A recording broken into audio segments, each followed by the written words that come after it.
This one, mic testing 1 2.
Good morning, Ms. Sillo. Good morning, Chair.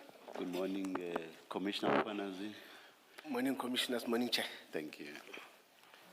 Good morning, Chair. Good morning, Commissioners. Commissioners, today we conclude. We hope the testimony of Commissioner Mkwanazi. And he is present here today. Chair, perhaps due to lapse of time, it might be appropriate that he takes the oath once again.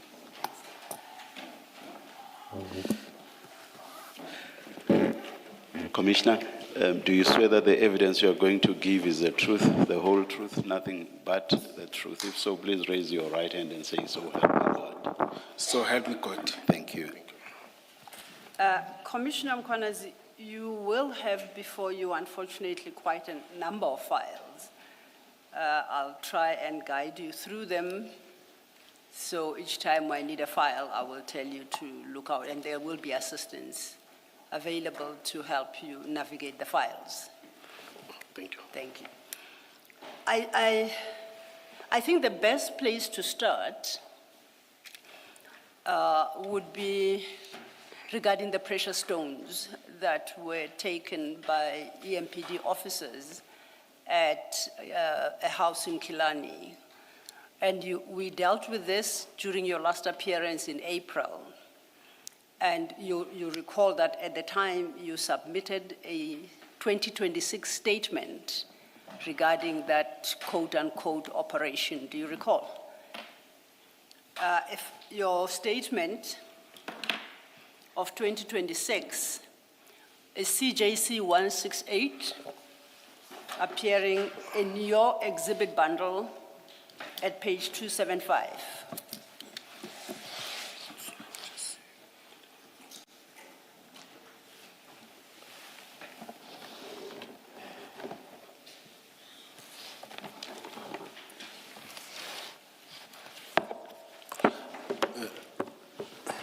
Mr. Lo, you say exhibit bundle.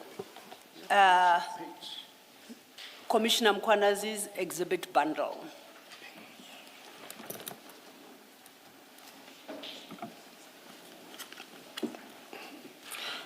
Commissioner, Chair, may I raise something? Yes. On the same matter. Yes, Commissioner.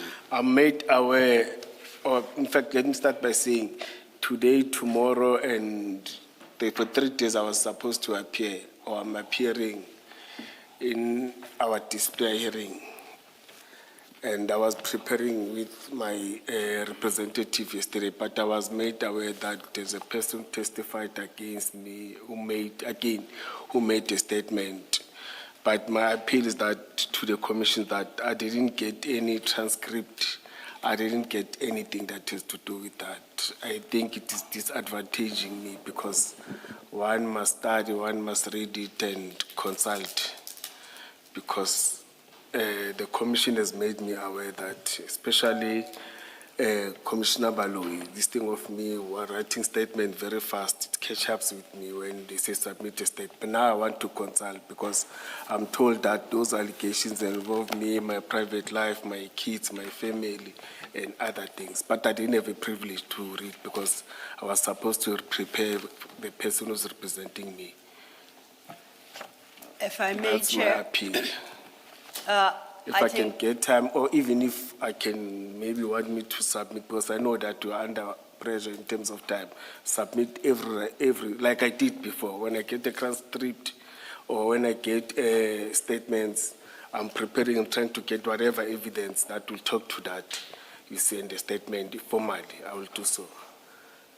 That's my appeal to you, Chair. Because I was able to get other document. Sorry, I was able to get other document till late yesterday.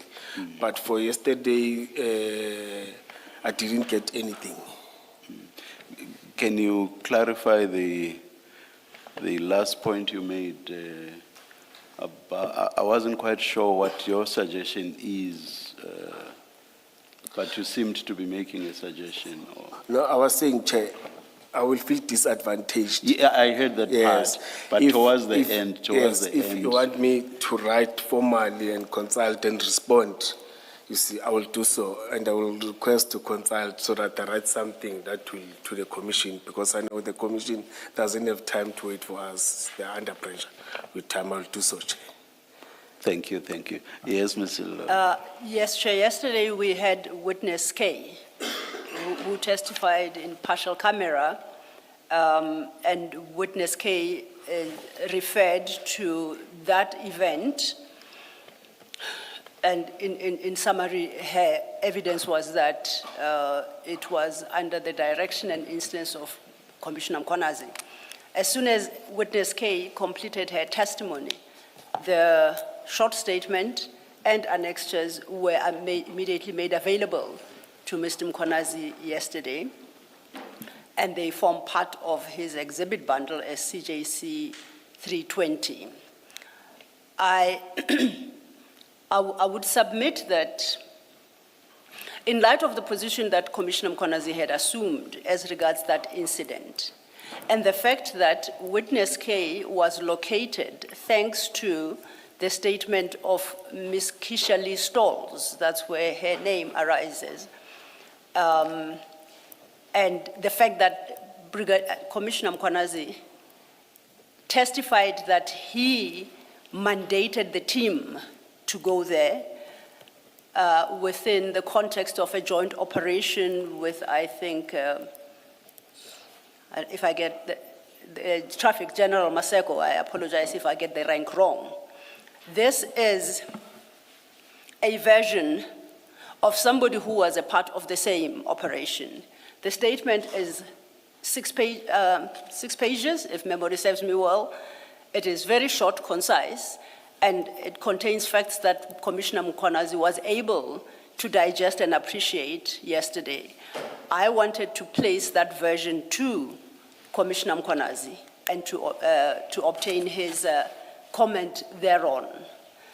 Now, it can go either one of two ways. Either Commissioner Mkonazi outright denies that witness K was part of the operation.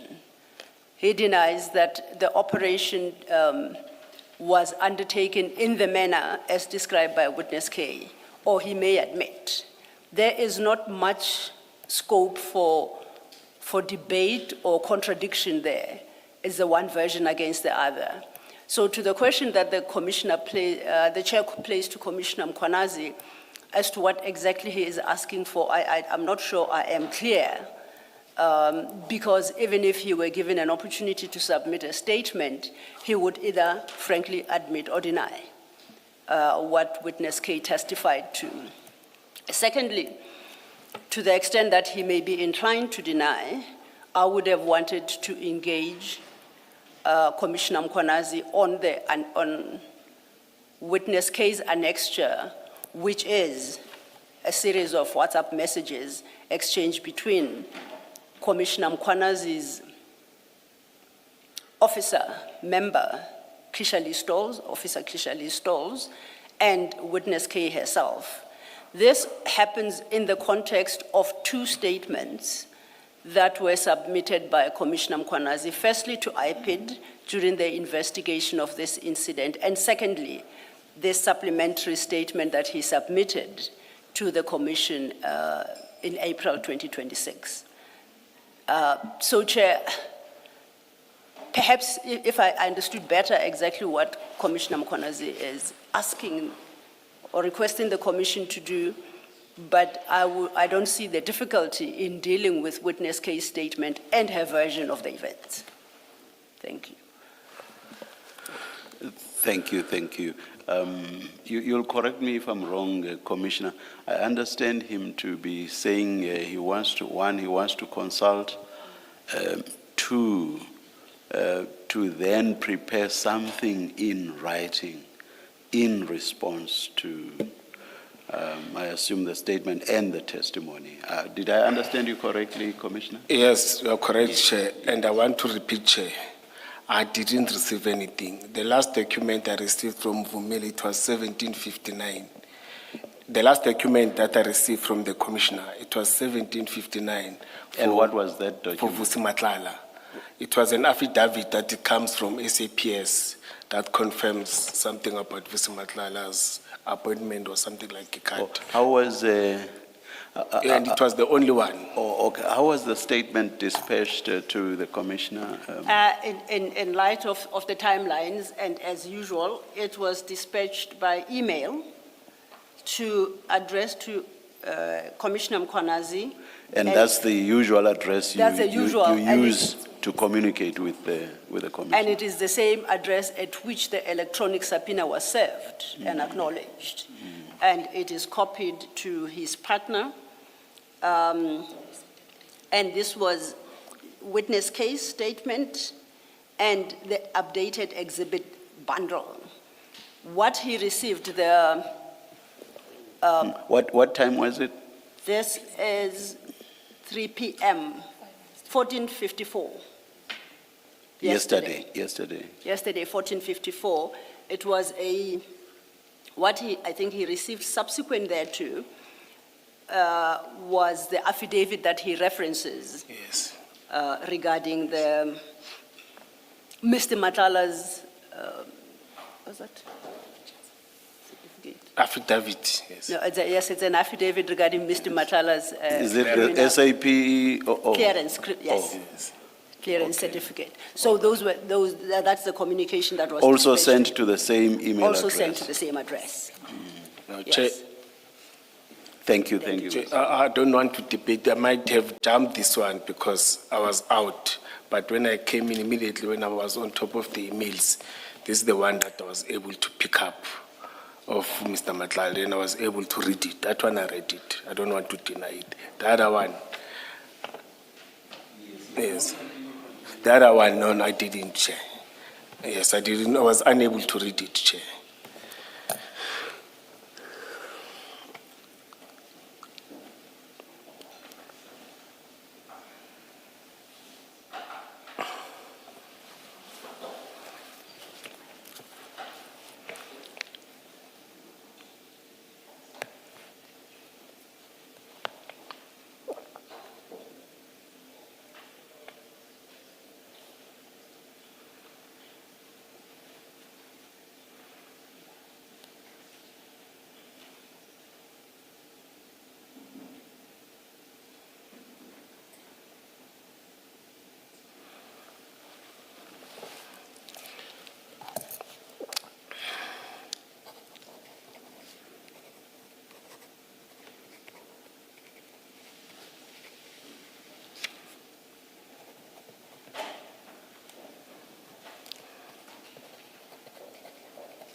Commissioner, Ms.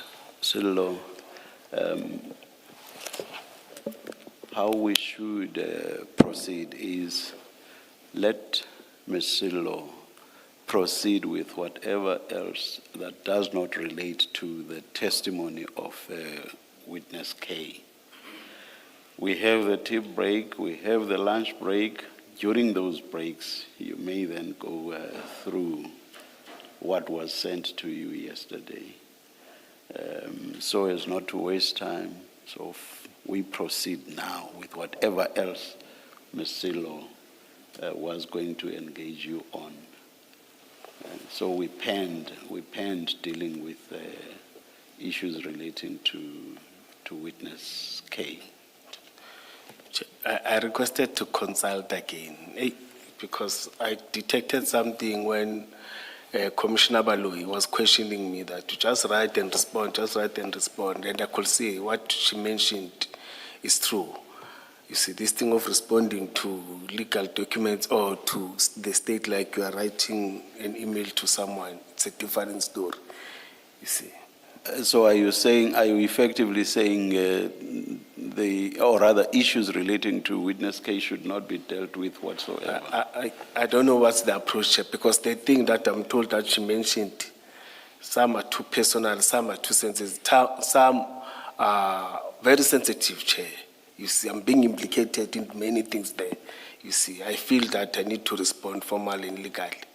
Because I've been responding to these things, and these things are growing. Everyone wakes up thinking about Mkonas and submit and submit and submit. I will say this to you, Commissioner. Well, some of the things she has said are new, but it is not as if looking at the broader scheme of things, these are matters that you know nothing about. And I'm using broader scheme of things advisedly. It's a careful choice of words. Yes, Chair. It's something that you've already given evidence on. You have testified.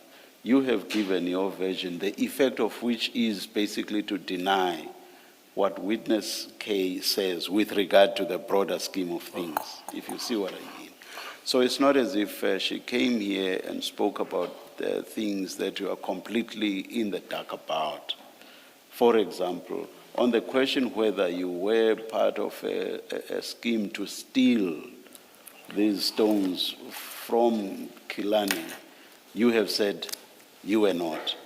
You have said in so many ways that this was a police operation to bring a halt to the unlawful sale of stones through social media. You have given that version. And you have said that in that operation, you were working together with you as Eguruleni, yes. Or rather EMPD, were working together with JMPD. And I think the JMPD person you mentioned is Officer Masuku. Or am I wrong? Maseko, I'm sorry. Officer Maseko. And that during the operation, when your two officers were there inside the apartment, you went there, you arrived at the scene, but were there for a very short period, and you left for some other engagement elsewhere. So it's something you actually have a version on. The effect of which is that you are basically not agreeing with what witness K is saying. So it's not as if she testified to issues or matters that you are completely in the dark about. So my view is that let us go ahead with whatever else Ms. Silo has. You will then have time to go through her statement. Unfortunately, I doubt that the transcript itself is available at this stage. So go through that statement when you find time, and I think you will find time, either during the tea break or even the lunch break. And we should be able to finalize your testimony with regard to what Witness K testified about. We should be. But to address the disadvantage you referred to, or indeed the possible unfairness that you suggest, if you want to, you may file an affidavit addressing whatever else you feel may not have been sufficiently addressed in your testimony here in open session. That's how I am directing matters should unfold. Thank you, Chair. And I'm doing that in terms of our, is it regulations or rules? I have the power to direct how or rather to regulate our process. I have that power, and I'm exercising it along the lines that I've explained to you. Thank you, Chair. I'm happy, Chair. Thank you. Thank you.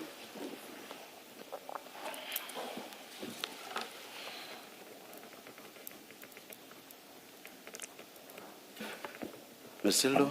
Thank you, Chair. I will adjust my plan somehow to accommodate that. Perhaps Commissioner Mkwanazi may try to work through that witness case. Okay, apparently I'm inaudible to Commissioner Mkwanazi. My apologies. I was saying then Commissioner Mkwanazi would use the tea break to work through witness case 6-page statement, and to the extent he needs more time, he may use part of the lunch. And once again, I'll try and adjust to accommodate him in that regard. So, Commissioners, you'll forgive me if the order of things is not particularly logical because of these adjustments I have to make. But then perhaps the starting point would be the WhatsApp messages and communication between Commissioner Mkwanazi and Mr. Van Wyk, which Advocate Charles Colson dealt with, as it did 2 days ago. Commissioners, you will recall that previously, during April, I had engaged Commissioner Mkwanazi on some of those chats and documentation shared. But as Advocate Charles Colson, I think, pointed out to the commissioners at the time, and what we provided to Commissioner Mkwanazi was what we had available. It was not the complete chats. Now, as of recently, this weekend, we now have the full chats, and they've been shared with Commissioner Mkwanazi. So Commissioner Mkwanazi may have seen at the previous sitting some of these chats, but incomplete. We now have the complete version, and would like to clarify and raise some issues that we could potentially have previously touched upon. And I think his response most of the time at the time was, he doesn't remember, it is 2021. We are hoping now with the fuller set of chats, and in particular the audios exchange between himself and Mr. Van Wyk, that would trigger his memory, and he would have a better understanding and therefore better able to place the commissioners in a light that understands what was transpiring during the course of engagement. I would like then to start with a document, Commissioner Mkwanazi, that was shared with you by Mr. Van Wyk. If we could turn to the file on WhatsApp messages between Mr. Van Wyk and yourself. What's written on the spine? What's written on the spine should be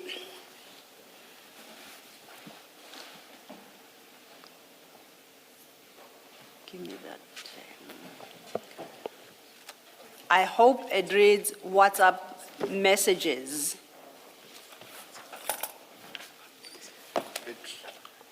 Evidence bundle, Mike Van Wyk evidence bundle. That's correct.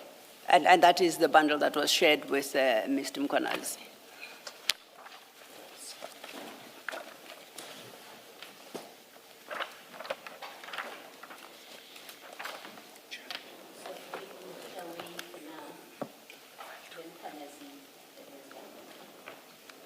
For the,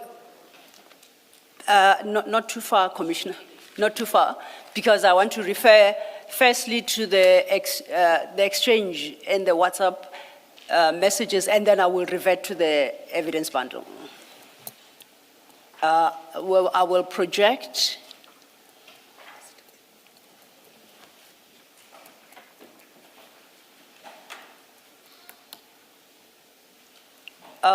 if you scroll up a bit, perhaps before that document you will see was shared with you by Mr. Van Wyk.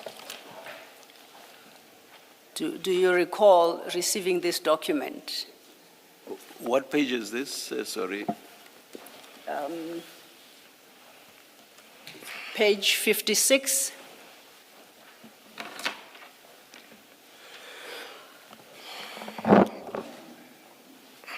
It should be page 56 of 167.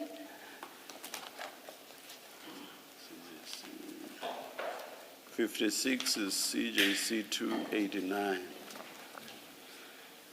Maybe let's look. Maybe it's another bundle altogether. 289. No, I don't have 289, and it's not for Mr. Mkwanazi. I don't have It's the not- bundle. What did you open before him?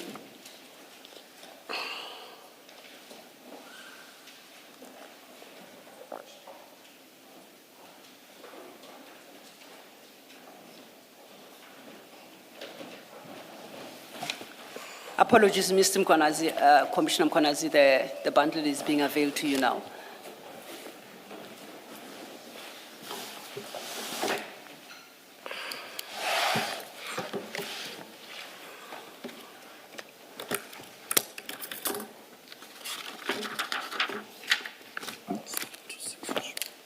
I think Commissioner Kumalo has located it. Let's just be clear, what are we looking for? The clearance certificate? We are looking for the clearance certificate. 615. That's file 3.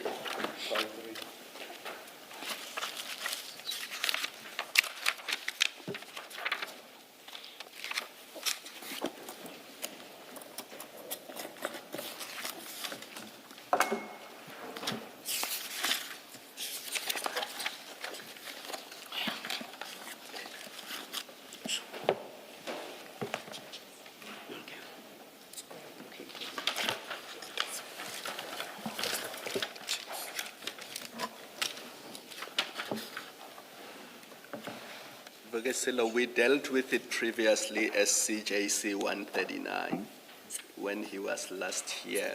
Yes, and it is 139, but I wanted to locate it in the context of the chats that they had. At 131, it's just the actual certificate, seemingly extracted from the chats, but without context. Thank you.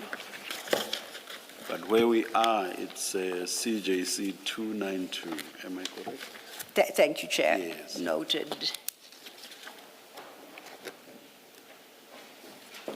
Have you located the certificate in the chats, Commissioner Mkwanazi?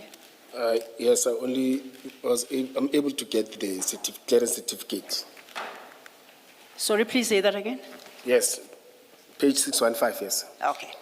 Now, that document was shared with you by Mr. Van Wyk. Do you see from the chat? Sorry. Did you take it out of the file? I fear you might No, sir, that misplace I it. can Okay. say, yes. I usually do like that, I know it. But Okay. it becomes simpler for me. So it was shared with you by Mr. Van Wyk. Yes, I can see that. Can you perhaps explain to the Commission what was the purpose of sharing that certificate with you? You remember, as I've said, that we wanted to establish the Peace Corps, Yes. as you questioned. Then there was this process from our guys that are doing that. No, you can't just do it. People must have, they must check fingerprint first. You can't take a person with criminal record to be a Peace Corps. Okay. You see, then that was the communication. That was all about that. And they've said that when they do these things, you see, it must via SAPS so that it must be cleared. And they detected when they were doing these things in their, how they do it. They know how they do it. You see, when they detected that some of the guys that wanted to be part are having criminal records, or there are two guys, a black and white guy, that are having those criminal records. It was all about that. If I'm not mistaken, if I remember very well. So you received that certificate, and did you accept it? And did made whatever preparations to have Mr. Madlanga registered with EMPD as a Peace Corps? Not only Mr. Madlanga, to have all the guys that wanted to be part of the program. But specifically, you accepted that clearance certificate? Yes, I think the two guys that were, when they say black guy, I think it was him and another white guy. Are Two you, people, yes. Are you able to distinguish between a fraudulent and a real clearance certificate? No, I don't work with this thing. I know nothing about them. So you could be given any document headed clearance certificate and you'll accept it? But with them, that team that was able to detect, I don't think they're able, because they don't work SAPS. We are in EMPD, not in SAPS. We can't determine, we can't clarify, we can't approve any SAPS document, and you can't detect that it's the fraudulent or it's not the fraudulent. Do you satisfy yourself that it is not fraudulent before you act upon it? Do I? Yes. No, I was not the one who was working with them. Mine, it was to submit the way I got it from Mike. You see, it was them to check and everything. But as I see it, I couldn't tell that is it correct or not, because I've never in my life even seen the correct one and this one. In fact, I've never seen a clearance document except this document in my life. I asked because you recall in our last engagement, you explained that you had come up with this idea of establishing a cohort of peace officers. Yes, you're correct. We looked at the law, you recall, the Criminal Procedure Act, to try and determine what is a peace officer and what are their powers. You remember that engagement? You are correct, you're correct. As I understand your communication with Mr. Van Wyk, this document is submitted to you to indicate that Mr. Madlanga has got a clearance certificate from SAPS to enable you to process him for that purpose. Do you appreciate that? Yes.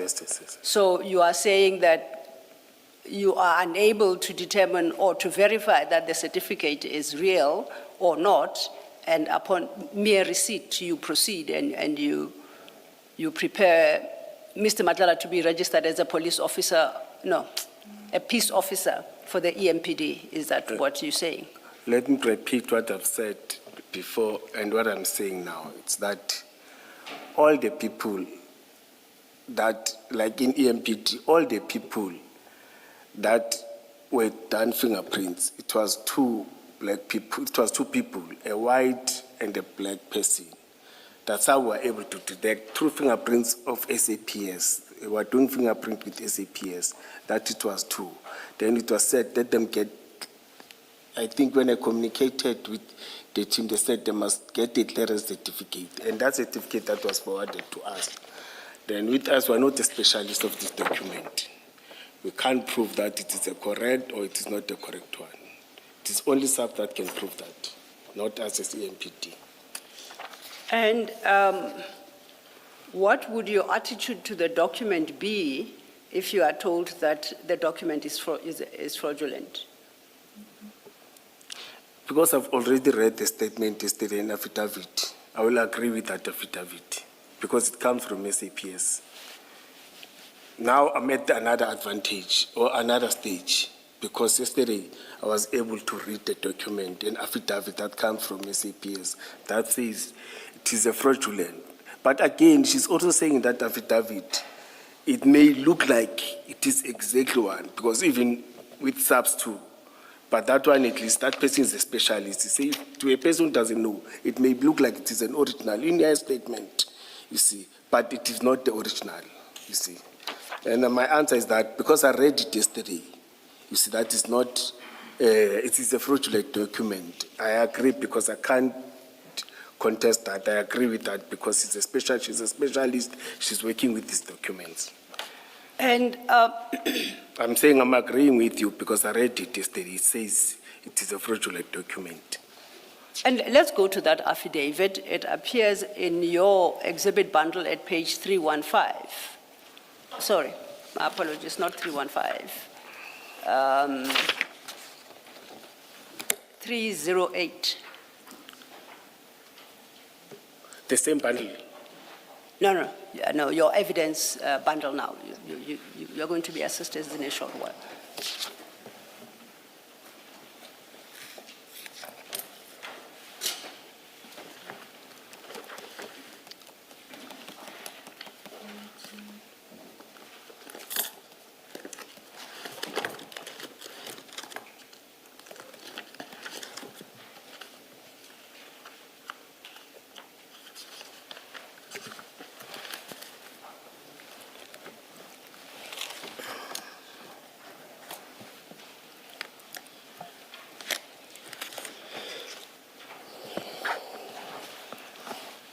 Now, that's the affidavit you say was shared with you yesterday. Yes, yes. And if you go to page 310, that affidavit deals with the specific certificate. And basically from the top of page 310, it is, I guess to some extent technical. It explains how a clearance certificate is checked and cross-checked and identified. And to this end, it explains that from the third line, the application for police clearance certificates gets assigned a unique reference number.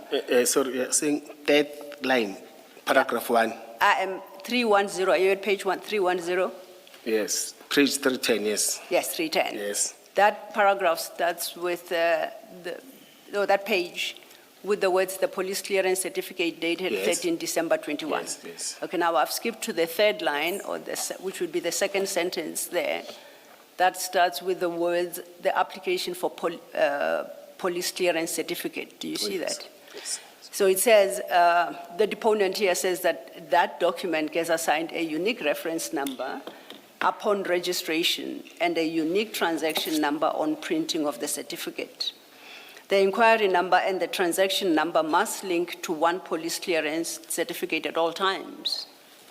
At paragraph 6, it continues to state that the PCC, that's a police clearance certificate, purportedly issued to Mr. Madlanga, has a discrepancy with regard to the unique transaction number and the inquiry number, which do not reconcile to a specific police clearance certificate in question. The unique transaction number is linked to a different inquiry number, which has been allocated to a police clearance certificate issued to somebody dated 19 August 2021. Do you see that? Yes. At paragraph 7, it continues, the inquiry number stated on the fraudulent PCC purported to have been issued to Mr. Madlanga does not exist, nor relate to transaction number as specified.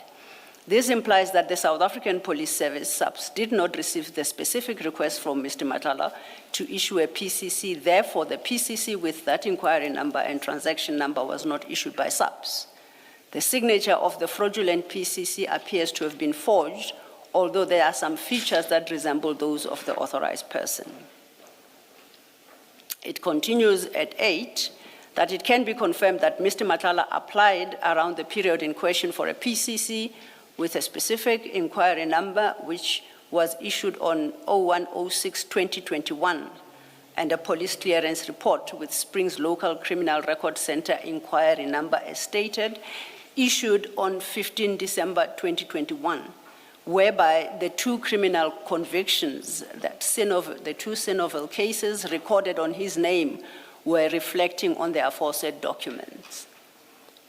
Mr. Madlanga previously applied for police clearance certificate with stated inquiry numbers issued on 4th of July 2017. And that document, and those documents, reflected the previous convictions that he held. It continues at paragraph 10, Mr. Vusimus Madlanga's convictions for two offenses of housebreaking and theft, states there, gives their details, sentenced to 4 years imprisonment per count, and the court further ordered that 2 years imprisonment imposed on charge 2 run concurrently with the sentence imposed on charge 1 in terms of section 280 of the CPA. At 11, it is further stated that the criminal record report was issued on 29/01/2018 with that inquiry number for a firearm to Central Firearm Register of Division, Visible Policing, to proceed with the application process. And this office does not have a role to approve or reject issuing of firearm license. And lastly, at paragraph 12, it states, on 27 March 2026, the city manager of Ekurhuleni Metropolitan Municipality was informed about the fraudulent PCC in case it was utilized for bidding processes. Now, that affidavit tells us that based on a number of factors, that document is fraudulent. You say firstly, you have no ability to determine whether or not the document is real or fraudulent, correct? Yes. You say you took no steps to verify that the document is indeed valid, either by engaging SAPS or the issuer of that document to satisfy yourself that it is not fraudulent. You didn't take those steps. Yes, but as I've said, that even the document says that this document or this clearance certificate, it may look like it is valid. You see, and again, when you look at it, it's having SAPS stamps and everything, and it's coming from Pretoria headquarters and everything, you see. I think the team there, when they checked it, they saw our powers are limited, as I've said, that to fingerprints. If the fingerprints say no, if they jump the process of fingerprint, it was going to be the other process. If they registered or they allowed those people with criminal records without taking them through SAPS fingerprint, it was going to be something. But now they followed the process and say these are the fingerprint. All the people that wanted to be Peace Corps, they must via through the same process, and it was done like that. You see, it was for two people. Please proceed. I'm saying it was for two people. I wonder why the other one is not here, so that we can check it too.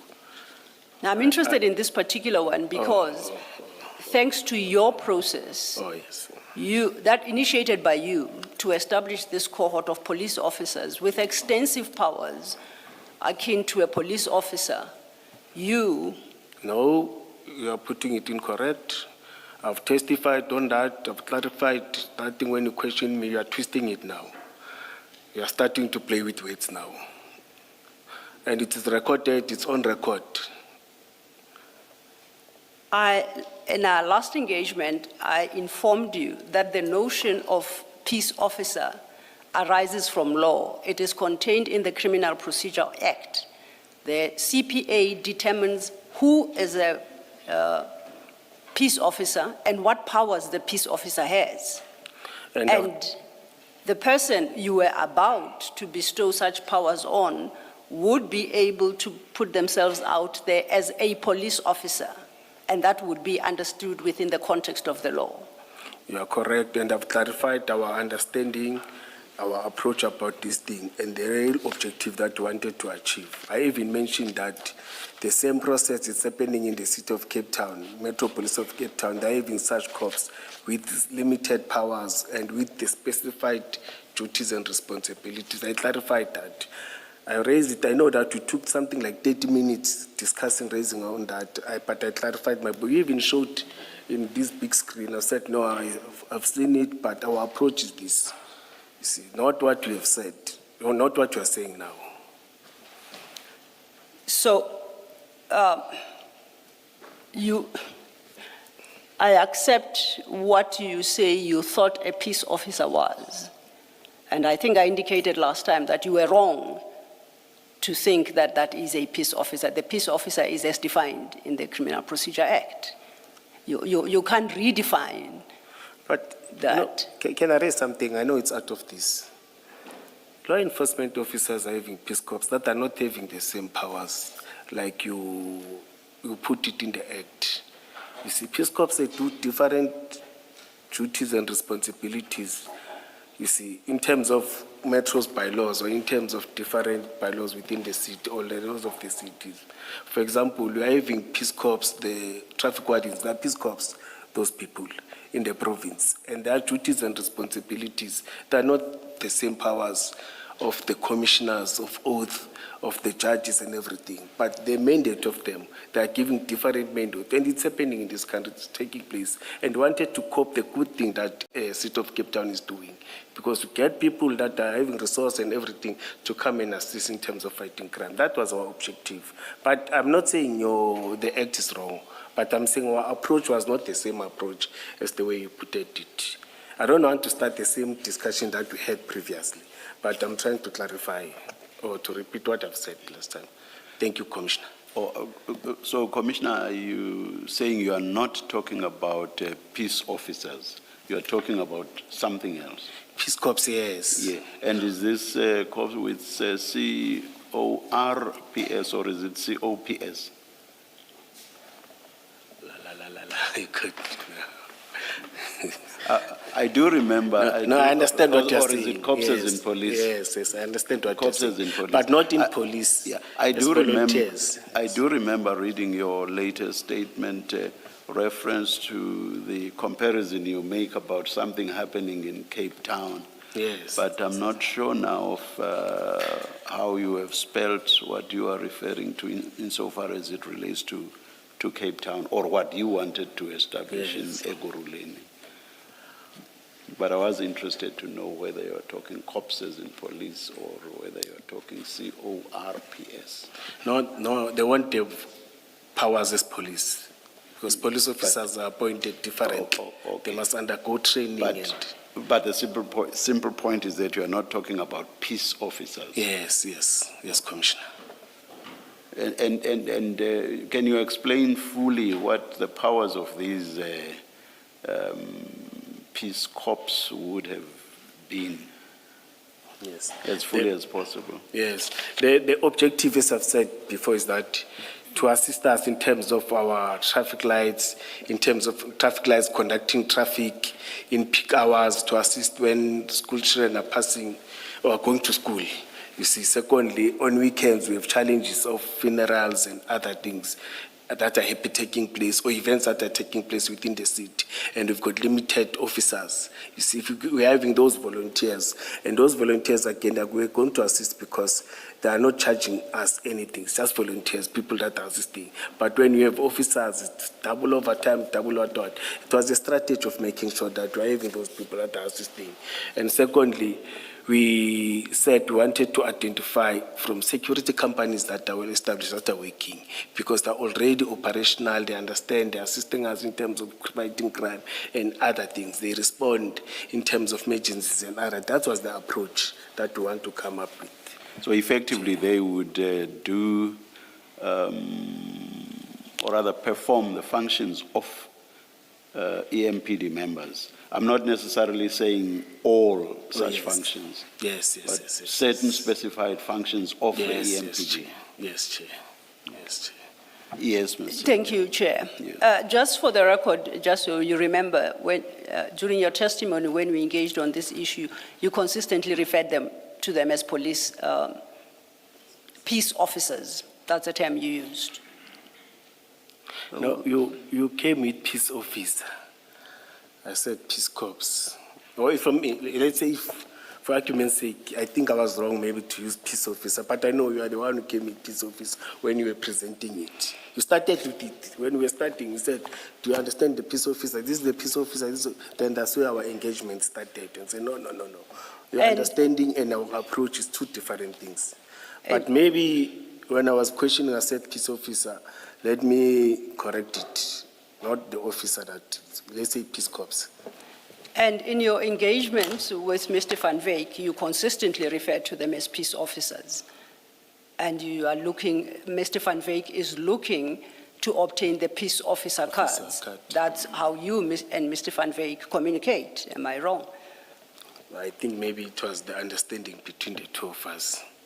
But the way you clarified it here and the way and our approach is two different things. Nonetheless, then at least you accept that those so-called Peace Corps would have some powers of the EMPD members. Yeah, it's traffic control and assist in terms of scholar patrols and those things, yes. So why do they need police clearance for that purpose if they are going to conduct traffic only? You can't allow a criminal to work with school kids to control traffic because people are taking advantage. You are about to. May I continue? Oh, my apologies. You asked me a continue. question. Yeah. Yes, now you distracted me.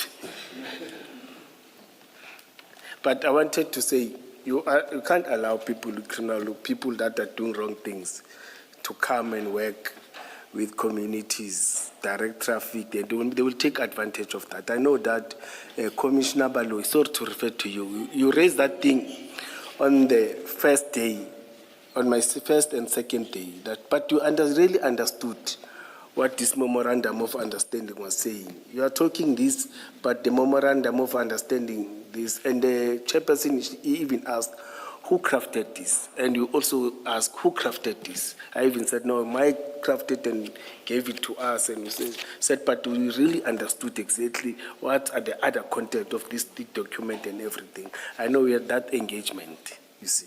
But our objective was to make sure that everyone who is there is not a criminal. So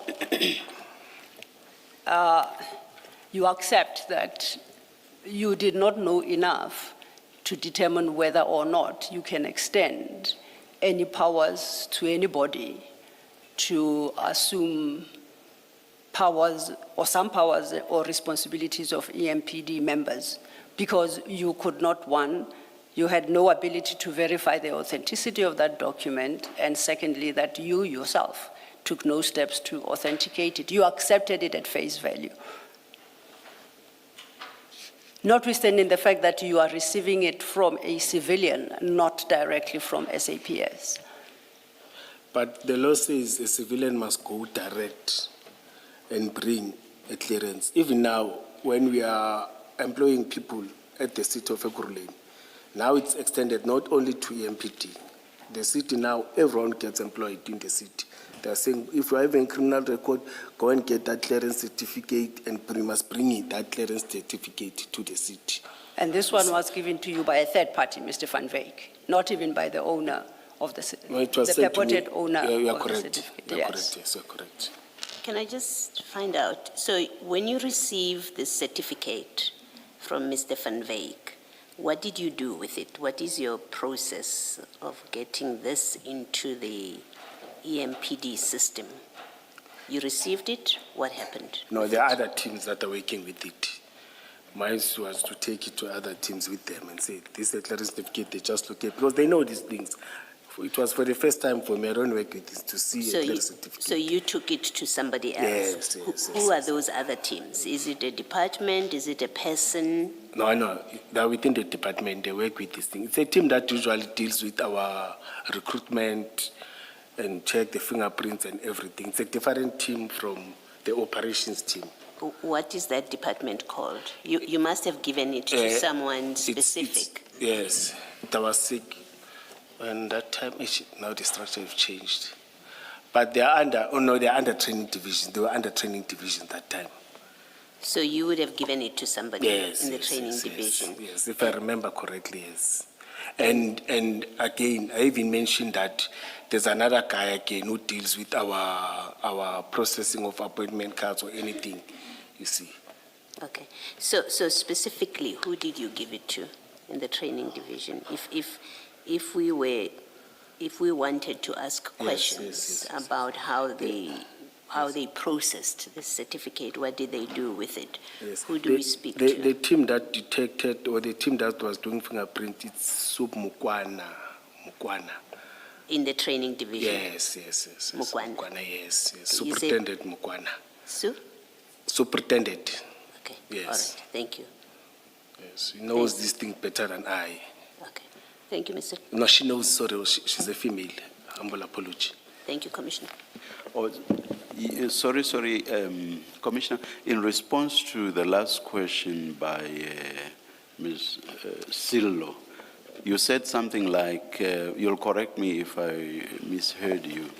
You said something like, if you have a criminal record, we then require you to get clearance from SAPS. Did you say something like that? Yes, the city does that, yes. Yes. What exactly does that mean? If you have a criminal record, you have it. You can't sanitize that. So what sort of clearance do you expect the person to get from SAPS? Yes.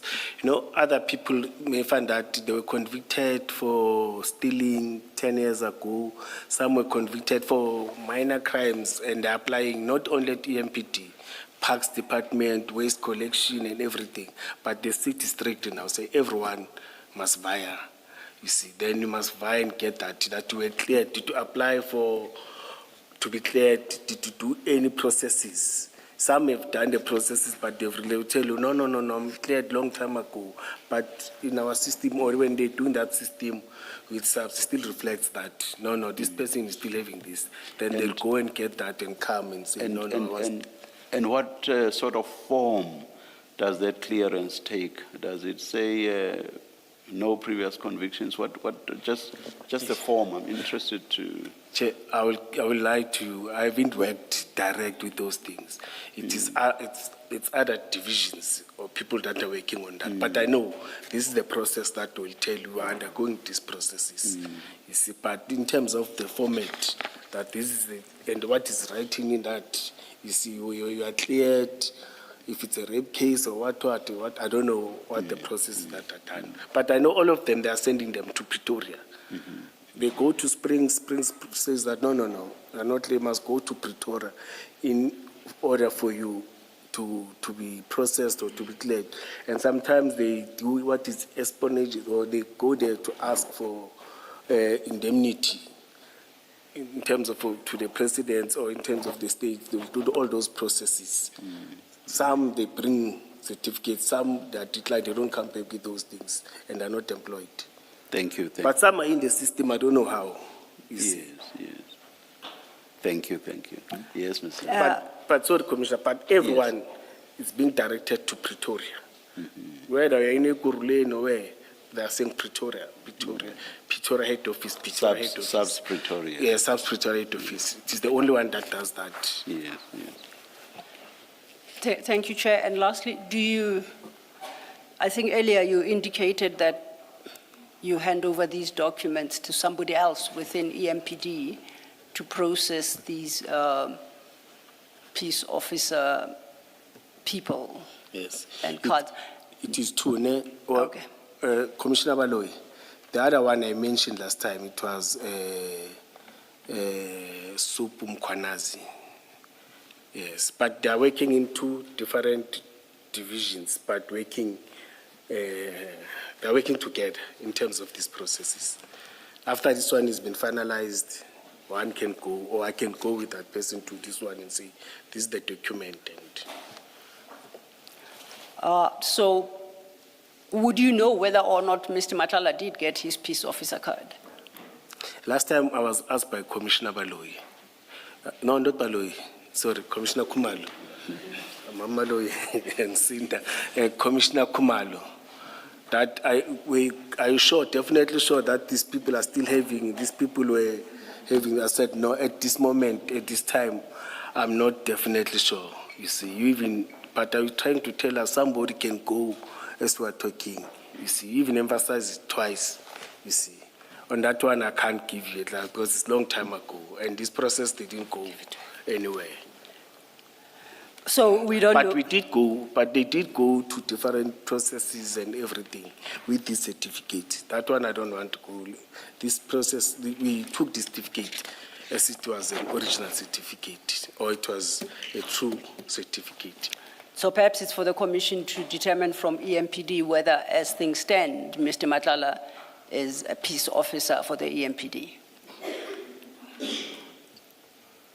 It didn't go anywhere.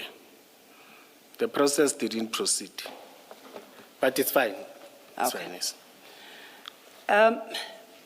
There is a card I want to share with you, to show you. We dealt with it last time. There is what? A card. A card. Oh. Yes. But unfortunately, we are having technical problems because I wanted to re-engage you on that card and play a voice clip in relation to that card. to demonstrate to you that your version regarding this card previously at the commission was incorrect. So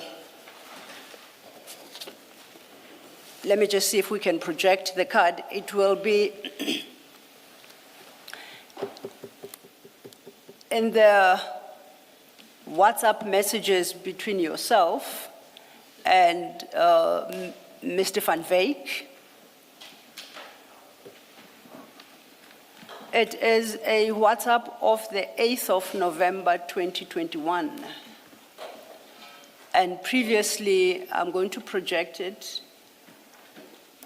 We had indicated that there was this card in your communication with Mr. Van Wyk. For purposes of the transcript, can you please refer to the file number and CJC number, please? The CJC number would be CJC 292. Now, because I'm working off a slightly different version, the electronic version. I hope the page number is the same. It should be. It will not be the same. If it assists, Chair, our certificate appears at page 615. That's where the certificate we've just engaged Chair, on. May I be protected by you? You know, we engaged on this. I don't remember what I've said. My worry, I don't want to find myself contradicting myself. I know that we stayed on this for an hour. And Commissioner, now I'm correct. Sorry. Commissioner Baloyi was on top of it. Sorry. And I don't want to find myself contradicting because I now don't remember what I've said. And I'm so cautious about leading evidence leader on these things. She twisted it around. Oh, Commissioner, I wanted to say, if what you said was factual or truthful, then there should be no risk of you contradicting yourself. Remember, Commissioner. If what you said then was what you believed to be the true facts, that must continue to be your belief. I would understand if, for example, or rather, 3 years from the time you testified had elapsed. Now it's a matter of what, a few... You are correct, Commissioner, but you remember, you are 4 now, ne? You ask 5, 6 questions around the issue. You end up being confused. But you've said, we come with different questions, but asking the same, end up being confused. Let's try it and see how it goes, Commissioner. Chair, I'm trying to locate it. You have. For the transcript, it's CJC 293. We are on page 555. 555. So that's what he should have as the... It's the file 3, Van Wyk Exhibit Bundle File 3. Van Wyk Exhibit Bundle File 3.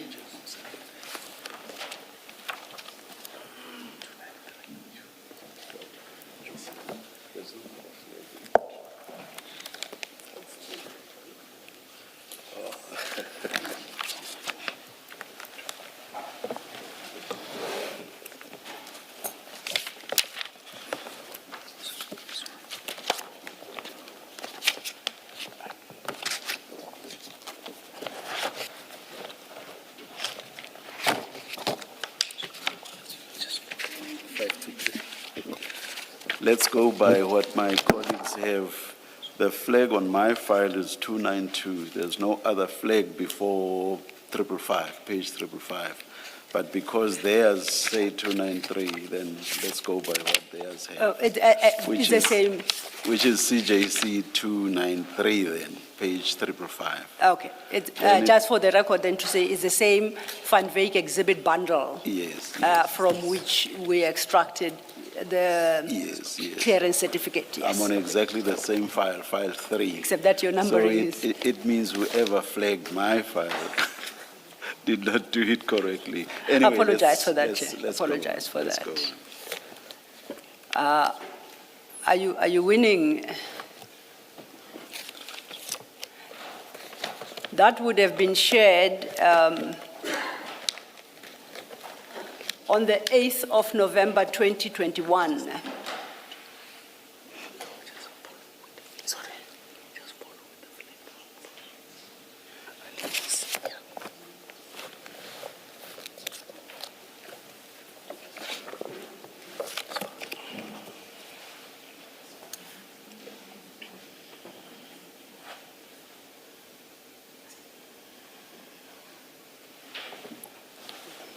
Have you located it, Commissioner?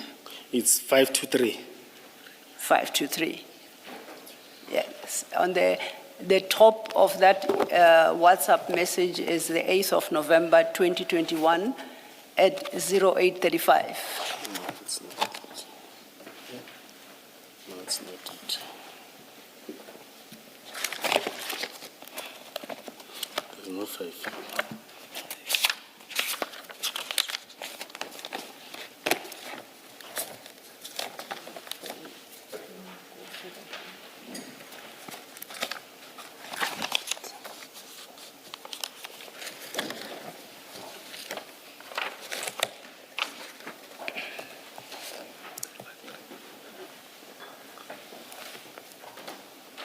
Have you located it now, Commissioner? 2903-2025. 2903, Yes, 2025. yes. Is that the date of the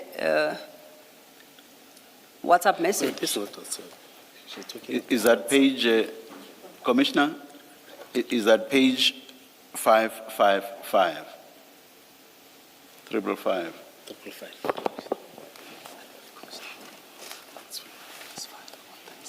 It should be CJC 293. Or if you have my problem, it would be 292. 555.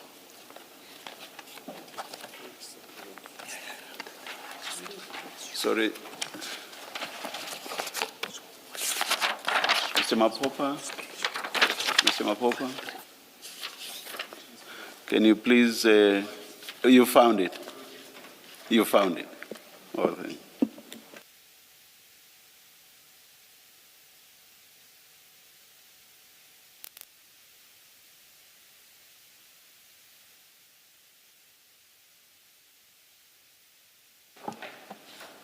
thank you. Thank you. Thank you, Chair.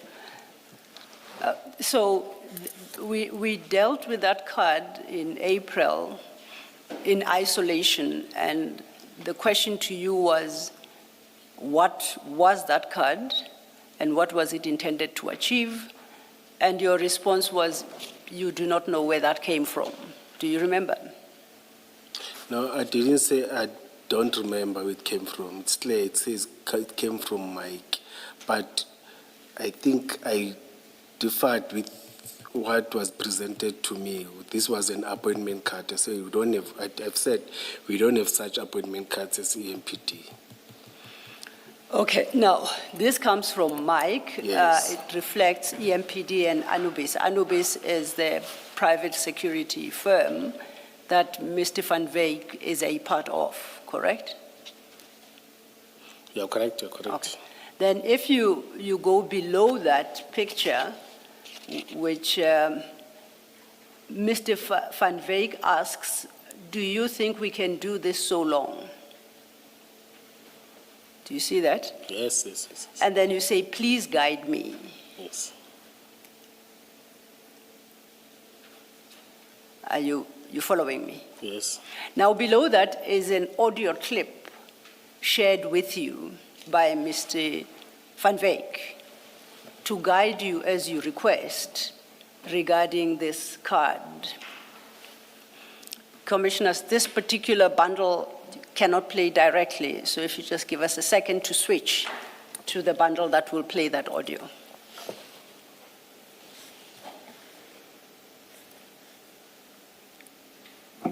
It is that audio clip of the 8th of November 2021 at 8:37.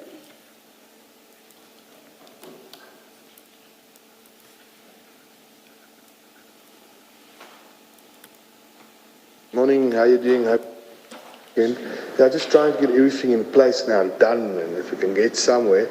So this is cards that I see some of the metros are using for people that has a little bit of authority, but we need a letter still to authorize us to use it. Doesn't make us traffic officers.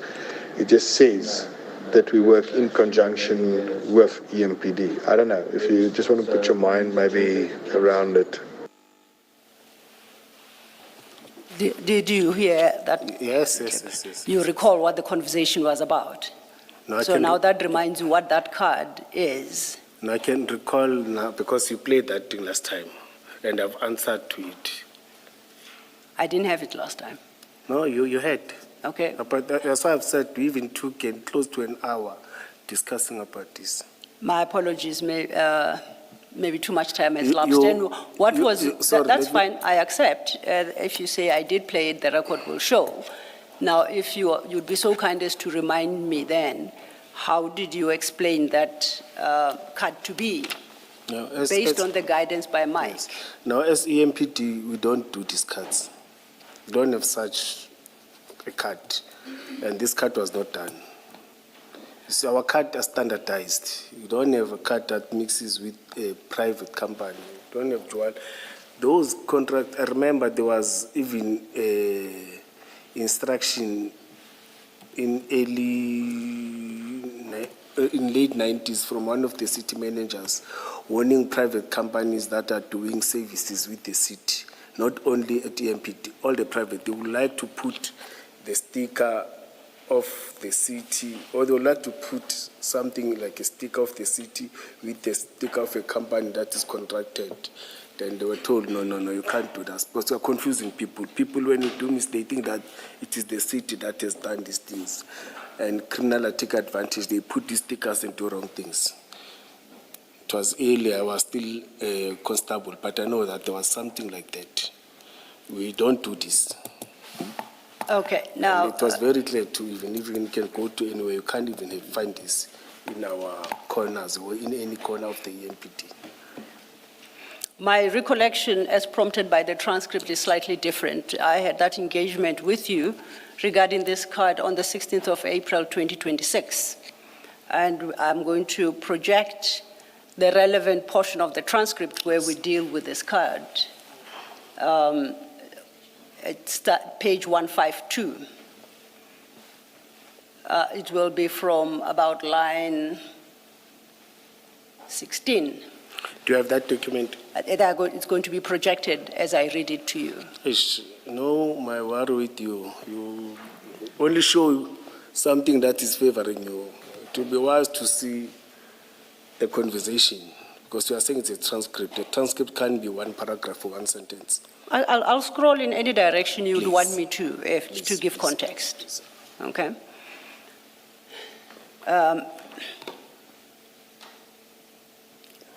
Now, if we are at page 152 at the top there, 152. 152 as on the screen.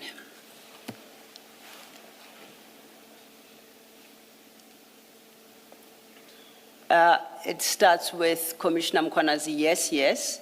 You see on the left of the transcript, there are numbers. There will be 10, 20, and the like. Do you see that? Wait. On the left of the document, there is a small number. Officer, yes. I'm trying to help us navigate our way through. You see that number 10 there? 10, yes. Okay. Now, when that indicates that the 10th line in the transcript. So I will refer to it to try and help us locate ourselves. So at that, just 3 lines above that, I say, and if I could ask us to go to page 67 of the bundle. You see that? And then, 67, yeah.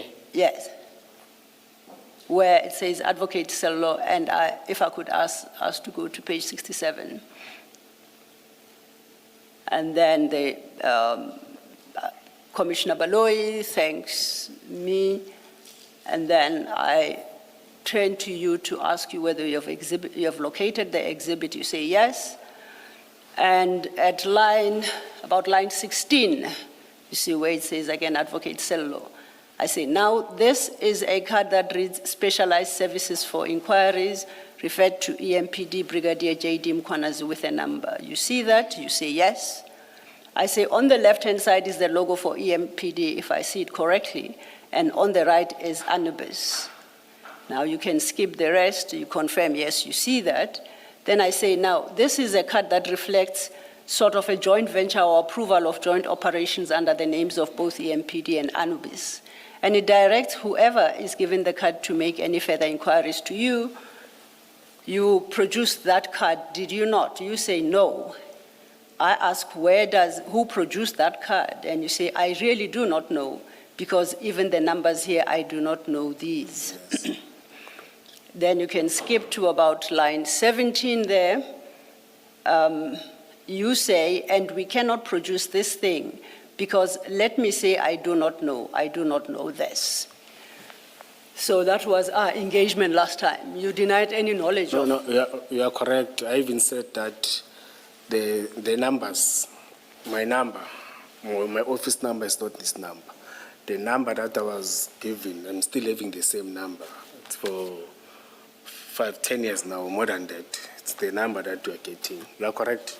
So now the WhatsApp messages show us that that card was shared with you by Mr. Van Wyk. You asked for guidance. He gave you the guidance, and he says it's for the officers to use to show that they have an association with EMPD when they are stopped. And then, there is no further, you do not dispute that such a card could be issued or that it cannot be issued. No, I dispute it. No, I'm saying in your conversation with Mr. Van Wyk. I get Yes. you now. I get you Yes. Now. So as far as that WhatsApp communication then is concerned, you have your clarification, your guidance, and you conclude by saying, let me come see you tomorrow after 11, my brother. So. But here he's asking for a question, not guiding me. Sorry, I missed that, please. I'm saying he's not guiding me here. He's asking, is it doable? Unless I didn't listen it correctly. He had said, I'll bring it up again, he had said, can we do this so long? And you say, please guide me. And yes. Then we played that clip where he explains what that card is and its purpose. Yes, he's asking, that's what I'm saying. Can we do this for so long? It's a question. And you never said no? Yes, I wanted guidance on him. Then he gave you the guidance. guidance. Remember, we're still in the process, you see. And whatever guidance, that means his explanation didn't win because we are not doing such things as EMPD. As the city, we are not doing that. There is no appointment card that is collaborated that we are producing with any other private, whether it's contracted, whether it's providing services, or whether it's those that are doing volunteers with other departments. We don't do such cards. If we was trying his luck, but we don't do this. Yeah, apologies. Sorry, Mr. Lo. Can you tell me what sort of guidance you were expecting from him? Remember, Commissioner, we're still dealing with this. Bearing in mind that more than once you've said EMPD does not issue such cards. Yeah. So what guidance were you expecting from him? We are correct, Commissioner. Remember, there was this memorandum of understanding that we're dealing with. On top of that, is coming up with something, you see. In my mind, maybe he's assisting us with something that can make this thing to move faster. He like to be creative in other things. That's why I even went to him and said, please clarify that. But on our engagement, I saw that it's impossible to do that. We can't. No. He sends you let me loosely call it a business card. Yes. He sends you that with the two logos, Anubis and EMPD. And he says, can we use this so long? Yeah, correct. You ask for guidance. Yes. So my question is, what guidance were you expecting? To clarify on this card. It's clear. It's very clear. It has the two logos, it has some writing on it. That's Wrong- very, very clear. Wrong numbers and everything. Sorry? With wrong numbers and everything. It's clear, I agree with you, Commissioner. But you would not know that you are taking issue with the wrong number or anything like that. You simply say, please guide me. So my question stands, what sort of guidance were you expecting from him? Yes, about this card, what type of a card, how is it going to work? What do you want us to work From on? his side, he has shown you what he is suggesting should be used in the meantime. You ask for guidance. What guidance? I think I'm losing you. No, it's a very simple question. Yes, it's a simple You question. You have just, for example, now given what are a lot of what's with regard to the sort of guidance you wanted. He would not have known that you had a lot of what's if you did not communicate those to him. So it's on that basis that I say, in the face of something that he has shown you, what guidance? Because all you say is, please guide me. Yes, you're correct. So without more, what guidance did you expect him to give you? If you simply said, please guide me. He has shown you what he's suggesting should be done in the meantime, or so long, as he says. And you say, please guide me. What sort of guidance did you expect from him? Thank you, Commissioner. I think if I get to now is that how does he want this card to work and how does he want this card to operate? You see, again, on the background that I'll be having whatever that I had in my mind, you see. So you had no problem at That's all right. with the card itself? No, Commissioner, if I didn't have a problem, I was going to say yes, I agree. You see, for the method But the converse is also that if you had a problem, you should have told him that directly or categorically. You can't just say, oh, okay, he says, here's what I'm suggesting we should use so long. Do you agree? That's the substance of what he was saying. And all you say is, please guide me.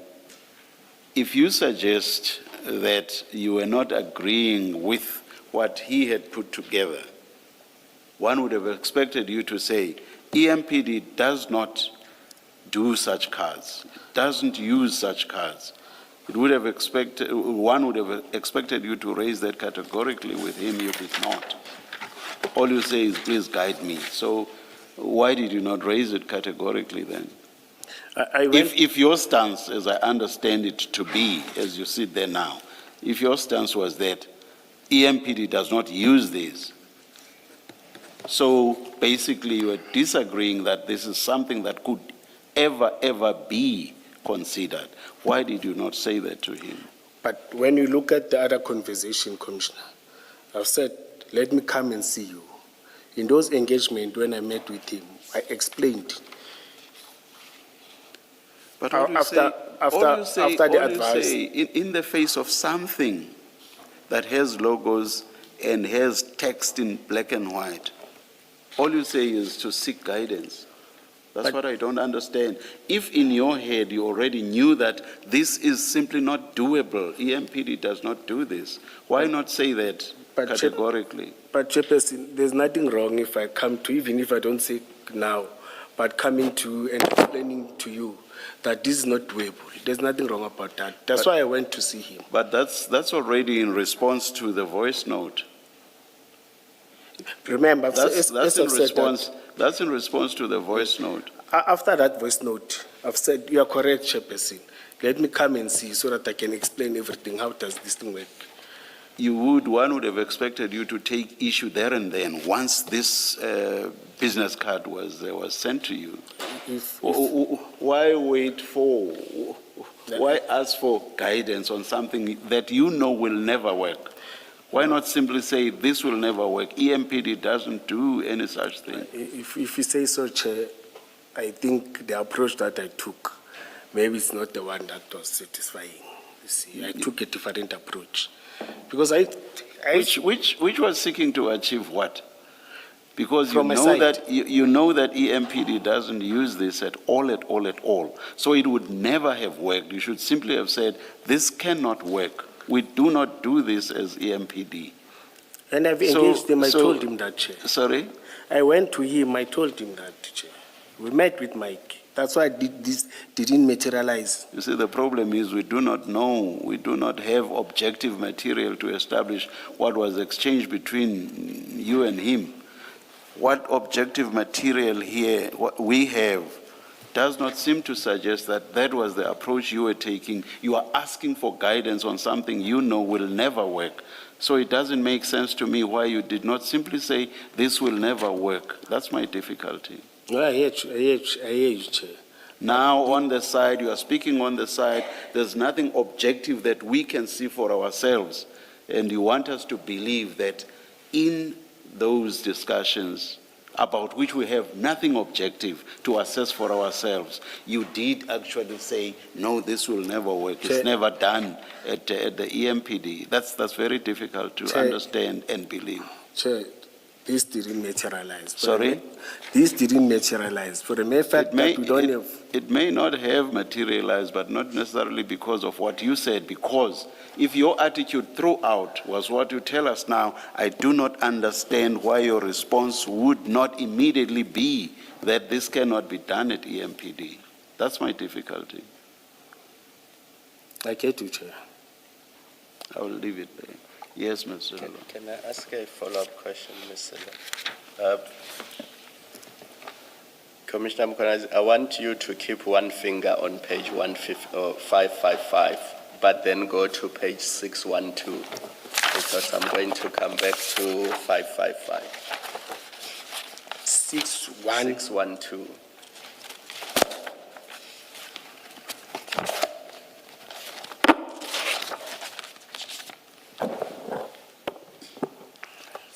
Are you on 612? No.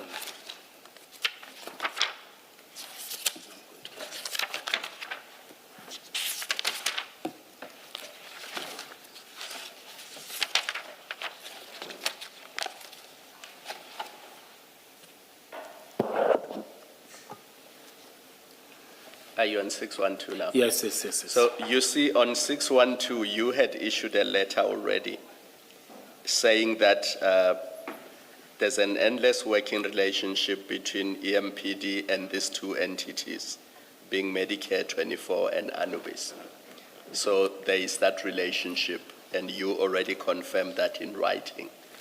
Now, in your mind, the people who work for Anubis, if they had to present themselves to the public as part of this endless working relationship, what form of identification would they have to produce to a member of the public to show them that I'm from Anubis, as per this letter on 612, I have this endless relationship with EMPD to provide the services set out in those letters, being security services and medical emergency services.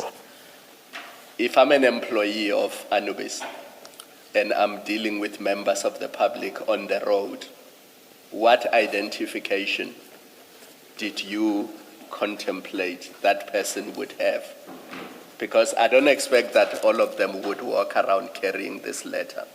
So my understanding of these cards is that they were a form of identification for people working for Anubis to give effect to what is contained in a letter you had already issued.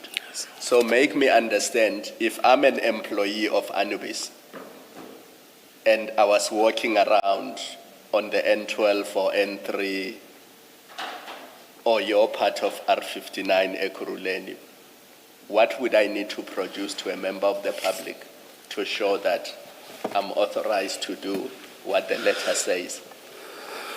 Thank you, Chair. I'm explaining again, Commissioner Khumalo. You asked that question before. Now focus on Yes. what I have to produce. Yes. Remember, there was this process that we've already started of the cards. Not these cards, our different cards. That was the process of those cards, not these ones of working relations, you see. Employees of Anubis would have had to produce cards to members of the public to identify themselves. We said all the security companies, all those volunteers that wanted to be, must have, as I explained it before. But it would not have been this card on page 5. No. In fact, this it was not a card per se. He was talking about, I think, something like a sticker or something that will give them in their vehicles, something like that, if I'm not mistaken. It's just that I don't remember it clearly. Thank you, Commissioners. I was going to refer to this letter, but Commissioner Kumalo, I think, has dealt with it. Chair, I see it's 10:59. Might this be an opportune time to take a tea break and to afford Commissioner Mkwanazi an opportunity to go through witness case statement? Yes. I find myself saying yes, like Commissioner Mkwanazi. Let's Humble adjourn and apologies, resume at 11:30. Thank you, Chair.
Yes, Ms. Silva. Thank you, Chair. Perhaps to establish from Commissioner Mkwanazi whether he's had opportunity to acquaint himself with witness case statement and annexures. Commissioner? Oh, they just gave it, I was still reading it, but they gave it to me. Chair. Oh, all right. I got all it. right. Let's, after lunch then. Please, it's only 6 pages long, but after lunch, after But lunch. that 6 pages, Commissioner, I saw some of the things, it's putting you in prison. All right, let's.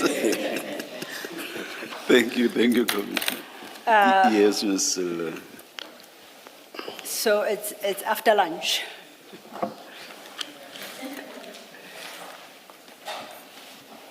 Then I guess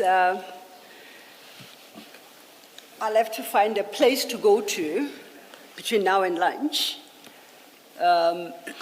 Chair, I think we can start somewhere if she is, where I'm not,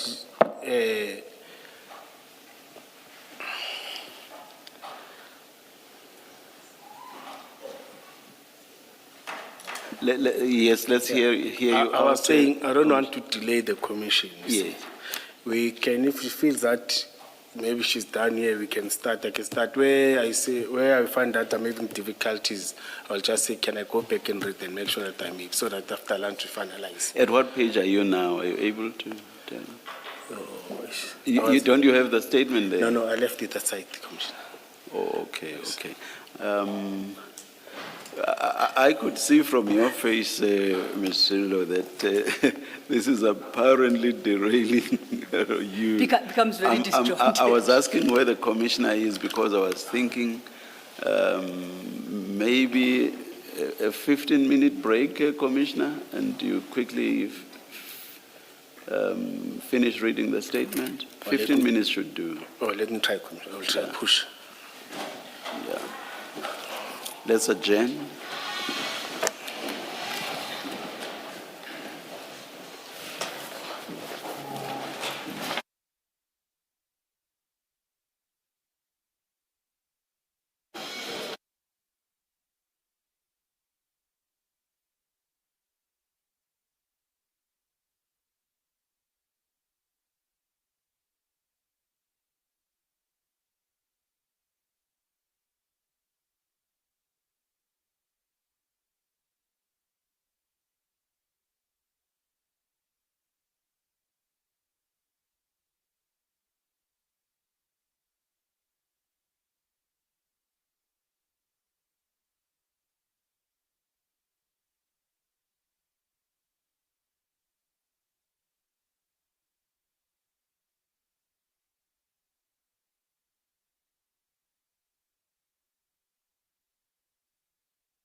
Did you manage to finish reading? I'm sure you did. I read the statement, Commissioner, but in terms of WhatsApp, I didn't even touch because the WhatsApps and everything communicating. Okay, all right. Yes. Thank you, Chair. Perhaps just to get some clarity from Commissioner Mkwanazi before we turn to witness case statement. Commissioner Mkwanazi, if you could go to Mike Exhibit Bundle CJC 293, and in particular page 645.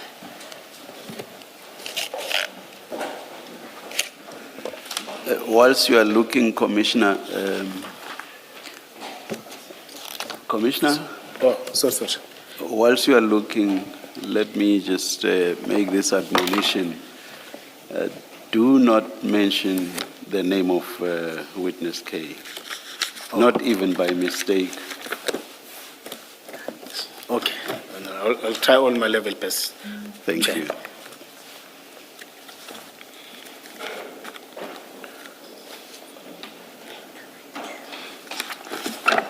Six, 4, 5.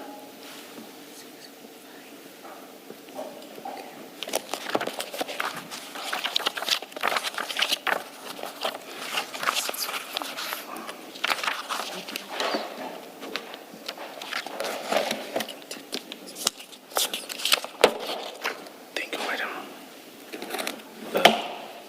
Mr. Michaels? Sorry.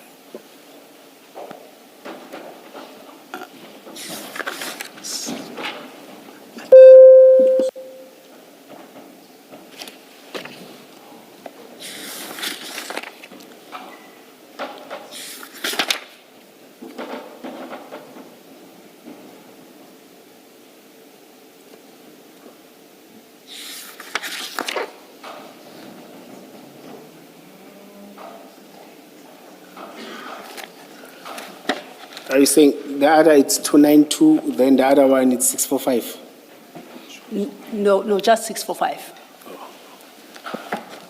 Oh, no, I had said CJC 293, which is the actual exhibit, but specifically 645.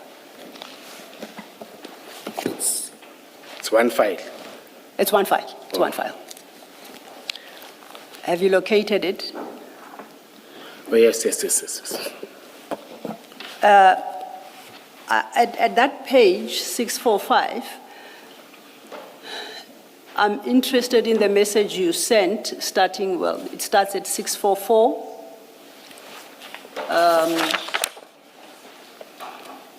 And on to 645, which is a copy of a screen grab.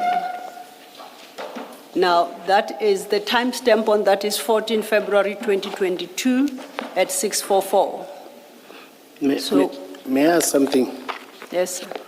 Why these other pages which are having WhatsApp that read it's empty? Let me show you. I'm interested of us not deleting or What you see there is the start. You see it's got a timestamp at the top right corner. That's the start of the message. So it continues at 645. It's one message. My question is that, through you, Chair, why, when there's a start, why there's no message? Because we can't have a blank page like this. Why have we deleted, or why are we not putting whatever that was communicated here, then it proceeds to 645? I wouldn't know why. I think it's a function of the chats being printed.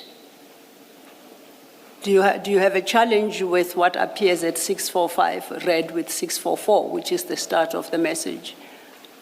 Yes, no, why? The times are not the same. And it shows that there was a conversation that I wrote or he wrote, I wrote. And the next page, if you are saying it's continuation, this happened on the 14th. Then we, 14th, 02, 2022, 02, 14, it's 21 minutes past 2.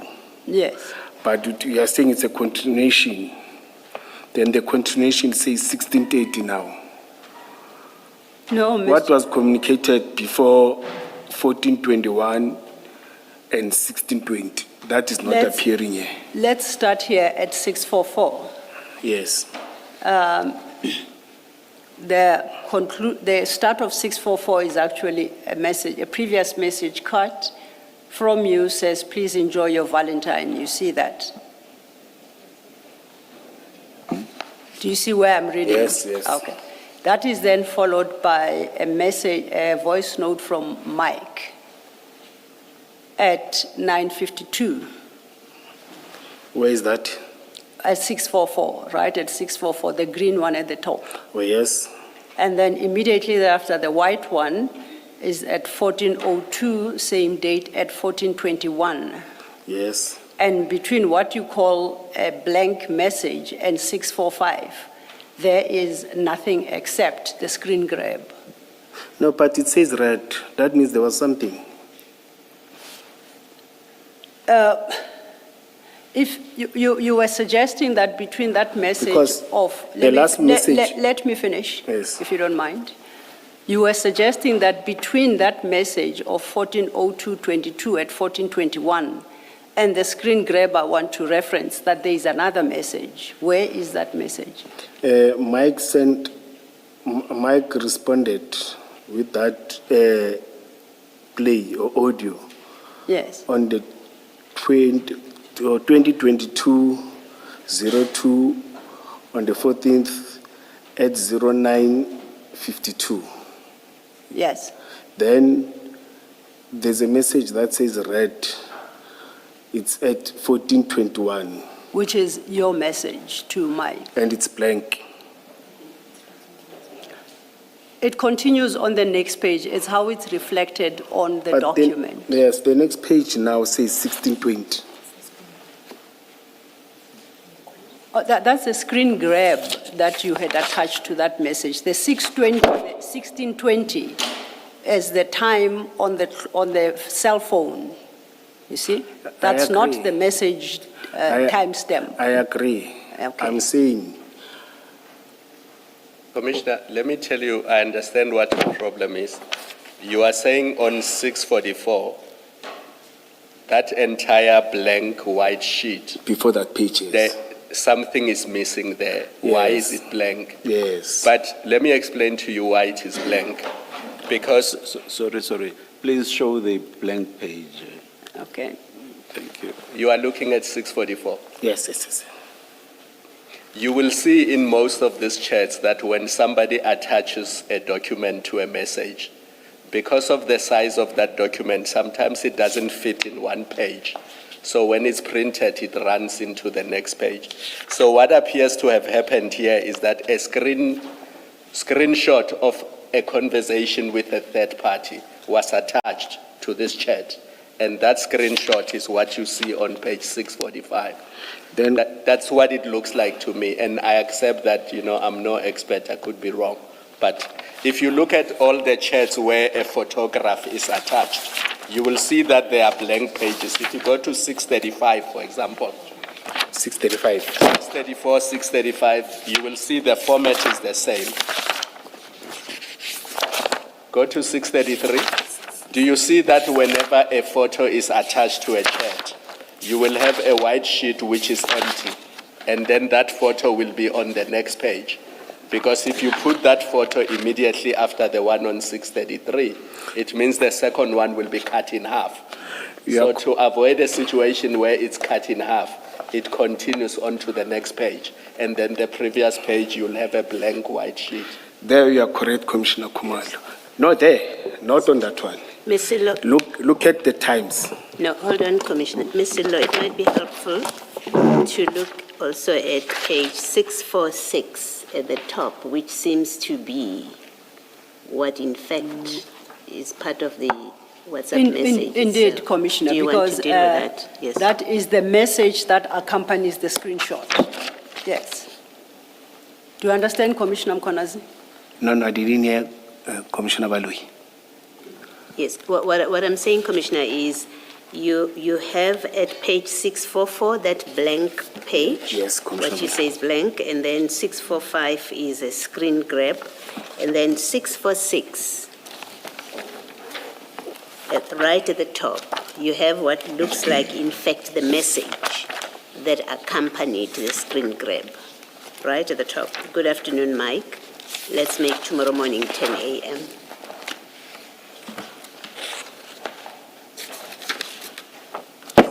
You see where I'm pointing, Commissioner? Then we are jumping 645. It's between No, 644. no. Okay, let me try to explain again. So in 644, you've got that blank page at 142140, right? Yes, yes, yes. And then it's accompanied, it looks like it's accompanied by the screen grab at 645, right?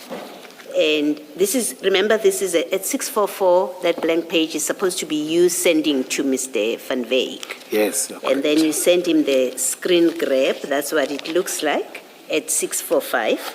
And then at 646, you've got the message that you wrote to Mr. Van Wyk to go with the screen grab. That's clear. what it looks like. It's clear, even the times are corresponding. Even the times as Yes, well. You accept that's what You it have looks like. neutralized me for once more now. Yes. No, I get it. I'm clear now. Thank All you. right, sure. All right.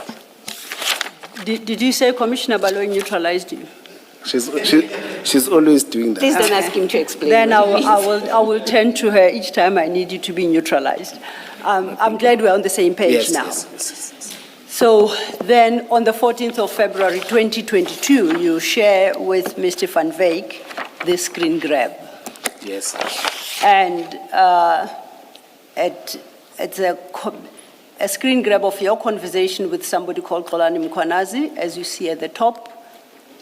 I'm interested in midway under the heading today, after the map, where you ask Mr. Mkhwanazi, Xolani Mkhwanazi, before can Mike collect the cards tomorrow? Eta, we are willing to even fetch if this afternoon. And Mr. Mkhwanazi responds, sorry for the late response, before any time, before. Then you say, let's make tomorrow at 10 in the morning, 10 a.m. Then the message you type under that screen grab is, good afternoon, Mike. Let's make tomorrow morning at 10 a.m. Do you see where I'm reading it? I'm Yeah, now at 646. Yes, yes. So you took issue with that card that reflected both EMPD and Anubis. Yes. These cards are the peace officer cards. Yes, they're not that one. Yes, I say you one, took yes. issue with that one. Yes, not that one, yes.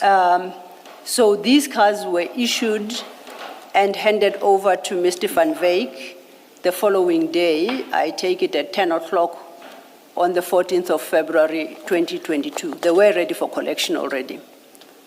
Oh, yes, yes, yes. And they were handed over to him.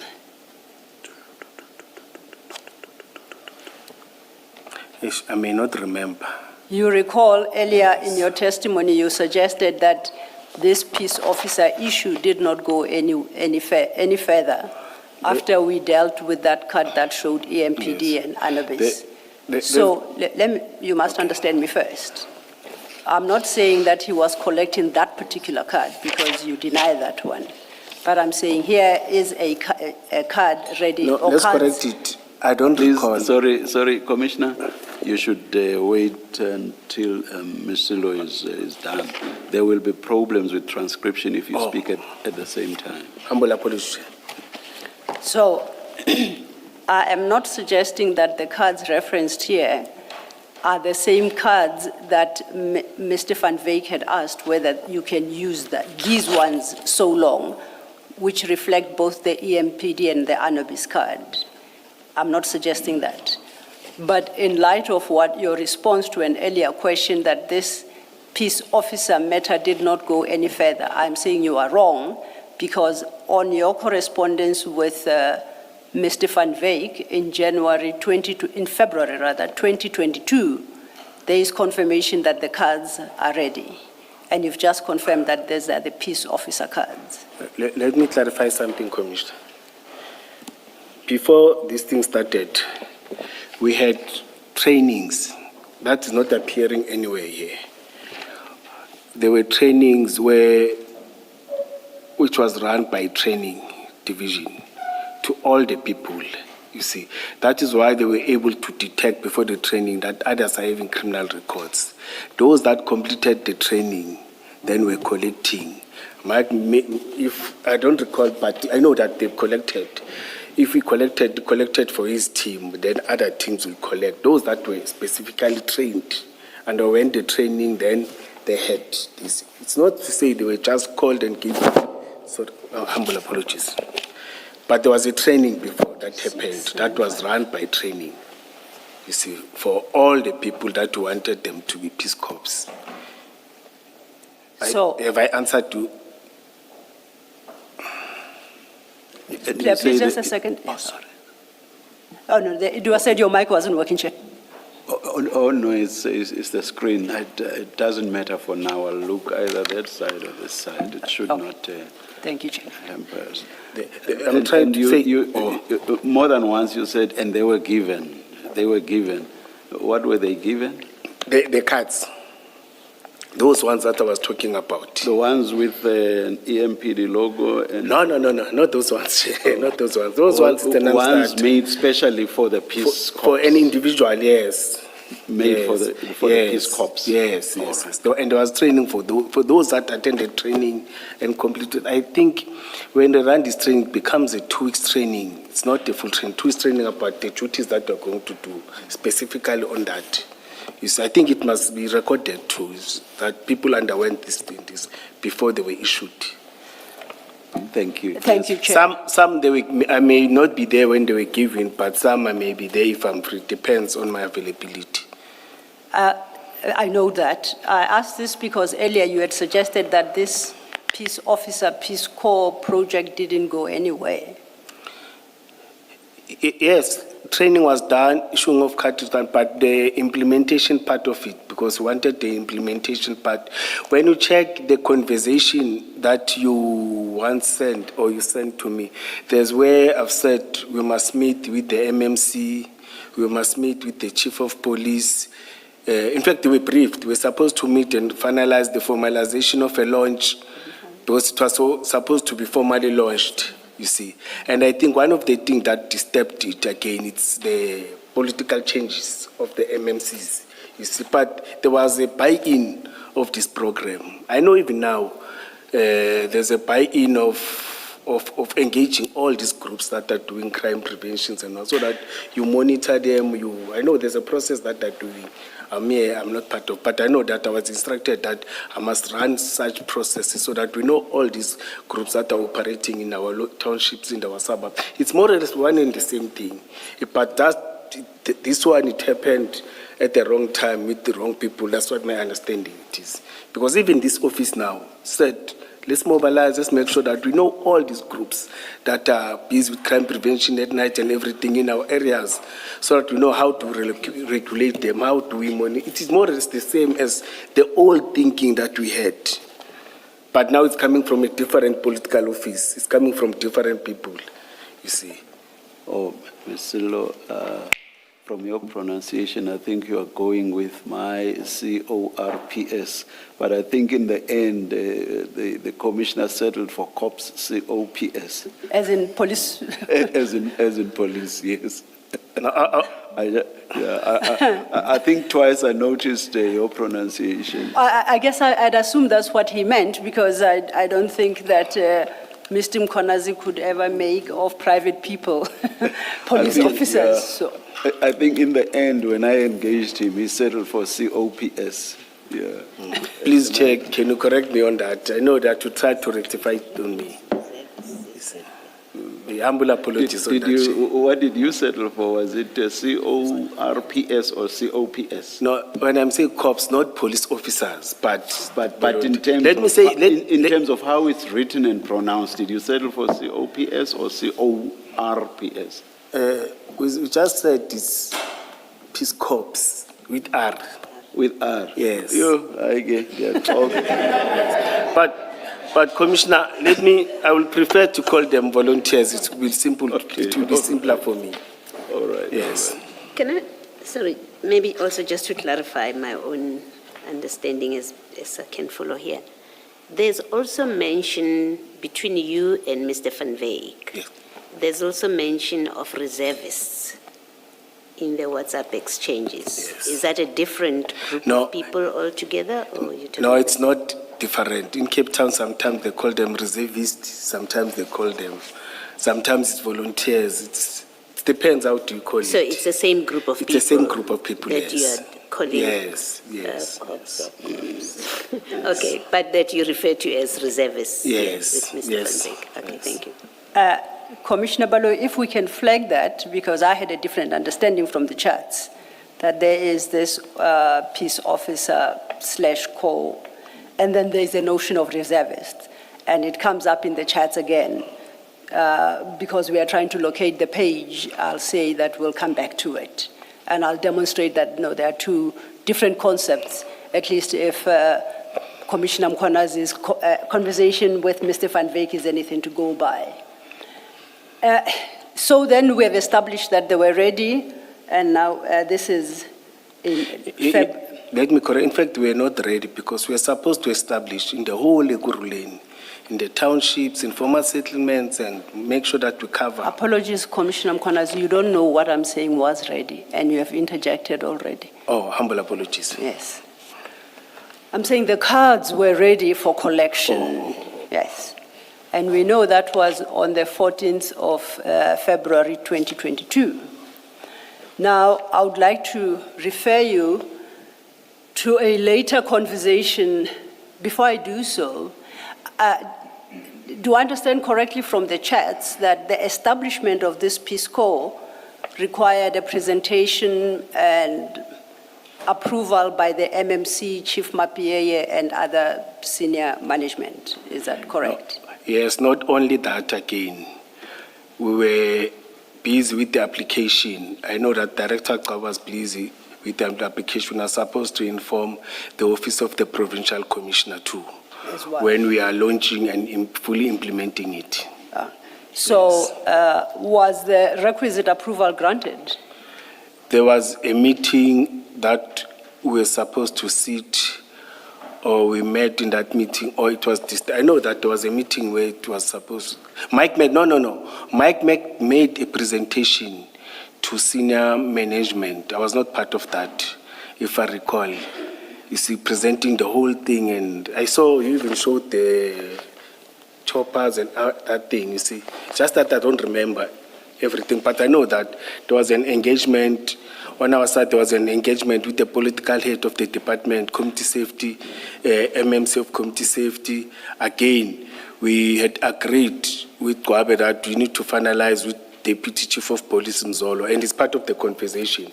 Remember again, when we started, it was said no one in the management knew about that thing. It was Julius Mkwana's thing, but our conversation shows that now there were this engagement with political heads, senior management, and all those people about the same program.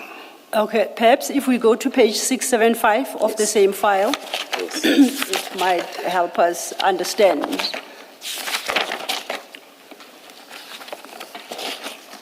And page 675 starts with 2 voice notes. Sorry, I'm still.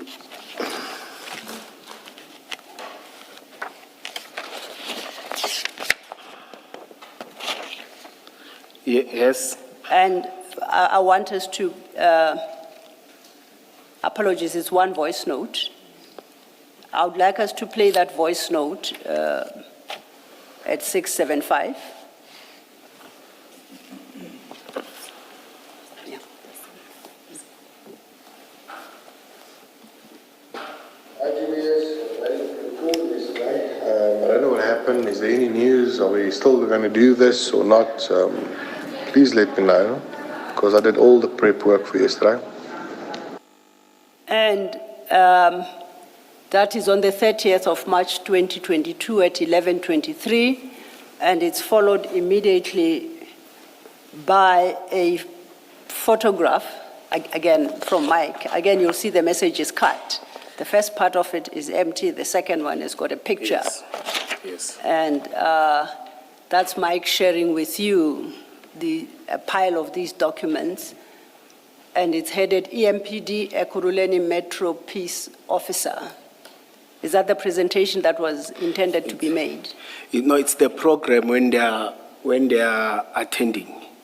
I haven't seen it, but it's a program that the modules, let me say, these are the modules that they were using to train them by training.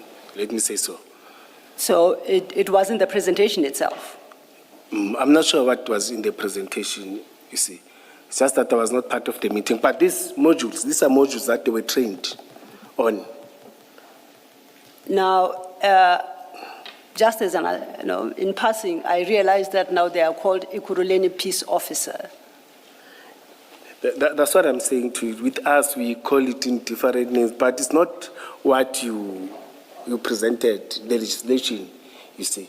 Okay. But we call it different names, but it was volunteers. So whether or not that's a training pack or that is the presentation intended to be made to the MMC and Chief Mapieye? No, I know that these are the modules. Remember, one of the things that we requested. If I can finish my question, it would assist both of us. May I? Yes. Thank you. So whether this is the training pack or is the presentation intended to be made for approval to the MMC and Chief Mapieye, this is on the 30th of March 2022. But by then, your peace officer cards had been collected by the 14th of February 2022. So they had the cards either without the requisite training, alternatively without the approval. No, they were trained first. I know they were trained first. Even though I was not involved, I know that they were trained first. That is why they could detect. That is why they could detect fingerprints and everything. I know in that side they're very strict in terms of those things because these things are regulated in terms of the people that we are training. You see. And I wanted to raise something. You remember that we didn't have printing materials, we didn't have papers. On the first day when I came to testify, I even said that they even assisted us in terms of producing of documents and everything.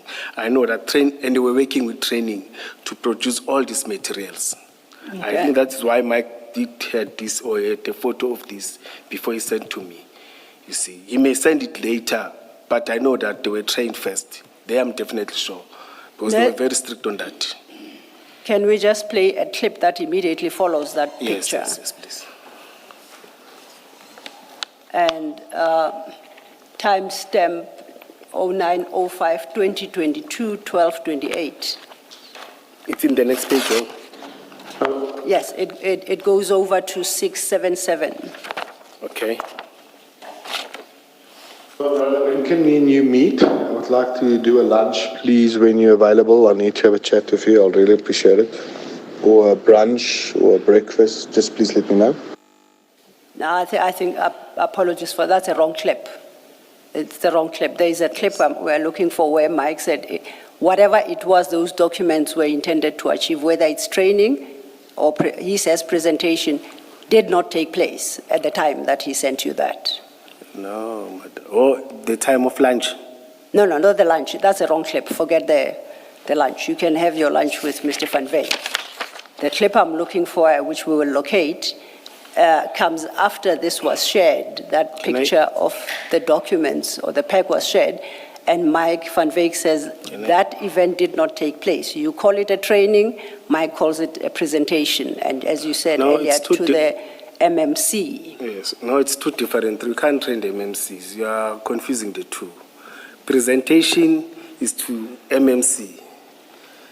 Training is for the volunteers. I'm talking about training for volunteers. Presentation is different. I think you are correct when you say by the time we were engaging or we were talking to each other, the presentation to the MMC has not happened. Yes. Yes. And by the time you issued the cards, the presentation to the MMC had not happened. But remember, I've engaged the MMC. Say that again, please. I've engaged the MMC. We had the political support of the MMC. hours to finalize the date of the launch, the numbers, and make sure how do we extend all those things. Who's this MMC? Oh, we had many MMCs that have changed that time. But portfolio at least? Or community safety. Community But we had safety. 3 MMCs. I think it was coming from Action SA. This is 2022. We had MMC from, I won't remember very well because there were changes like this, but we had 3 MMCs, if not 4, because of the changes. I'm interested because you say that Yes, that yes, MMC yes, yes. granted approval Yes, for the yes, yes, establishment yes, yes. of the But peace I think office. it's the MMC from. Mr. Mkhwanazi, it won't work if we both speak. The chair pointed that out to you. No, let me finish first. I ask a question, you don't let me finish, and then you start answering a question that is not asked. Won't make much progress, surely you'll accept? Humble apologies. Thank you. I was saying, I'm interested in the identity of the MMC specifically because you suggest that the MMC gave approval for the establishment of the peace officers or the Peace Corps. That's why it's important for us to understand who this MMC is.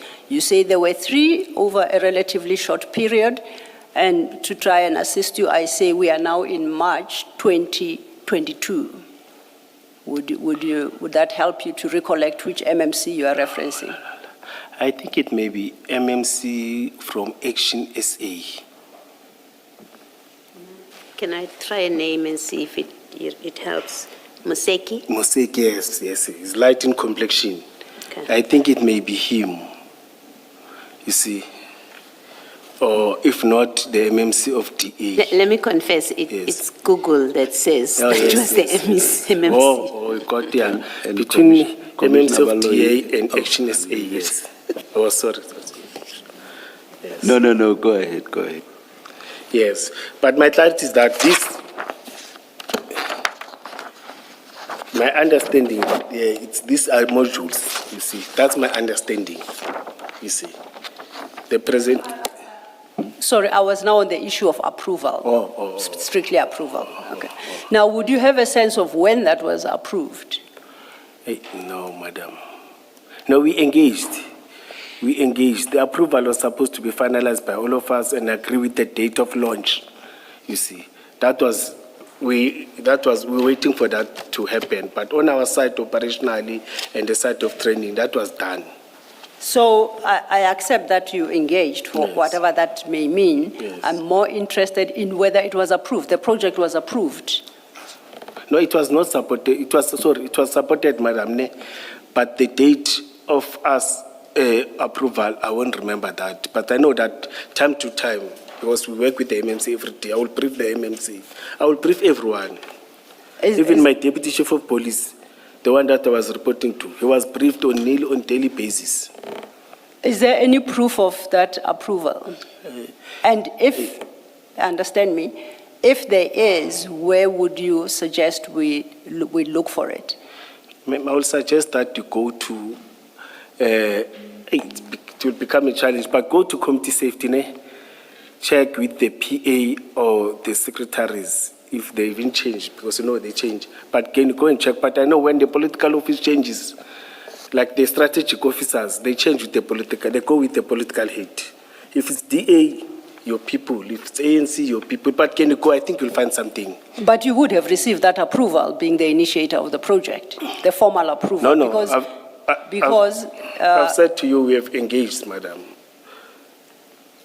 okay, you would have received the approval if granted because you were the initiator of the project and you appreciated absent approval, you cannot move on the project. So in order for you to be issuing cards, in order for you to be issuing training material, you would have formal approval for the project, whether by the MMC, the chief of police, or whoever, but there would be written approval unless you operate differently in the AMPD. I will request you that to check with the Office of Deputy Chief of Police, Mzolo, and again you check with the Office of the MMC. Before I go check, I need you to confirm to the commission, did you have approval? I've said to you, we've engaged, we've agreed. So you didn't have the approval? Yes.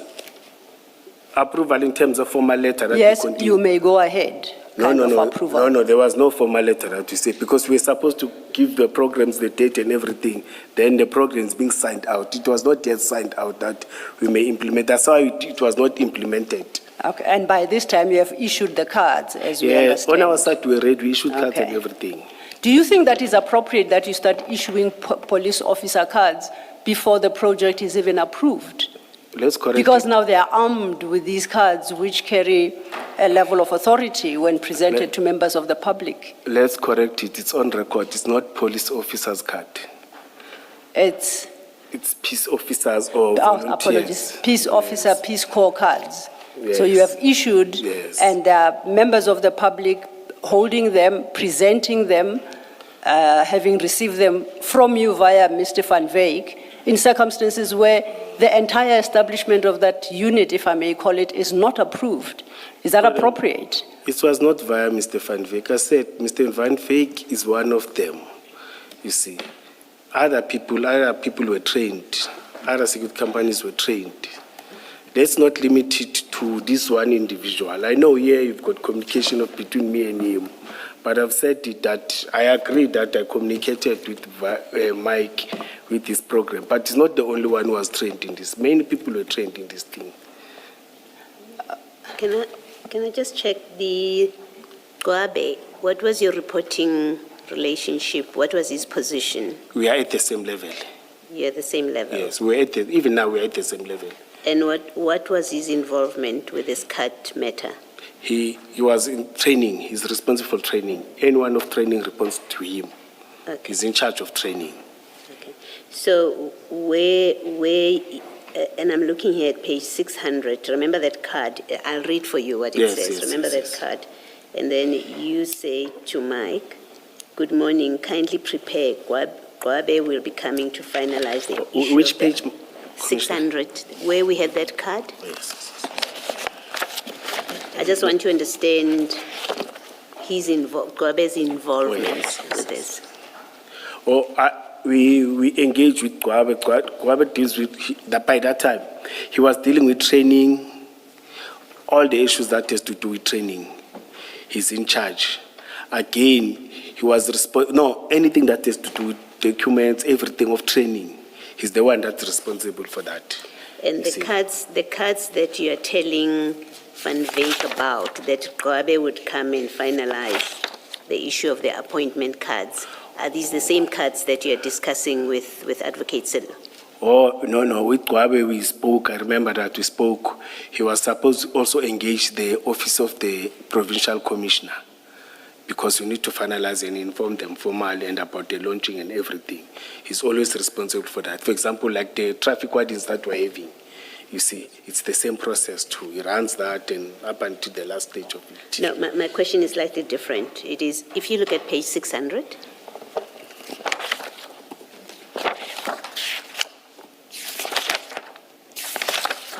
you have that card that came from Mr. Van Veek, right?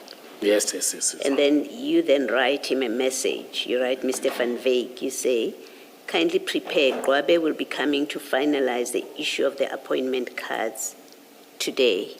Yes. I've already given him a clue. So what I'm asking is, this message from you to Mike, Yes.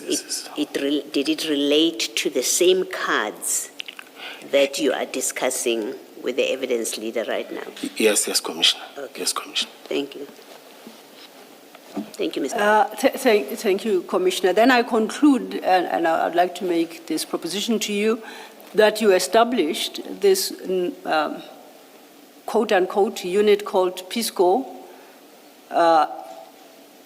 in association with inter alia Mr. Van Veek, in terms of which you appointed certain people, including Mr. Madlanga, as peace officers in circumstances where you knew authorization and approval was required, but you had not obtained that approval. Do you have a comment? Yes, I've got a comment. Please do. You see, I know now we are individualizing it to Madlanga.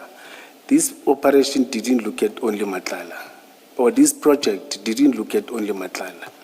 You see, we looked at different security companies. I've said that many times. You see, I know the name and everything. That is why it was detected by our team that there's this individual. You see, by the time they didn't know they didn't know him, that the black person and the white person, that they, out of all the people that were having. But that's your conclusion. Do you accept that the only evidence that we have is in relation to the people associated with Mr. Van Wyck's entity and or Mr. Matlala, and that you have not produced any evidence that this project involved more people than Mr. Van Wyck? I'm saying, I'm talking about evidence. Will you accept that you haven't tendered any evidence? On the second day, on the first day, when I presented, I said, Commissioners, I'm suspended. I can't get hold of documents and everything. The evidence leader said, don't worry, we'll assist you. You see, I know that there's a team that does investigation and everything. I thought by that time, this time you have said, we've got this and this and this and this and this. Because one of the things, again, that I felt that it is important, that's why I mentioned, is the issue of training too. That there was training. If there was thorough investigation, you are also going to get names and everything there. Because it's the division that is not in me, I can't interfere. It is somebody who deals with that, and it's still there. They are not suspended. They are operational. This is not the only thing where you promise that we'll investigate that, we'll investigate that. I thought by this time we'll be presenting, then say, here's the document, yeah, you are correct, yeah, you are not correct. Because what pains me, Chairperson, is that with other people who are testifying, you are able to tell them that you are cleared, you are correct. But with me, why? Even if there are documents that are produced, Chairperson, my statement is thick, this, with many documents. That's why I was complaining that the other document I've attached there, that talks to this project, that talks to this. But I see that I'm concluding today, it's fine. But those documents are part of the evidence. If you can sit and check some of the things and go to college, go to what with these people that I'm mentioning, I'll be cleared in this thing. Because this is not Mukwana's thing. It happened that I led it, I'm in operation, and I even said that there was a meeting of management of EMPD, you see, which was not even chaired by me. I was tasked to run with this thing. I've said it on the first day. It is part of the statement that I've attached. It's part of the supplementary statement. It is part of, I don't know how to call it, the other statement where I argued and requested the commission, please look at that statement because I feel your statement is not covering everything. It is part of that, Chair. I've been mentioned on that.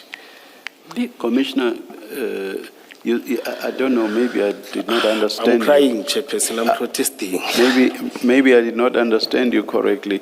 You seem to suggest differential treatment insofar as you are concerned, yes, as Chair. Opposed to Yes, how Chair. other witnesses were treated. Can you please explain that? Chairperson, when I came in here, it's section 10, they said 10.3. Or where you ask questions. You ask about 11 things, you see. And I've produced documents, I've submitted documents. I even submitted documents with why people are fighting me in the department. Because I'm investigating, I mentioned companies, I mentioned some of the project. It was said, no, don't worry, we'll see that, you see. I've responded with documentation, with everything that I know. Those that I don't know, but 99.9, there's evidence that documents talk to that. You see, for example, there was an issue of me stealing cables in Val. It was pure lies. I even submitted an evidence that the operation of cables, it was in the eastern part of Mpumalanga, and those cables were recovered. They were stolen in Cape Town Park. There's evidence, there are photos, there are number of units that were part of it, and they worth this money. All that thing of it was lies. But the person who presented there, he spoke. Can I use the one word that I will never use in my word? He used it. The commission didn't correct him. Revo spoke nonsense. When he was presenting as a witness, he used to say, I'm a criminal, I was talking nonsense. There, and even I picked when they came in, they said he lied in that thing. There was nothing like that in Val Triangle. But because he wanted to paint me as this criminal, and it was believed, and it was taken. And I produced document that counteracted that. evidence that I had by that time. I may not have everything now, but that evidence having a case number where SAP data on those cables were booked, the vehicle, the arrested driver, and the teams that participated, and the statement from SAPS thanking all the teams, EMPD and other security companies, that yes, that cable was recovered and this thing. And it's quiet about that. You see, there's not even an apology that, okay, here you're not cleared, but here you are cleared, you see. To me, it's wrong. And the public, they perceive me. I told you that I'm living in house arrest now, Chairperson, because the evidence that I submitted, you see, but I've said it's fine. The commission is having it. When they do their conclusion, maybe one day in their recommendation, they will peruse these documents and see that. But part of the evidence, this person has submitted these things. With the proof, I even provided contact numbers within the department that with this project, you can ask this person, this is how much of money that was paid. This project was not supposed to be concluded with such amount, and this project is not concluded, Chairperson. I know this project is not concluded, but people were paid 80 million. Some families, some people in the management, they came with their family to rectify the structure or the building that the municipality has paid in. I've provided all those evidences, you see. And to tell you, Commissioner, leading evidence can tell you, I think you are in page 20. You are looking at Mkwana's, any other evidence, but it's fine. You see, I've submitted, I made sure that to get all the documents in everything that is saving. I know that the witnesses, for example, Commissioner, I raised the issue of Kilebohile Tipa, that she lied in public that I wanted to kidnap. Even the car registration, she said she got it at Ignatis, it belonged to me. I've said we can go to Ignatis system now. She cried, wanted sympathy from public, but she lied in public about me kidnapping her. There's no even a single day. I even told the commissioner that I was not even aware that I'm investigated for this thing. There's no single day where she came to me or she talked public about me. The only thing, I even said it. I know Commissioner Kumar was asking something. I even said, even now when you go to my area, every Thursday or Wednesday, there's an article about Mkwana's. It was there before she was suspended. It was quiet. She's back again. There's an article about Julius Mkwana's every day. It's every Wednesday. It's Julius Mkwana's. It's a character assassination. And it has happened, and it is happening, and the commission's allowing it. My request, Chairperson, is that... We can't control what the media is publishing, except in those instances where there may be a basis for us to have our spokesperson correct inaccuracies, for example. Yes. Yeah, but ordinarily we would do that insofar as it concerns the commission. Yeah. Chairperson, I'm not a crybaby. My child, I'm having case numbers. He was nearly kidnapped. Every time when people are talking here, I was called by the detective, by the principal, by the mother of the child. She was picked up, identified at the school. When they were called, the principal confirmed, yes, we saw in the camera. She called her by her name inside the school. After school, she went there and identified. The child went to the office. There's a case that has been opened. False criminal cases, it's not discussed there. 2 cases were opened against me by the people who were at my house taking photos. I went out, I jumped, I got that person driving a security company vehicle.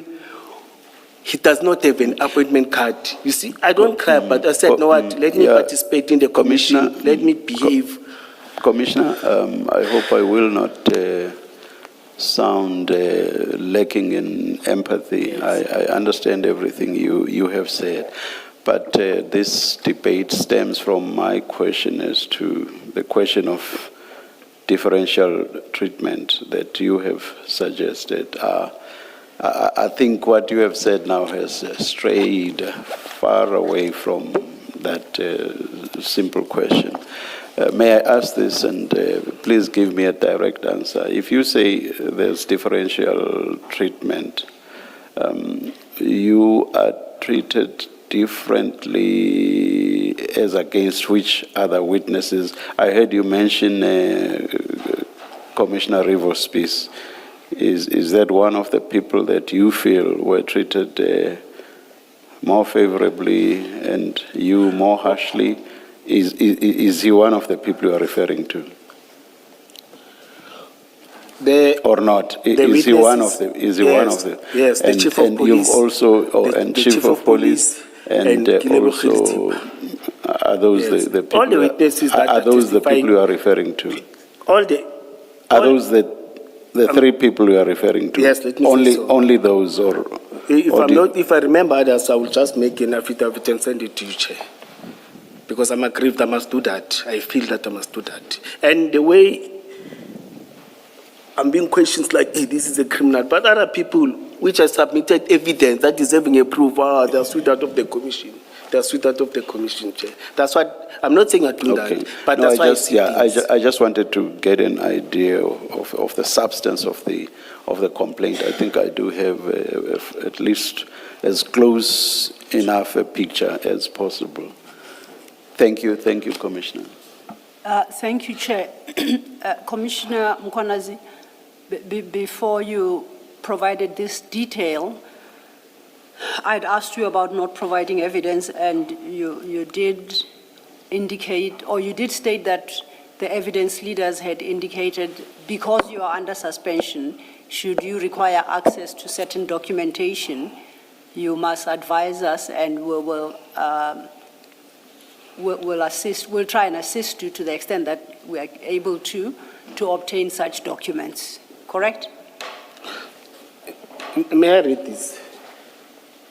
Commission of Inquiry into criminality, political interference, corruption in the system of criminal justice. That means this is part of investigations.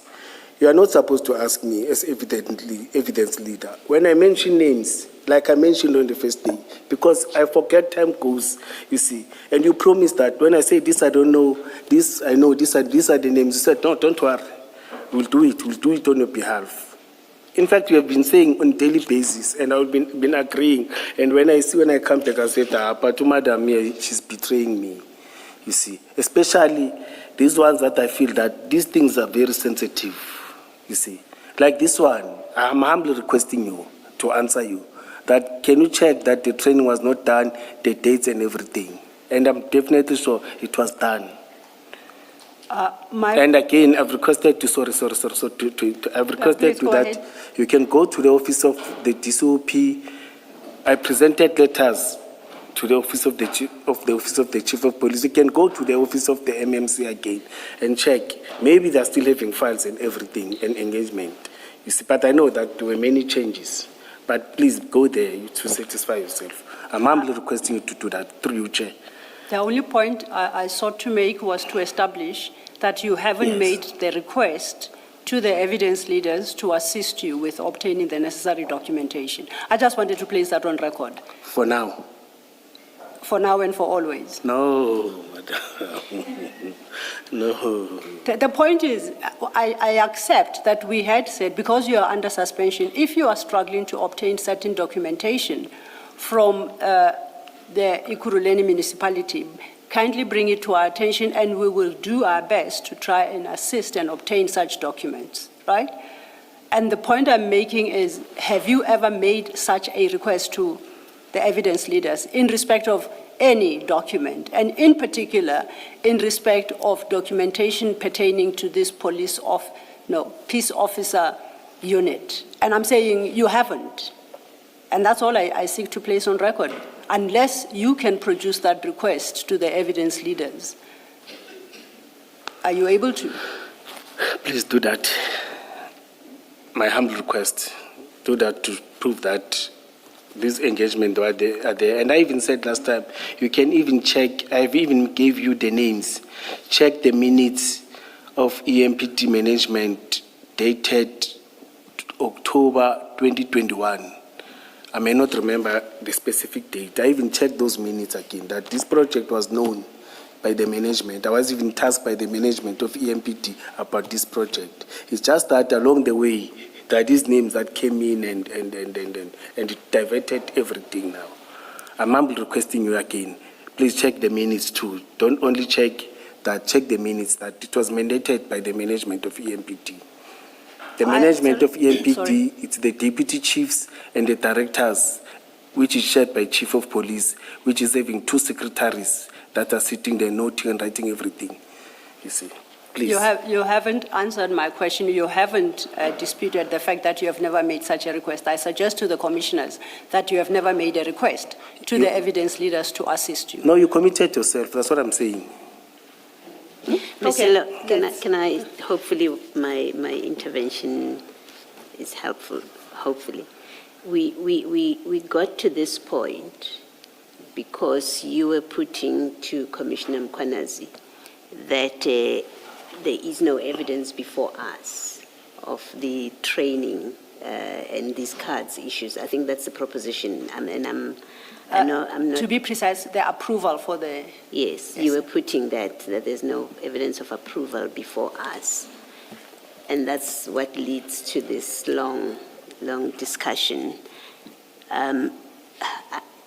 It may well be that it's a question of framing, because we have said to other witnesses, Commissioner, that on the evidence that's in front of us, we are unable to find what they were testifying to, but not making it more than that. So it's not to say, I don't think, and Ms. Silo will correct me if I'm wrong, I didn't understand her to say you're lying. I can't think of another word. I didn't understand her to say you're lying when you say there was training. You're lying when you say there was engagement. I didn't understand her to say that, to suggest that's not true. She was simply making the point that as matters stand before the commission, there is nothing that shows what you are saying. And if that is so, Ms. Silo, can I just clarify, get that clarification from you, that you are not saying you have looked, you've gone to the municipality, your investigators have gone there, and there's nothing that supports what you're saying. I don't think you're saying that. If I may, my response basically was prompted by a claim I understood Commissioner Mkwanazi to have made, which is that a request was made to us to assist him to obtain these documents. And that's all I sought to address, that no such request was made. It's a different topic. Yes. I'm addressing what prompted him to say, but the information is there, go get it to the municipality. I have told you the information is there. Every time I testify, I tell you this and that information is available. So you were addressing that, Yes. and rightly so, seeking to place on record that he has not asked the evidence leaders for specific documents. That is not what I'm concerned about. I'm dealing with his understanding of what you were proposing to him with the original question, proposition, what you put to him. And I think that's what got him to say, the information is there in the municipality and you are not collecting it. So my concern is, Commissioner Mkwanazi should not understand you, if that was not your intention, he should not understand you in the original proposition to have been saying to him, the municipality does not have evidence of that training. No. You are not placing it that Not at high, all. and Not I at think all, that's what got him going. And I wanted to clarify that. No, your understanding is correct, Commissioner. Yes. The question was what I posed to Commissioner Mkwanazi is, I referenced the training and peace officer cards of these people based on his conversation with Mr. Van Wyk in the WhatsApp chats. I don't have, and he has not put any evidence before the commission that it involved a broader group of people beyond Mr. Van Wyk's quote-unquote people. It was to establish that fact, that there is no such evidence. And I'd understood him in retort to suggest that we had undertaken to obtain such evidence and that he had made a request to provide such evidence, and I say that's wholly incorrect.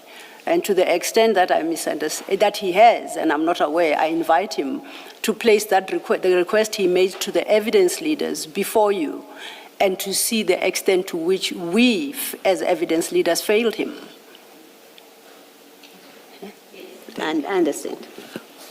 What Commissioner Mukwanazi towards the end, because he said so many things, he said, I humbly request that you do it now. And he even gave you dates Yes. of the particular meetings that he says approvals, at least for the training, not the implementation, were done. So did I understand you correctly that to the extent that no specific request was made in the past, you are now making that request? In the past, I was instructed by the evidence leader. No, focus on, we've moved Oh, yes. past the Yes. now. What is your request? Yes, I'm requesting that, and I'm also requesting when you engage with Mike, the dates and the presentation that he did. He did a presentation to the senior management of HODs, and the chief of police was part of that meeting. You see the dates and everything to show that this thing has been, the city knows about it. Because I know that he had a memory stick that time, a memory stick that he showed me that this is what we presented. You see, just that I can't have the documents of that. Can we you also then- do that too? Can we then do this? During the lunch break, you will write down the dates. You don't have to be specific. If you think it was October 2021, but you don't know the exact date, or it was September, or it was within the last quarter of the year, you will write it down and you will give it to the evidence leaders, and you will mention the specific document so that then they deal with your problem. Yes, can I also ask the offices to assist? Yes, and also the person that should assist Yes, them. yes. And then hopefully that resolves this one issue. Advocate Silo, I know you were not done with this line of questioning, but I have a question that is related to Please the go issue ahead, of Commissioner. the cards. Commissioner Mukwanazi, the cards that you gave to Mr. Van Wyk, and you said other people, we must not just focus on Mr. Van Wyk's Yes. company, other people. Where are those cards now? You asked me last time, Commissioner. No, I'm asking it again, Yes. so answer now. Where are those cards? The answer that I gave it to you is still the same because I'm on suspicion. I can't verify that did they collect all of them or what processes did they take place. But the ones that they collected, where are they? I've said you can communicate with Mr. Mukwanazi. He's the one that deals with card and the other name that I gave. So you don't know whether they collected them or not? I couldn't verify because I was not aware even the commission because we cut that thing. Some were collected, some were not even collected. Okay, let's focus on the ones that were collected. Where are they now? Some were collected, some were not. No, I'm saying let's focus on the ones that were collected. Can you go to the office of Mr. Mukwanazi? I'm assuming, let me tell you why I'm asking you this question. I'm assuming that if at 10 o'clock in February of 2021, Mr. Van Wyk came to the EMPD offices to collect the cards, then he would have taken those cards. And he would have either kept them or distributed them to his employees or people who work for him. I get you, Commissioner. I think And what I'm interested in is that if those people are in possession of cards that bear the EMPD logos, and you say the implementation of this project was not approved, they cannot be driving around displaying those cards to the members of the public and saying, I work with EMPD, I therefore have authority to search your car or to perform these services. And those cards should then be taken back and collected. That's really where I'm going. Yes. That's why I want to understand those cards that were collected. Did the EMPD take them back, or are they still in the hands of those people who were issued with the cards? Let me start by correcting something, Commissioner. I will answer you. For Peace Corps, they don't issue an EMPD emblem. EMPD emblem is only for police officers that are trained. So what do those cards look like that Mike No, they will came say to collect? the city of Ekurhuleni. It's just but isn't that the I don't same thing? forget. No, for police officers, it's different than that one. Yeah, but I did not Just say, that I don't remember it listen correct to now. the It's a long question. time. I did not say that the card says you are a police officer. I'm saying the card is issued by EMPD. That's why they had to collect them from EMPD, right? No, I get They you. did not make their own cards. Oh, They yes. had to come to EMPD and to collect. So those cards must have a logo, whether it's Ekurhuleni City or it's EMPD. There must be a logo on those cards. Otherwise, why would they be collected from EMPD? No, Commissioner, we don't issue an EMPD emblem to an our EMPD appointment card or police cards are different than any I'm cards. going to assume you don't know what those cards look like, and then I will leave it there. Because Yes. if you knew what those cards look like, you would tell me. No, they don't have an EMPD emblem. So they what don't do have they a police have? badge. They What don't do have. they have, those cards? I think it's an Ekurhuleni emblem, if not writing. But if you go to Kolani, you will get those cards. He knows them, everything, and he can show it to you. All right. Yes. But you And understand please- my concern? Yes, yes, yes. I don't want, because you say this project, the implementation was not approved. I don't want those people walking around with those cards and displaying them to members of the public and then saying, this card authorizes me to stop you and to search your car and do those other things. So that is really my main concern. That's why I needed to know, where are those cards now? No, I get you, Yes. Commissioner, 100%. Thank you, Commissioner Baloyi. Commissioner Kumalo, now I know that. It's because I'm looking at Commissioner Baloyi just before I spoke. I apologize, Commissioner Kumalo. I was about to move off this topic and start witness K, the witness K topic. I do note the time, but perhaps some preliminary questions to Commissioner Mkwanazi before we engage with the content of the statement. Commissioner Mkwanazi, you have had opportunity to consider witness K's statement. You were given a file, and as the chair cautioned you, please avoid mentioning her name or other personal details. You remember the statement you were granted time to read through during tea?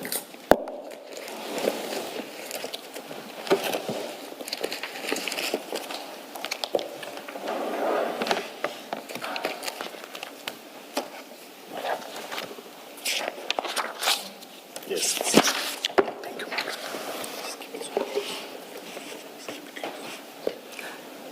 Commissioners, that statement and annexure is now part of Commissioner Mkwanazi's bundle, but you probably have the original statement with you close by. So it's the same statement. You can work off that one.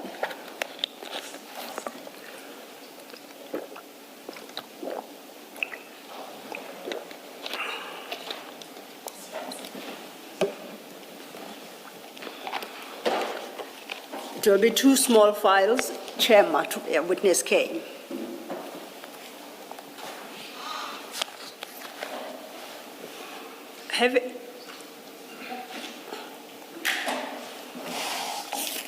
Having read the statement, Commissioner Mkwanazi, can I establish the following?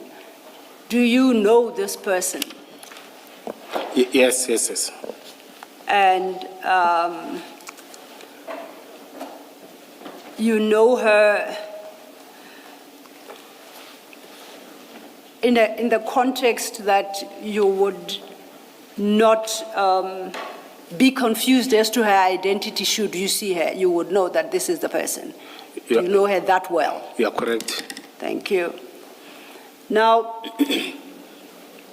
as you realized in this statement, she gives account of the events of the 8th of February 2023, when what we have come to term the semi-precious stones were taken from a citizen in Kilani. This is what the statement is about. You confirm? Yes. All right. Now, I'll skip the first 6 paragraphs. They involve largely personal matters.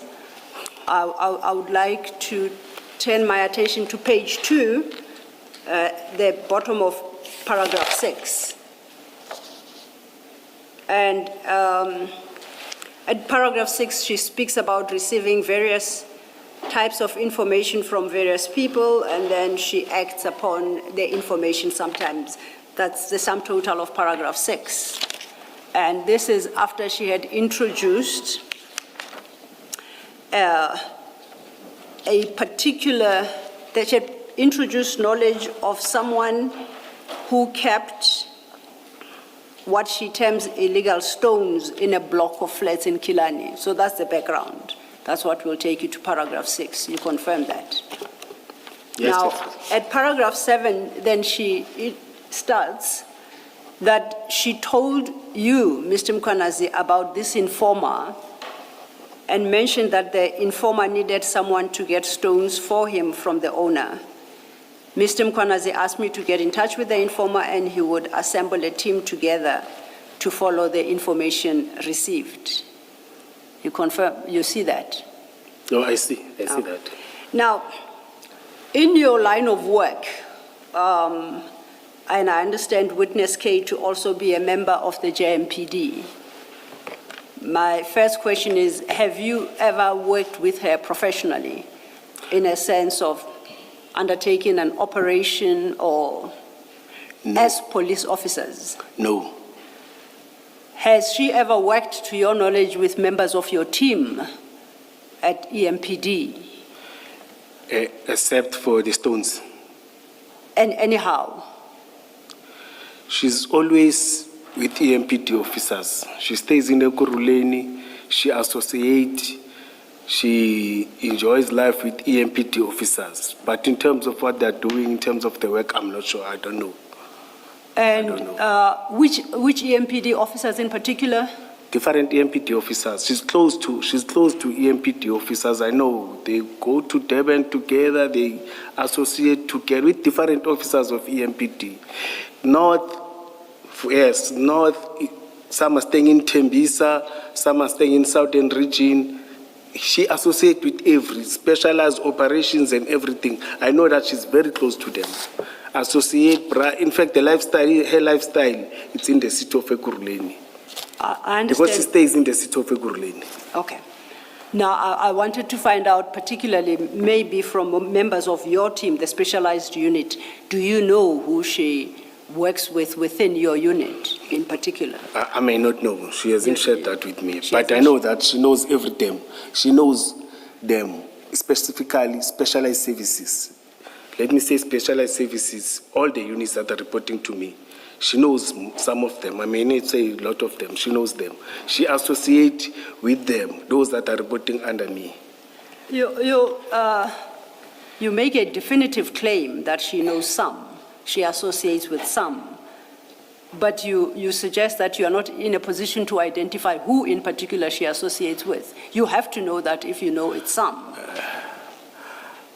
I may not be specific, but I know she used to tell me that I was with officers of EMPD, we attended funerals, we attended after tears with officers, and there you can't have them individually. So we went to Durban in sport, I was with officers of EMPD, she's an athlete, and they are sports, they're everything.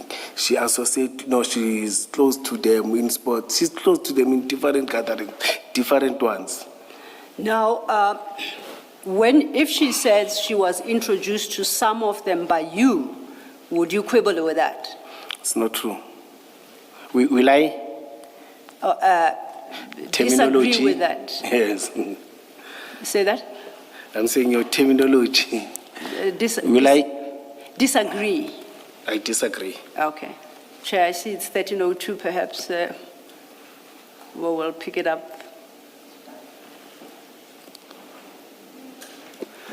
Let's adjourn and resume at 2 p.m. Thank you, Chair.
Yes, Ms. Silva.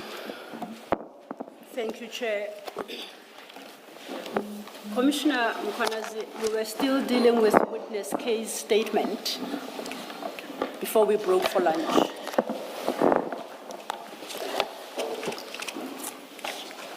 Yes. Do you have it before you? Please remember Chair's directive not to mention the name. Oh, Commissioner, please. thank you, Commissioner Kumar. So we touched on this the previous time, but just for the record, remind me, you say this was a joint operation with JMPD, Yes. amongst others? Yes, yes, yes. Who of the JMPD members were present? Commissioner, I must raise it that I had a challenge when we were there. When I went there, I didn't find anyone. You see, the team was supposed to meet, they were supposed to meet all of them. You see, but the challenge there, when there was no one else except EMPD. You see, and it was difficult even to answer when I was asked by the chairperson that, no, there must be a parade, people must, I said yes, but I arrived there during the day, it was only, I didn't know what was inside, but Mackenzie told me that it is him and the two EMP, ATN and Kesha. From the side of JMPD, I didn't see anyone. People disappeared or some people, they decided to hide themselves. You are aware that in this particular statement, witness case says that she is the one JMPD member who was involved in this operation. Yes, some yes, way. yes, And that's correct. you are saying you didn't see her, Yes, that's correct. but you knew her at the time. You knew her, that You she knew was her, there? No, you knew her as a JMPD No, a officer. long time ago, yes. Yes. Now, at paragraph 11, at paragraph 10, she speaks about each one of you having a role to play. She had to organize the informer, secure the information as to the whereabouts of the stones. And Mr. Mkwanazi had to organize. Sorry, page 18, eh? Page 3 of her statement, paragraph 10, Oh, paragraph at the 10. bottom. Oh, yes. She said that you each had a role to play. She was to organize the informer and establish the whereabouts of the stones, and that you were to organize the officers that were going to come in and take the stones. Do you see that? Yes. Over leaflet 11, she says on the morning of the 11th of February, she was off duty. Then she mentions the place where you all met with you. Says, while we were there, Mr. Mkwanazi introduced me to Officer Kisha Lee Stalls and Officer Norman Mackenzie, who were dressed in uniform. Mr. Mkwanazi also introduced me to a man dressed in plain clothes who I now know as Andy van de Walt and who I understand to be a civilian. What's your comment to that? It's not true. By this time, she already know different people and many people I worked with in different teams, in different units. Sometimes she will come at home, you find that they want to talk to me at home, they will find, then I will introduce them. I introduce her to many people that I worked with, except those that she knows them. But she used to drive, she used to come at home. You recall before lunch, you indicated that you did not know which EMPD specialized services members you knew. I've said to you, she had associated or socialized with different EMPD members. You see, I may not know all of them that she socialized this. I don't know I don't attend these social events. I don't go around, you see. They will, after tears, the funerals of EMP, funerals of Johannesburg, I even said, even in the sports, Commissioner, please try to shorten your answers. Oh. You always give lengthy explanations Yes. in response to all the questions. Humble Please. apologies. Yes. I'm not suggesting that you should not deal with the substance of whatever it is you want to deal with, but it cannot be that for every response you give a lengthy explanation. Okay, thank you, Chair. Now, I just want to understand your denial. Are you denying that she knew Officer Keisha Listols and Officer Norman Mackenzie? She knew them. She knew them? Yes, she knew them. Are you denying that this meeting took place? No, I'm denying that. All right. Yes. But on what basis do you maintain she knew them when you couldn't say who of your members she knew? I've said to you. No, I'm saying specifically these ones. I had asked you can't- specifically, who of your members did she know? You say you can't say she knew everybody. Now, Yes. sorry, here she says you introduced her to these two, and now you say that she knew them personally, the two specifically. How can that be? I've said, through you, Chair, I've said she socialized with many people. I may not know everyone that she socialized with, but I know that some of them, they belong to my units. Some of them, they belong to operations too broad. You see, I even said, just that the chairperson said there must be specific. They are playing sport. They are athletes. You see, every 2 weeks, every month, EMPT, JMPT, all the police officials, those that are athletes, all of them, they associate, they dance, they jive, they do everything with. Just, even these ones, Mackenzie and Cash, they are sport people. You see, when they're having these sport tournaments, and all of them, they gather there and meet there. You see. A direct question. Do you know for a fact that she knew Officer Keisha Listols and Officer Norman Mackenzie? Because the lengthy explanation does not necessarily tell us that you know that she knew. No, they knew each other, Chair. So you know for a fact Yes, that they she knew knew each that. other. Yes, they knew each other. Not only them, they know each other. No, we're asking you about just the two now. Yes, Ms. Silva. Thank you. If you look at witness case annexure to that statement, it's a chats that she downloaded from her phone, or not downloaded really, screen grabs of chats she had with somebody she has saved as K. Juju. After the statement, ne? After the statement, yes. From annexure 322. Please say that again. From page 322. That would be correct, yes. He's working off the exhibit bundle. And you see that this is the communication between herself, witness K, and somebody called K. Juju. And Yes. the start of that message, the messaging, has got that message or notice that appears that says messages and calls are end-to-end encrypted. Only people in this chat can read, listen to, or share them. You see at the top. Do you see that at the top in yellow? Yes. Do you accept that that normally happens with numbers you have not communicated with? No, I don't know about that. Come again? I don't know about that. Okay, I tell you that for numbers you haven't communicated with, first contact, it will give you that message. Okay. That calls are end-to-end encrypted. Okay. Now, if we were for a moment to accept that, this would suggest that the first communication between Stalls and witness K is on the 6th of May, 2023, according to this document. I know you, but I don't communicate with you. It doesn't mean that when you know people, you must communicate with them. That happens in life. There are many people that I know that I don't communicate with. Now, Some I'm working with, but I don't communicate My with them. I've question- never communicated Can we with. confine ourselves to my question? My fear is that we might not finish today and you'd have to come back, Mr. Mkwanazi.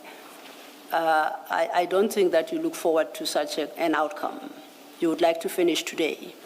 So perhaps if you confine yourself to my questions. I say if you for a moment accept that that message appears when people first contact each other on WhatsApp, then you must accept that this first contact occurred on the 6th of May, 2023. No, I accept what I see. Yes, what it says, what it suggests. Yes, what I see. And in fact, On the 15th of April, Can I, to be fair to Commissioner Mkwanazi, that would not be consistent with paragraph 15 of witness K statement. Because in paragraph 15, witness K says, after they obtained the stones, Stolz phoned me, which means in February, if I'm not mistaken, on the 8th of February, Stolz would have phoned witness K.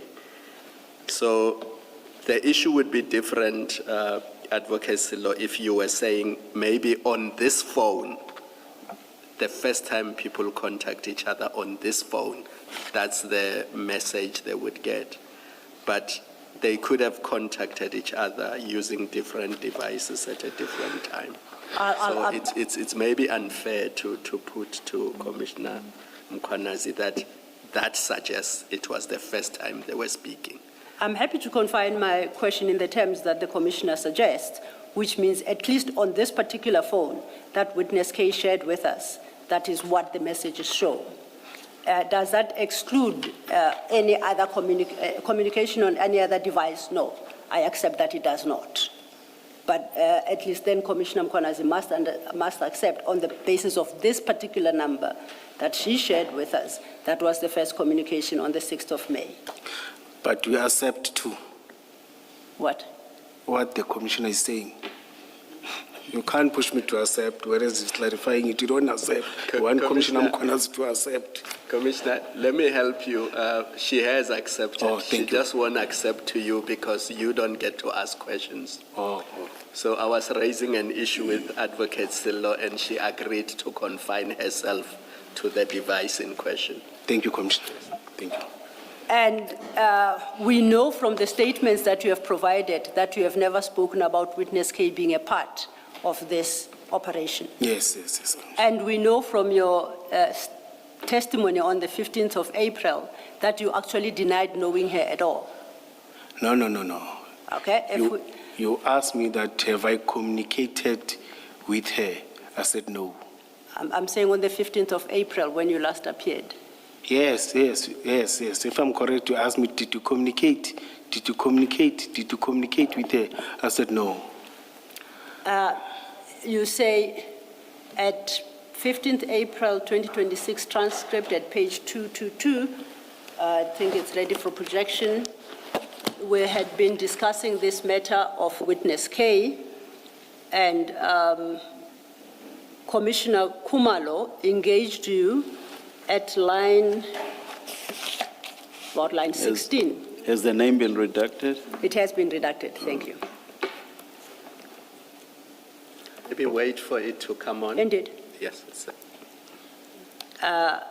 Commissioner Mkwanazi, it's up on the screen. If you see, you remember I told you about the number 10 on the left column. If you start from there and you read about line 16, where Advocate Kumalo asks you, do you even know who K is? And you say, no. And then in the context of what was being discussed, it exactly. And you confirm again, no. And then it was in the context of the statement by Stolz, who said they received information from witness K. So you denied knowing witness K here. Remember, by this time, you have already read all the statements about them, and she was already mentioned. Then the question was that, did I communicate with all of them that were part of that? But please look at that correct line. me. I'm sorry to interrupt, but please look at the No, question. I looked at that side, yes. Okay. You'll correct me because you read something from McKinsey, you read something from, who's this person? Stolz, and there was, no, the other guy. They didn't talk about, but you said communicated with somebody. You see, I've said, no, I didn't communicate with her. And on that day, I didn't communicate with her. I don't know what that's about, Commissioner. The question here is, do you even know who XXX is? The name there was witness K's name, but it's been redacted. Do you even know who witness K is? And your answer is no, no, no, 3 no's. So I don't understand this thing about statements having been dealt with. No, I think I misunderstood Chairperson. Yes. Because knowing her, it was on a different level, not on this operation. I take that. No, do I you take know that. so and so? The answer is no. Yes, no, I take that, Chair. It was not, do you know her at whatever level? So he says, he says he now sees, he now takes it. Yes, thank you, Chair. Yes. I have a serious problem with that because unfortunately on this page, we can't go further up because they have not redacted the 2 questions that precede this question. The 2 questions that precede this question, I specifically mentioned the name of witness K. And I then asked you, do you know who this person is? And your answer was no, no, no. So, and you were deliberate because you knew that Stolz and Mackenzie and the other people said in their statements they got information about the stones from witness K. And it was in that context that you were then asked, do you know this person? And your answer was no, I don't know this person. And I'm going to put to you, Commissioner Mkhwanazi, that either you were not truthful then or you are not truthful now. But it can be that you misunderstood the question because the question was very clear. And you have to stop playing games because we are not in the business of playing games. This is a serious commission of inquiry. People cannot come here and play games and filibuster and obfuscate. If you are asked a question, you answer it, and you answer it truthfully because you've taken oath at the beginning of the day. Please let's not play games and let's not waste time. If you don't know, just say, I don't know. If the answer is yes, it's yes. If it's no, it's no. Okay. If you answer a question but you feel like your answer is incomplete and you want to explain or give context, you can do that. But please answer the questions and answer them truthfully. Let's stop playing games. Thank you, Commissioners. So now we know that in truth you do know witness K, unlike how you testified previously. Yes, Commissioner. Yes, so now, one thing that is consistent between witness K and Stolz and Mackenzie is that she was a part of this, I won't call it operation incident. It's because the 2 speak about her and she has come to confirm she is that person. Yes, in their statement again, they mentioned that. In their statement again, Yes. to agree, they mentioned Yes. that, both of them. And by the time you prepared your February 2026 statement, you were aware of their statements that they mentioned her. No. When did you No, become aware of them? Remember, I was suspended. I prepared my statement when I came from suspension. Immediately when I came, immediately after that day, it was on the 24th, but it was after my suspension in May where I got called by IPT, Which May? 2023. No, I say by the time you submitted your second statement to the commission here in 2026, you were aware of Stolz's and Mackenzie's statements and reference to witness K. But yes, my statement was communicating with the people that I was with in the vehicle. But I'm saying you did not mention this particular JMPD member you knew was part of the operation, No, I as didn't you call mention. it. You are correct. I didn't mention it because I never communicated with her about this operation. But the question to you was not about who you communicated with, it was who took part in the operation. Why did you withhold her name then? I never saw her in the operation, Commissioner. So to the question. I saw Mackenzie, and Mackenzie mentioned that she's with this and this. Or he's with, sorry, I want to say. He's with these 2 people. So to the question who took part in the operation of the various law enforcement. I've said, oh, sorry. You understood the question to mean who did you talk to on the day of the operation? Is that how you understood the question? Yes, you're correct. How do you, when you are asked who took And- part in the operation, and then you say you understand that to mean who did you talk to on the day Those- of the operation? Those that took part is those that I saw and those that I communicated with. I thought it was a joint operation of specific members of different law enforcement. So you don't have to talk to them, you don't have to see them But- to know their presence. But you must know them, that this and this person, they did took part and participated in this operation. I can't finance on behalf of another institution or on behalf of another person that I didn't see in an operation. I suggest to the commissioners to reject your version and to accept witness K's version on the basis that it is fully supported by Stoll's and Mackenzie's versions, and it is only your version which is out of kilter. So yours has to be rejected about her presence in the operation. What's your comment to No, I that? never communicated with her. By presence, do you mean physical presence? Participation in the operation. I think, please rephrase your question. Yeah. I'm suggesting to the commissioners that there is no basis to accept your version in light of witness K's own testimony and statement, which is supported by Stoll's statement, which you have been engaged on previously, and Mackenzie's statement, which suggests she was a part of the operation. It's their statement, it's Sorry, not. Mr. Law, can I also clarify, it's on the back of the chair. When you say operation, are you talking the scheme or the operation at the apartment? I'm talking of operation in the context of how General Mkwanazi deals with it. In his 2026 statement, he says the entire visit to the Kilani flat, seizing the stones and handing them over wherever, was the joint operation. It's in that context I'm calling it an operation. Yes. Now, I'm not suggesting that in the execution of the operation, certain people were there. It is common cause, I think, even on witness K's statement, that she was not on the flat, at the flat on the day that the stones were seized.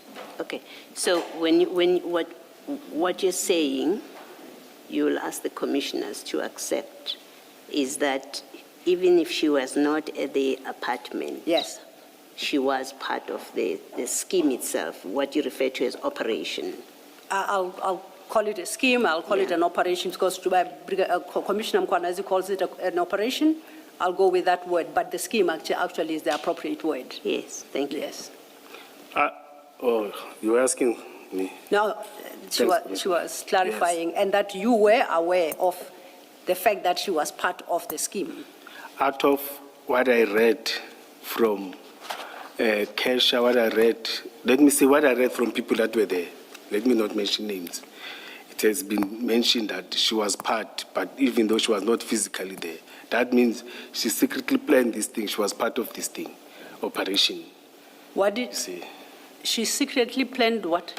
the operation without my knowledge, or she was part of this operation, but she decided to hide herself in this operation. But you called it a joint operation with JMPD and Gauteng Traffic, so you formalized it. So what do you mean she secretly organized this one? Operation? Yes, she was supposed to be there and be visible, but there's nothing to hide when it's an operation and clean operation. You see, for a matter of fact, she decided to hide herself, not to be seen. It tells me something now. Something is coming in my mind. Can I ask a question? Sorry. Yes. Who at JMPD did you speak to that led you to believe that JMPD was part of this joint operation? Because for you to say it's a joint operation involving JMPD, somebody at JMPD must have told you that they are part of this operation. Yes. Who is that person at JMPD? I only want the name, not the explanation. At JMPD, I didn't communicate with anyone. So how But- do you know that it was a joint JMPD Yes. operation? The communication with Masego said they are part of this operation. But Masego is not part of JMPD. Yes, I agree, Chair. I agree, Chair. Then my understanding, I agree, Commissioner. Then my understanding was that they are part of it. Because we've done many operations with Masego. And Mr. Masego is deceased, am I Yes, correct? yes, you're so correct. he doesn't get to speak and dispute your version. No, we did many operations with him. She won't even change anything. And in those operations were successful, Chair. Commissioner, I mean to say. Thank you, Chair. Thank you, Commissioner Kumalo. And then she proceeds at paragraph 17 to say sorry. that at page 5 of her statement, that on the 12th of February 2023, this person she calls an informer gave her an amount of 110,000. After receiving the money, I met with Mr. Mkwanazi at a car wash. He then phoned Officer Stolz to come to the car wash. We shared the money equally amongst the 5 of us. I gave them 88,000 for Mr. Mkwanazi, Officer Stolz and Mackenzie, as well as Mr. Van de Walt. I kept the 22,000 rand for myself. What is your comment to that? I deny this. So what, you deny meeting her on the 12th of February, as she describes? Denied meeting at the car wash. I don't know which car wash. Denied anything that has to do with money. There's no way that I will stand here and say the stones were taken and they are somewhere, and they were taken by somebody in the city of Johannesburg, per statement, because I even in my testimonies, except the statements that are there, when you check the documents, there's another document that I got. I communicated with Kesha when the commission have started. I communicated with Mackenzie. I said, guys, I need the statement. What happened to the stones? It was even before I came here, commissioners. You see, what happened to the stones? What happened to these things? You see, they even wrote the statement that those stones were handed in to the officer of JMPD. You see, I even said when I was there many times that the stones were handed in JMPD, and we must check officers of JMPD, we must check with JMPD. Then the chairperson said, no, we are bringing another matter for another court. Yeah. You see, I know they were asking me about something, but I'm the one who emphasized that, no, the stones ended somewhere, and I cannot be part of the people who are taking money and even sell the person who gave me cash. You see, I never received any cash from this officer.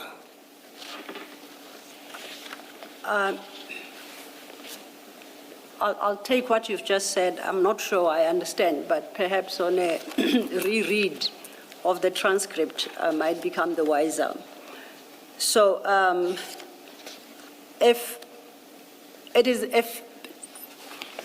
what's her name? Officer Stolz were to admit to a meeting of the 12th in your presence, you would still take issue with that again?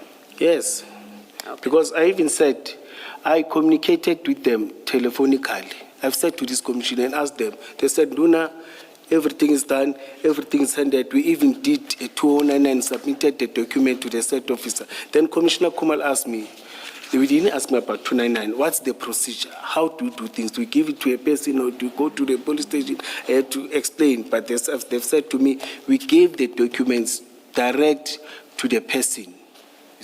And in my engagement, again, you see, with the cashers, they emphasized, and they even wrote on top of the statement, my evidence, my attachment about these things. They even repeatedly emphasized that thing again, that they were handed to that officer of JMPD. And I couldn't even explain commissioners when I was asked by 299 because I don't know 299. I don't know how does it work because it's an SAPS thing. It's not an EMP thing. But I spoke about document.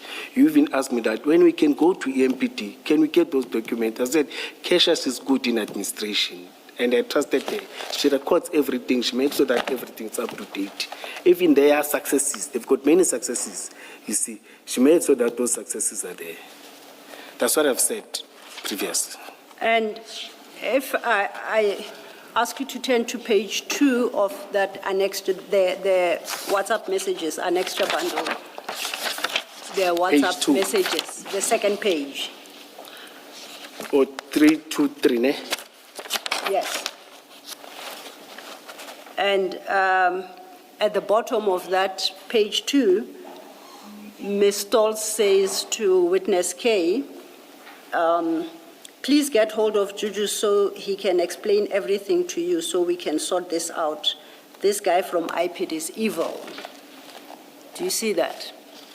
Yes, yes. Do you, I suggest to you that she states as she does, because Juju, being a reference to you, knows exactly what was happening about these stones. Commissioner, can I repeat? Witness case says that the last time she communicated with me, it was in February. That's what she claims, you see. I never communicated with her, you see. And again, I only communicated, I was suspended, commissioners. When you are suspended, you are not allowed to communicate with employees of the city, you see. I only saw this on TV when they were arrested for other things and for other things, but we couldn't engage and communicate. I only came back and communicated with them with after. And the statement that they've told me, as I've said before, is that we submitted everything with cash and everything with them. Up until there was this commission again, up until I was briefed by IPIT again, that they've said they submitted, in their statement, they've said that they've submitted everything to the officer of JMPT. You see. Then when I came back, I'm saying one and the same thing. When I came back, I communicated with these guys. I said, guys, there's this thing I'm being accused. Can you submit your statement? And because I couldn't get their statement, I can't ask an investigating officer of IPIT, give me the statement of other people, you see. Tell me what happened to these fake stones, you see. They said, no, the fake stones were submitted, or the stones, well, to me it was fake stones. The fake stones were submitted to the office. Then I didn't make any follow-ups. Because it was submitted in writing, in an affidavit format, and it's submitted to the commission. No, remember, the only time we know that they were submitted to anyone is firstly from Stoll's statement, and secondly from your statement of 2026. You are the one who suggested that the documents and the stones were handed over. There is no record of that handover. Now you can check my evidence. I've got their statements that they're saying so, not the ones of IPIT, their statements. Because Mackenzie suspended, I can communicate because we're charged with the same thing at Sitofe Kurleni. Stolz, she's no longer working for the city, she resigned, you see. Both of them, I approached them and said, I want statement so that I can submit to the commission because they've already testified about these things and I'm being included in this thing. What I don't understand is if you look at that page 2. Yes. It starts by Stoll saying, good morning, that white guy opened a case of theft and robbery against us, and IPIT has the docket. Witness case says, good morning, we'll meet. Then she asks, today, we have to give IPIT statements Friday. He wants to arrest us. And it is in that course of that engagement that at the bottom she says, to witness K, please get hold of Juju so we can explain everything to you so we can sort this out. This guy from IPIT is evil. And I'm saying to you, that suggests that you were aware of the scheme and they required your intervention to stop IPIT from arresting them. I was not aware about the scheme. To me, it was an operation, not a scheme. It was an operation with other members of law enforcement, the identities of whom you neither know nor can establish to the commission. Is that correct? It's not correct. What is correct then? It's what I presented before. You see, and I was corrected on that one when I said I don't know. But it's what I presented before. And what you presented... And what I remember, Commissioner, there was a time, I think I was back. There was a time where she tried to communicate me with and raised the issue of IPIT. I said, I will try, I will meet with you. I didn't. I'll make follow-up and meet. I didn't because IPIT had already briefed me that these stones were not booked. These fake stones were taken to someone else, you see. Makakula and I can mention those names. Makakula and the team, or the team of IPIT, they were so open when they were engaging me. As I've said, they called me and say, there's this case, this is what happened, this is what happened, and the stones were handed over, but we are busy with those investigations. I remember they told me that, they were so open to me. Then I avoided to discuss anything because we never discuss all along. You see, now you want to discuss me when there are challenges that I don't know. Well, their communication between the two would suggest otherwise. I would like to leave the issue of witness K, commissioners, if there is nothing else. I just want to ask one question. How would Mackenzie and Stolz, how would they have known of this address in Killarney and that they should go there? Because I had understood that you were with Maseko, Chief Maseko, and you at some point traveled with him to the address. But how did Mackenzie and Stolz know about the address? Commissioner, And what to do when they get there? Yes. Commissioner, I said there's a word that I use secretly, that she secretly planned this thing. She came to me, we were communicating, came to me with other different things. Immediately when there's this operation. Who is she? Sorry, I'm confused. I can't mention the Witness name. K? Yes. Are you saying Witness K secretly planned this? Yes. No, I'm saying that she used to come to me. You see, we're very close communicating. Everything was fine, you see. And she'll come and ask me any question, ask about members or preparation that you are doing, openly so, because I thought we are developing something. Immediately when there was this thing happening and this operation, then she disappeared from nowhere. There was no war, there was no conflict, there was no us pointing with each other. The only thing was said, no, but you are seeing another person whilst you are seeing me. No, we are going to make us police fight. And there was no thing that made us to fight, but she decided to keep it low end. Commissioner, my question is, how did Mackenzie and Stolz know about this address in Killarney? That means they communicated with her, because they even called her to tell her that we are with this person. There was communication between the two. And how did you know about this address in Killarney? No, I communicated with Mackenzie. I communicated with my officers. I communicated with Mackenzie. That's why I even find. Yes, I communicated with Mackenzie. I can't say I don't remember Cash, but with Mackenzie I did communicate. And did Mackenzie tell you who told them about the address? No, I didn't ask about that. Because it did not come from you, and it did not come from Chief Maseko. So how would they have known about this place in Killarney and that they should go there and conduct an operation? Commissioner, in their statement, they've said they communicated with her. Yes. Both of them, in their statement, they're saying so. And before today, why did you feign ignorance and pretended that you don't know who they were talking to and who gave them the address and who gave? Because if they had briefed you, as you say, they would have told you that we met with this person whom you clearly knew, and she's the one who gave us the address and told us that we must go to Killarney and what we must look for when we get there. Your members cannot just go to Killarney and show up at an address and take items. You are correct, Chair. When I was there, the first thing that I asked commissioners, that guys, you are here. In fact, I'm repeating what I've said before. Did you go to the police station? Yes. Did you communicate with everyone? Yes. They even said that we communicated with her. Even later, Cash again, I think in a statement. So pause there. They told you on the day that they communicated with Witness K. Yes. And you knew this all along and you did not tell the commission. No, but it's there in their statement, commissioners.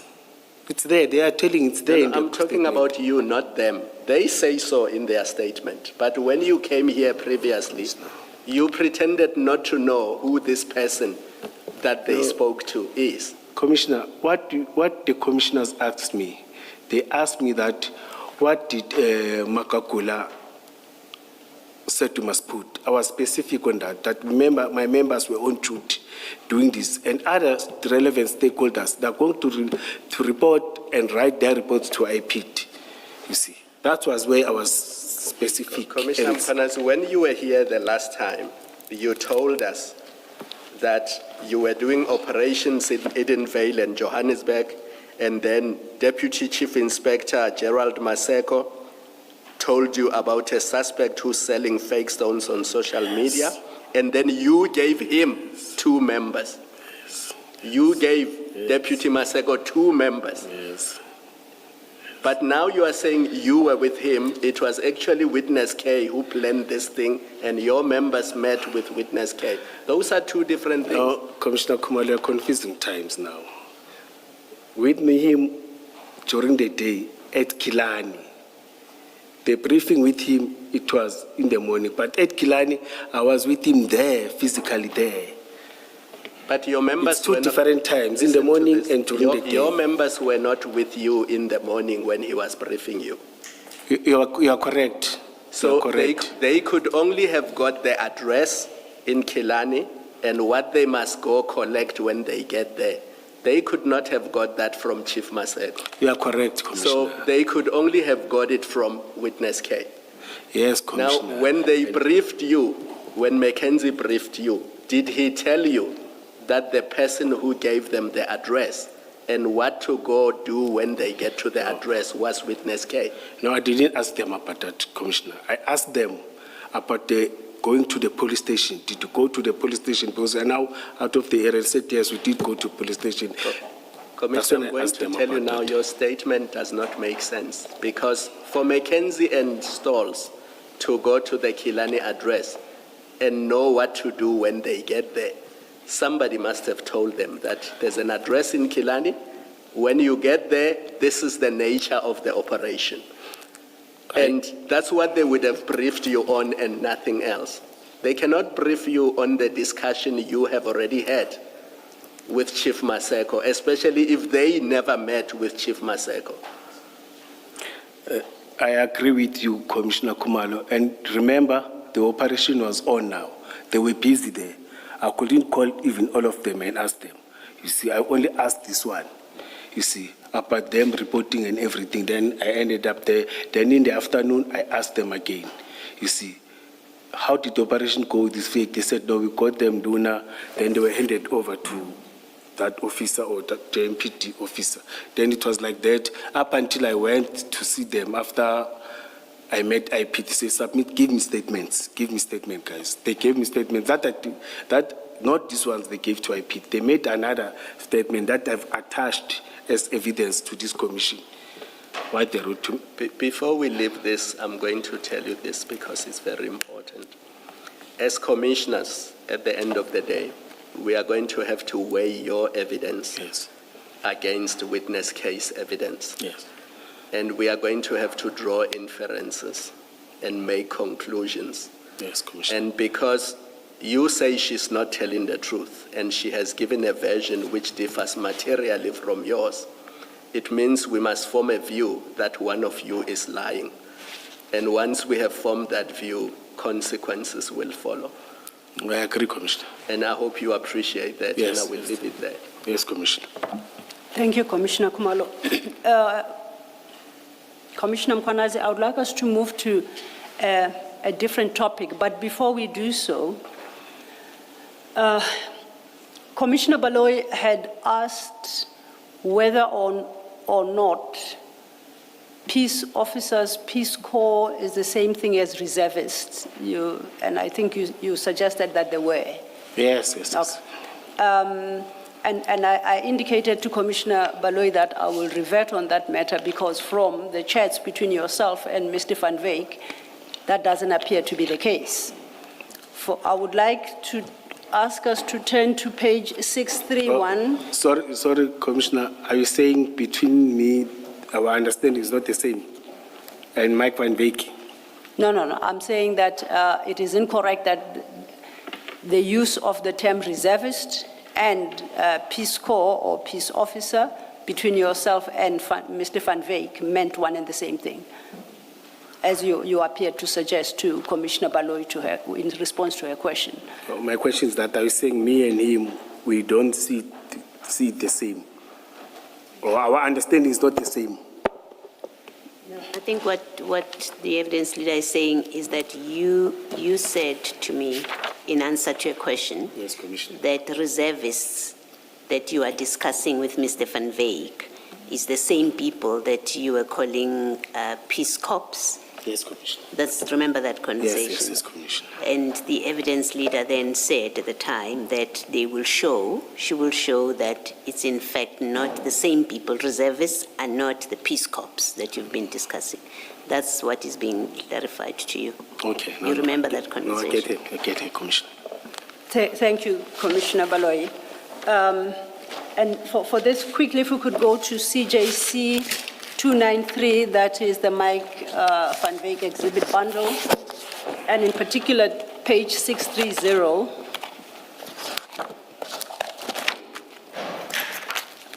We will flight it momentarily.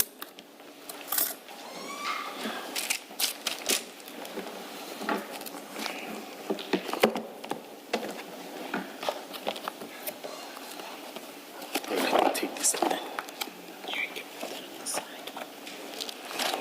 630 and CJC 293. That's the Van Wyk exhibit bundle.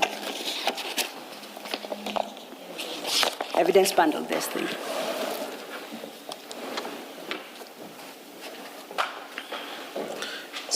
Yes, Commissioner. Yes. I'll just give the commissioners a moment.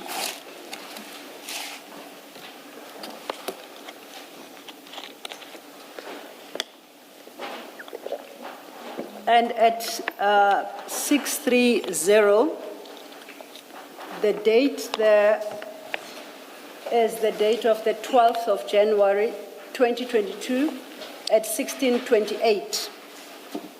There are other examples, but I'll rely on 3 to demonstrate that reservists and Peace Corps is not the same. If one has regard to that timestamp and the entry, the message sent by Commissioner Mkwanazi is, "Good evening, Mike. Let's prepare for tomorrow's 2 appointment cards after 0900 a.m. So by the 12th of January, the conversation about appointment cards was well underway. I'll then invite us to page 631. Do you see that, Commissioner Mkwanazi, where I was reading? Sorry. Yes. I then invite us to page 631. And the date there is 14th of January 2022, timestamp 0617. And Commissioner Mkwanazi says, "Hi, my brother, I'm available anytime. The card guy is waiting for our last call. Let's make Monday." And we know that in the morning we're having this conversation about cards, and we know that these are peace officer cards. Yes. If we go to page 640,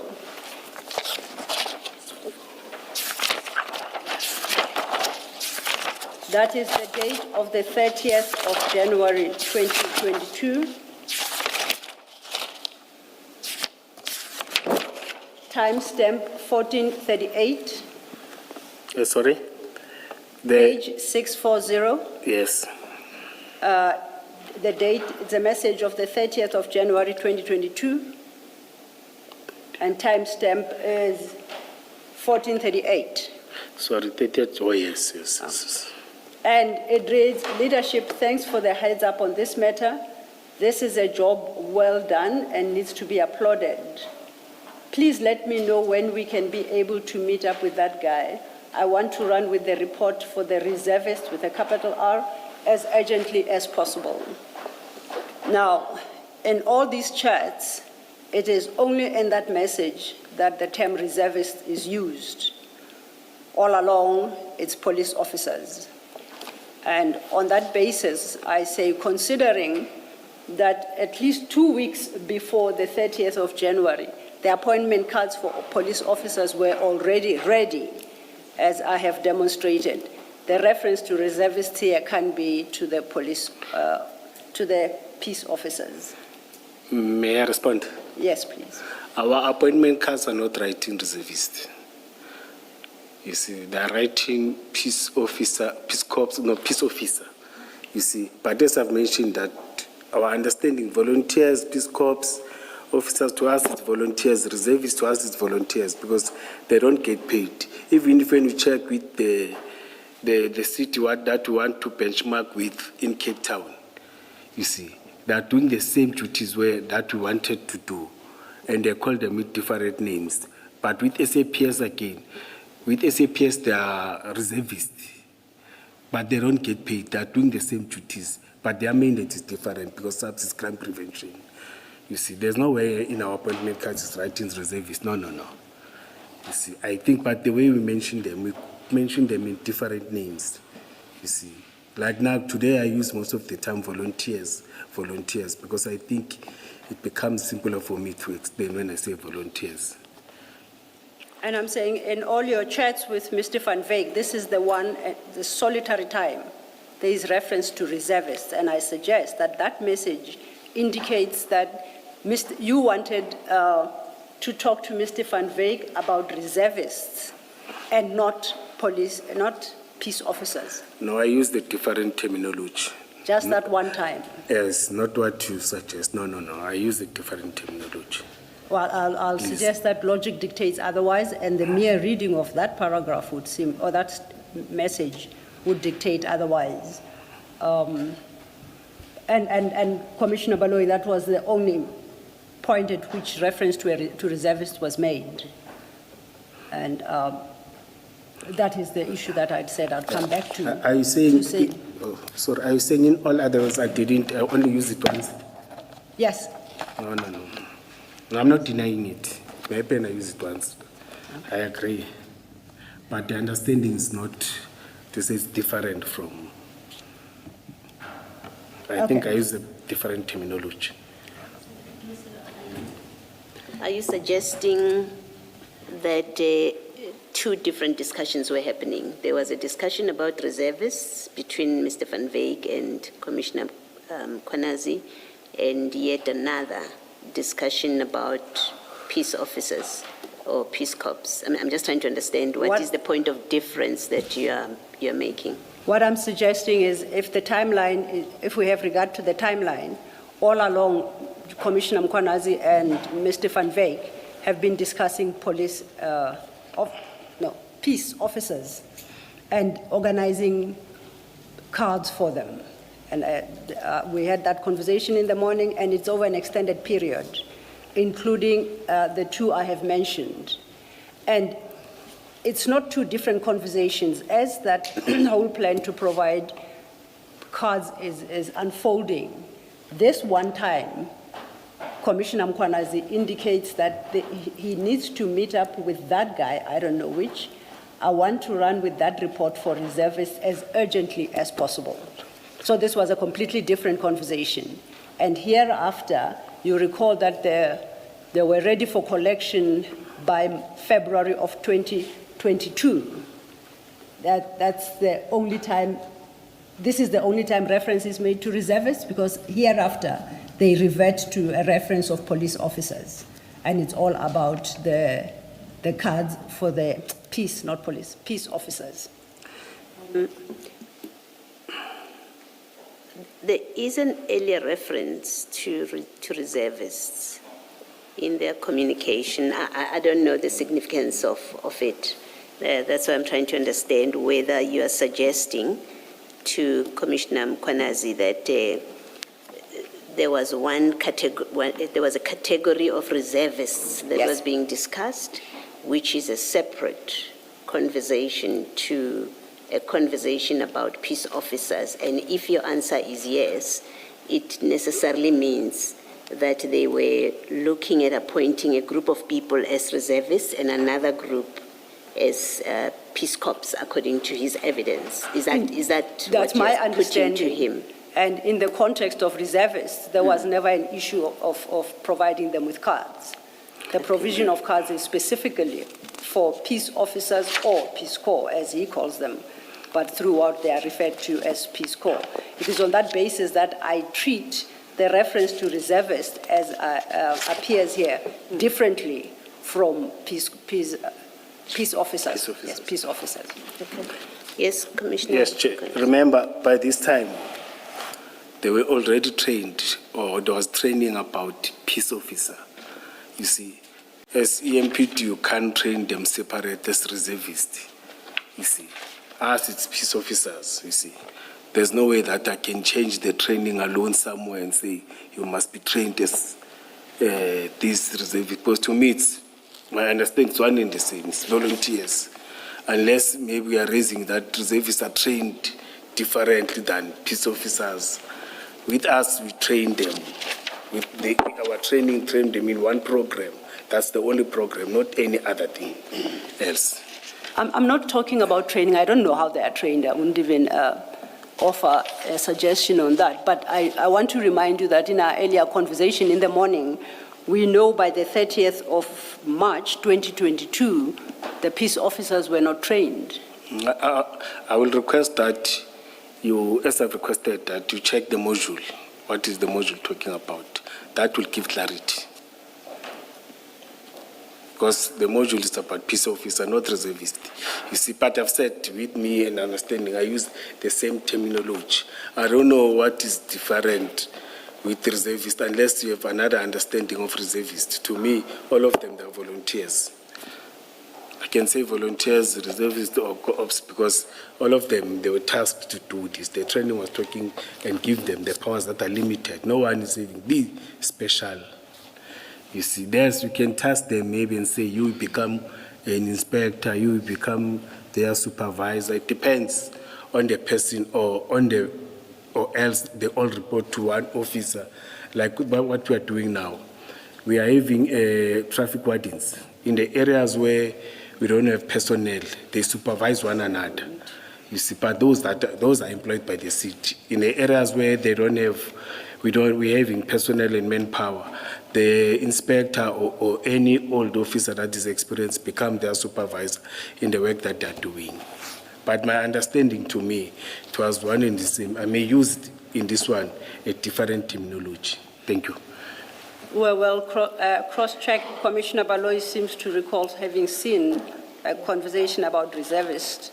I think at 598, which is earlier than your date of 2022, this is in December 2021, where Mr. Van Veek says, I will be in charge of the reserves. And then he's got LOL. So the point I was making was to correct you when you say there's only one conversation about reservists. Well, where reserves is there. I'll be in charge of the reserves, and that conversation stops. And once again, that is said in the context of another conversation going on about peace officers. Oh, yes. Yes, no, I was simply correcting. I was just bringing up that there is another conversation earlier than 2022. That's all. And then,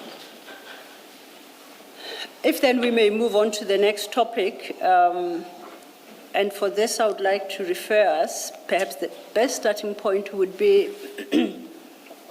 page 671.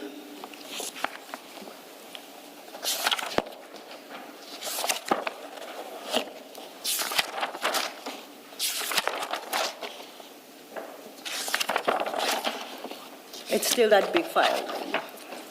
Same file? Yeah, same file. Okay.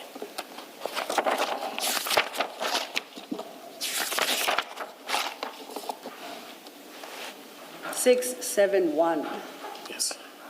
And at page 671, about to flight, it should be, I think, a flyer, perhaps,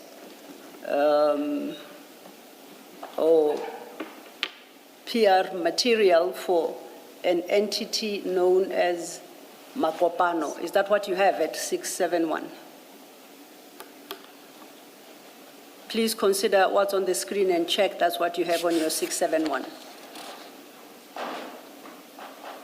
Yes, 671, yes. Yes. So this is shared by you, as I understand it, and immediately below, you write a message. No, before we write the message, it states in the body of the document, on the 4th of March, 2022, Makopano received information from a client about stolen stock that was recovered. After further investigation, Makopano Black Ops, together with EMPD, and JC Security managed to recover stolen stock that was taken in a warehouse robbery in Springs. Then it lists the units involved, including themselves and EMPD. Do you see that? Yes, yes, yes, yes. And below that is a message from you that reads, they didn't do expletive, another expletive, stood outside talking, another expletive. Mother truckers. Huh? It's not the. Oh, okay. Mother truckers stood outside talking expletive while we counted stock and had to suffocate with burning plastic fumes. You see that? Yes, yes, yes. You then continue, good morning at 672. Good morning, it's truck hijackings. Security companies are charging 10% of what is being recovered. Please consider it. I will tell on how to deal with the matter. That is then immediately followed by your message again, not within a minute, says from my team. So I interpret that to mean what is above that message is what you obtained from your team. Yes, yes, yes, yes. Then, May I explain it? you'll have an opportunity. Then thereafter you say, good morning, my brother, the industry has huge money. I've established a team now that deals with this. Now, two questions for me. Which industry has huge money? What industry were you talking about? Yes. Yes. I'm waiting for another question. I will answer you so that I don't prolong. I would prefer one. Your answers are long enough as it is, or to one question. I'm not going to ask a compound question. Commissioners, our team of truck hijacking and SAPS, when they respond with these security companies. But when these security companies, some of these security companies, when they arrive, they are client to the owners of the stock.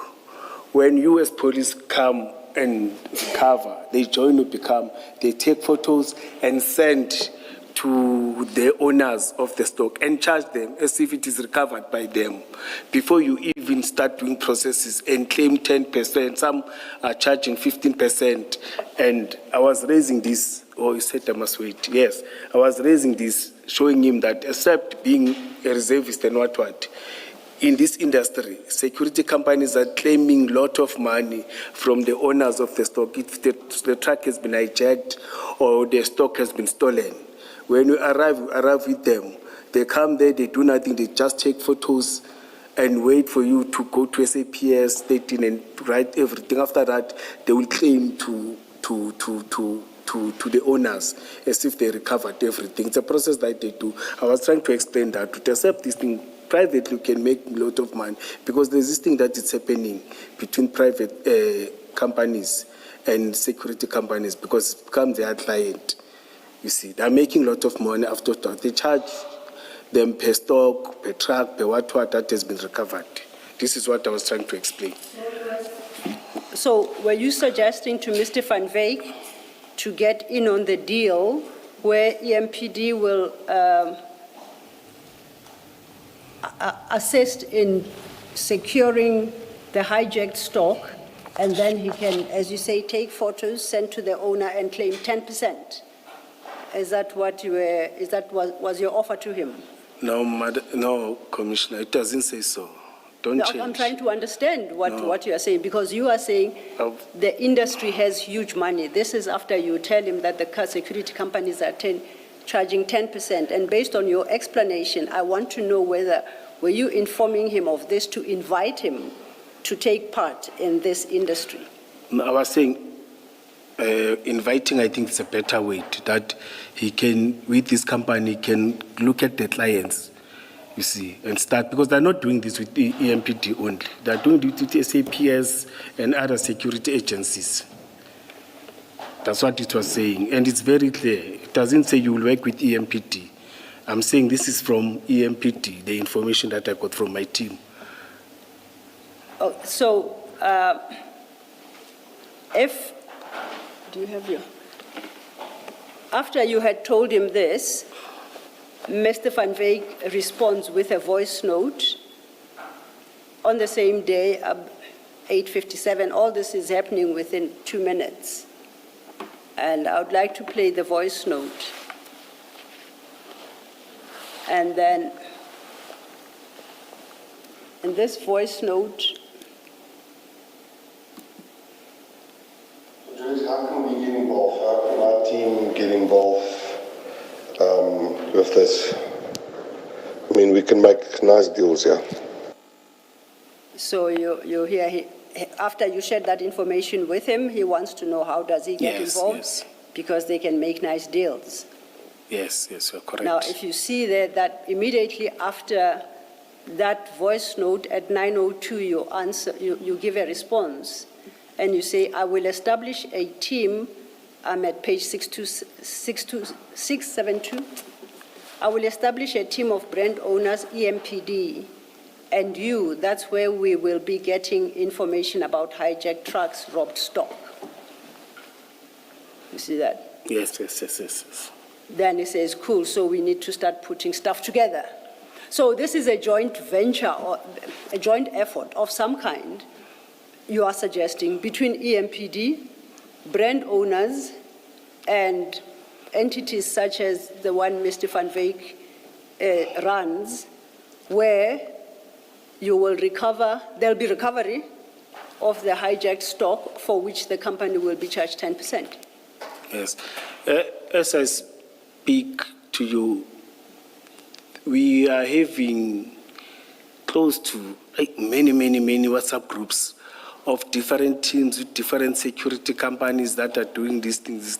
That's why I was trying to advise him that, except this thing of Peace Corps and other things, you can even do this business with private security companies, because our teams are working on the ground with these different people, and these people are making a lot of money. Why are you proposing to offer to private companies information obtained by EMPD on hijacked trucks so that they can charge 10% from the owner of the stock? That's what is happening on the market. Private companies. My question was, why are you, as EMPD, when you obtain that information as to where the truck is, are able to recover that truck and its stock? Why do you involve private companies so that they can charge 10% in what you call a lucrative industry? Remember, Mike at that time has established a security company, and they've been working in terms of crime prevention. As you see, that different photos that we shared of them getting successes and everything. I was also saying to him, there's another business that you can undergo where we are working with those different companies, and they're claiming not even working on that. That was my thinking. That was what I suggested to him, that you can make money out of those other private companies that we're working with. They're making money out of that. And what were you going to get in return, introducing this business idea to him? No, nothing, Chair. Because we're even working, or nothing, Commissioners, because we're even working with other security companies like those ones. We're getting nothing in return. You see, they're claiming it, they're getting their successes. It's between their contract and their client, between them as security companies and their client, if I may summarize it. But I expected nothing, Chair. I suggest that that answer cannot be right, Commissioner Mkhwanazi, because we see from that message that EMPD is involved in the search for and recovery of stolen stock, correct? Yes. Now, as a police officer, why don't you return the stock directly to its owner?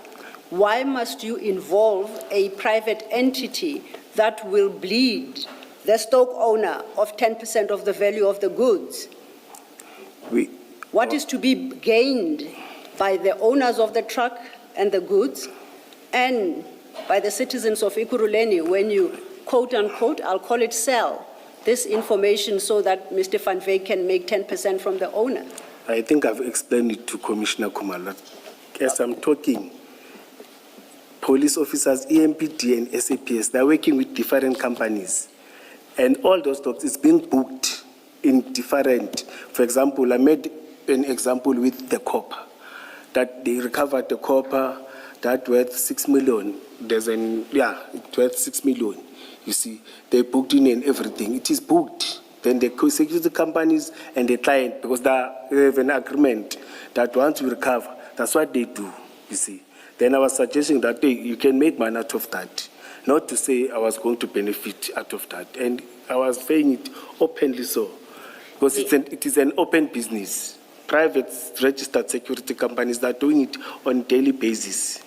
The problem that I see, or the problem for me, Yes, Commissioner Mkonazi, is that this message that says EMPD and you, that we will be getting information, it's conveying that you would give Mr. Van Wyk information about hijacked trucks. Then he gets to make an easy 10%, which other companies don't have the benefit of. Other security companies, they find the goods and then they make their 10% from the owner of the goods. But you are here speaking about an arrangement where information that has been procured or obtained by the EMPD, instead of the EMPD executing or operationalizing that information, the EMPD gives that information to Mr. Van Wyk's company. And then even if you do the operation together, but he gets to claim based on information that he gets from you, from EMPD. That is the problem with that message. No, I get to Commissioner Malloy. Yes. But when you looked at page 671, you see, 671, the team has been established not in 2021. The team of before 671, I'm trying to explain something that the team had been already established 2020, that dealt with truck hijacking, testing and everything. You see, we have been working in these things. I've been seeing people doing this. I was trying to suggest to him as a friend, we can also do this, not limiting it to EMPD. You see, but I know how did I rephrase it, you see. Yes. But the team has been already there working, and when you check their successes in terms of this recovery, truck hijacking, it was reduced by these two teams of SAPS and EMPD in the city of Ekurhuleni because it is an industrial area. It's on the stock. I have no difficulty, or I would have no difficulty with you alerting Mr. Van Wyk's company to a business opportunity or an opportunity to make money, and you leave them to compete with the other security companies, and you have nothing to do with it. You cooperate or collaborate, but you are not sharing information because you seem to, on this message, you are promising or suggesting to create a relationship where Mr. Van Wyk's company benefits from EMPD information to make money. You understand the distinction that I'm drawing? Yes, I agree with you. So that's a difficulty that I have with this message. Yes. And may I raise something? Yes. And we have already shared with different security companies, different teams.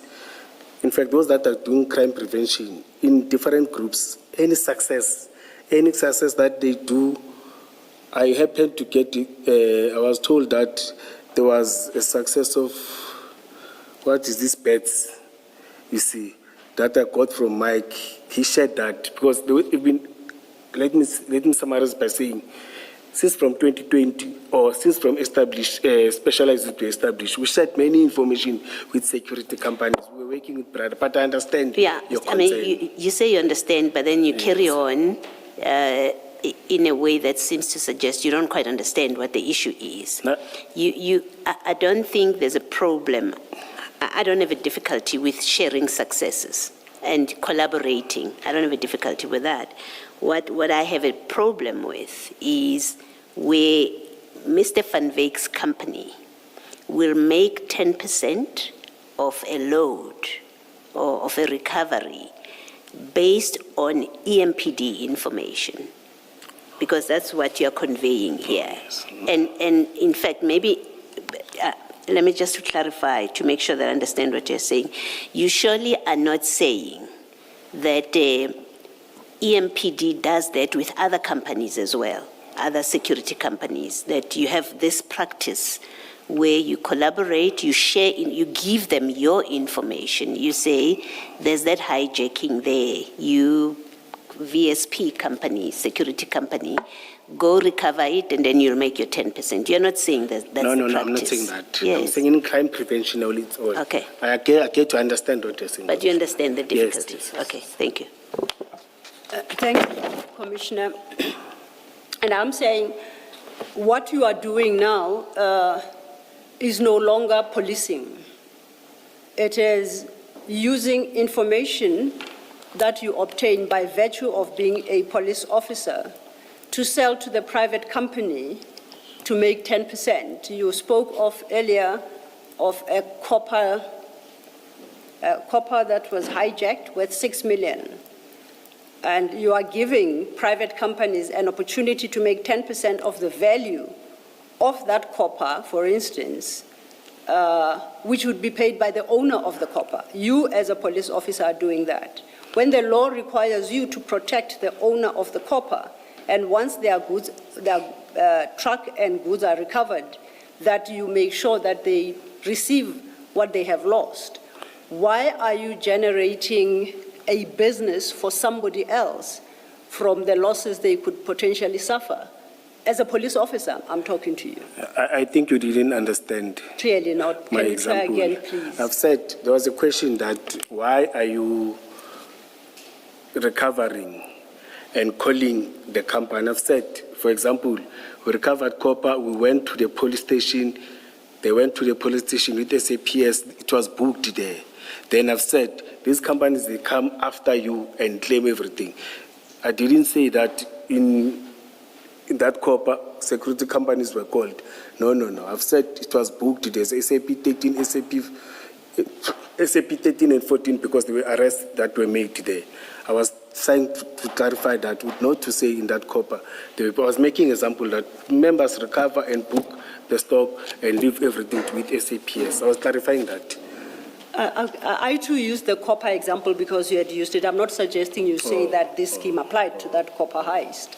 But what I'm saying is, clearly here you are establishing a scheme, and you say it has been happening with other private companies. You are establishing a scheme, or at least encouraging Mr. Van Wyk to participate in a scheme whereby EMPD has information by virtue of being a police service, and instead of acting in the interest of the owner of the truck and the goods, you first sell that information to private sector for individual security firms to make 10% from the owner. And I'm saying that is wholly inappropriate, surely. You know, I agree with you when you say, but our members, when you can check the successes of that truck hijacking task team and the OP entries and everything that they've done, that you could see in our OP entries that they are having there, that these stocks have been recovered, booked in, everything was done, you see. And if you were particularly insistent that Mr. Van Wyk, and by Mr. Van Wyk I mean whatever security firm he represents, must get a cut in this deal where his firm can make 10%. And that's exactly how we understood you too. No, I didn't insist. When you say particular insisted, no. Okay, well, I'll demonstrate to you the insistence, but for the moment, I would like to play a clip in response to,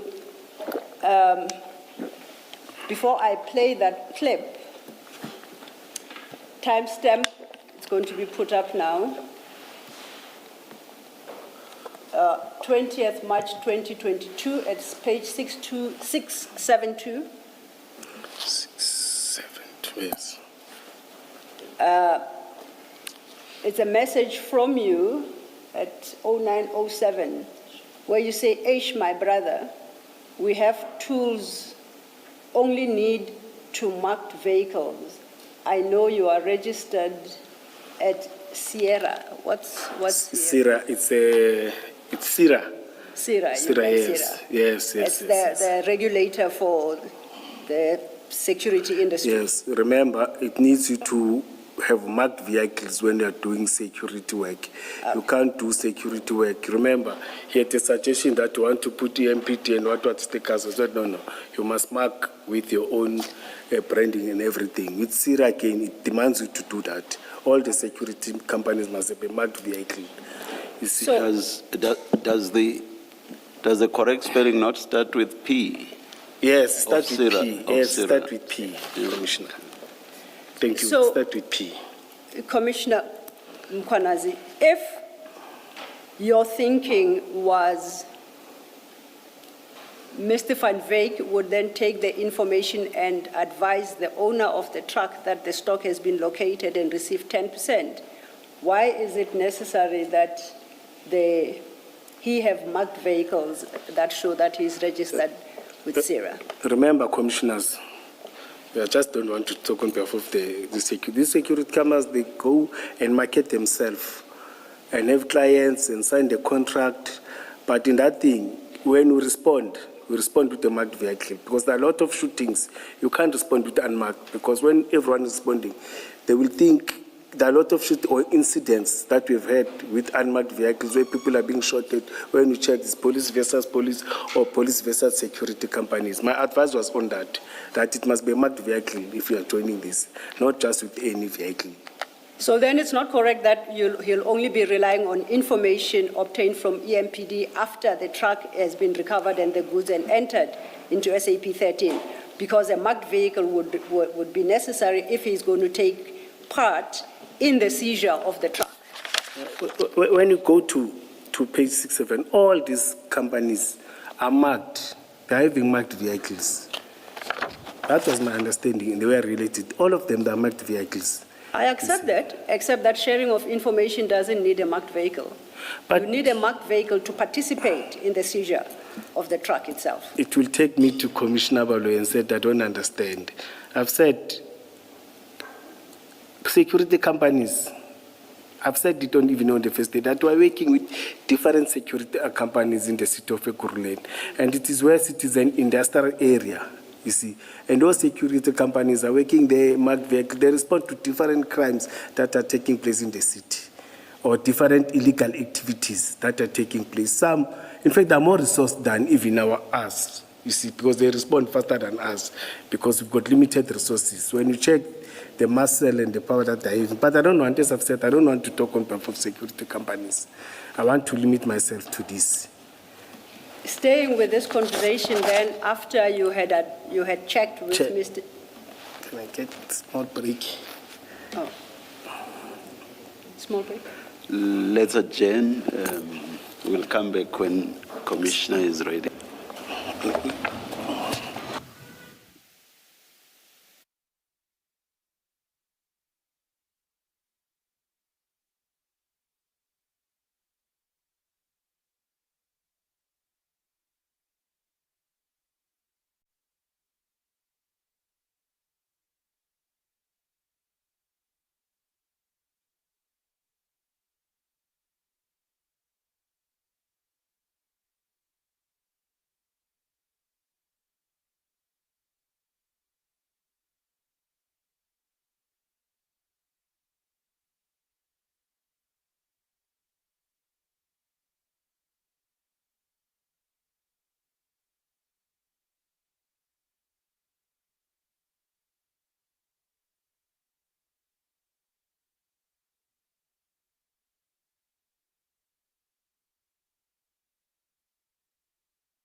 Thank you, Chair. Commissioner Mkwanazi, before we had a short adjournment, you recall we're at page 672. We're just now looked at that message from you to Mr. Van Wyk, telling him that what's needed are marked vehicles and that he's registered with SIRA. You recall that? Now, immediately below that, Mr. Van Wyk responds by sending you a voice note, a very short one, to the issue of whether or not he's registered with SIRA. If I can we can play that.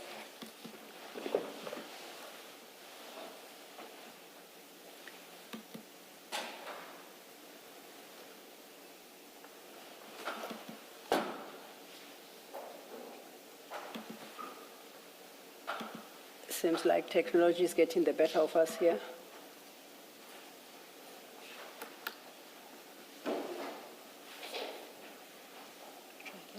Try again. I'm going to work on that one. We'll play it again. I'm going to work on that one.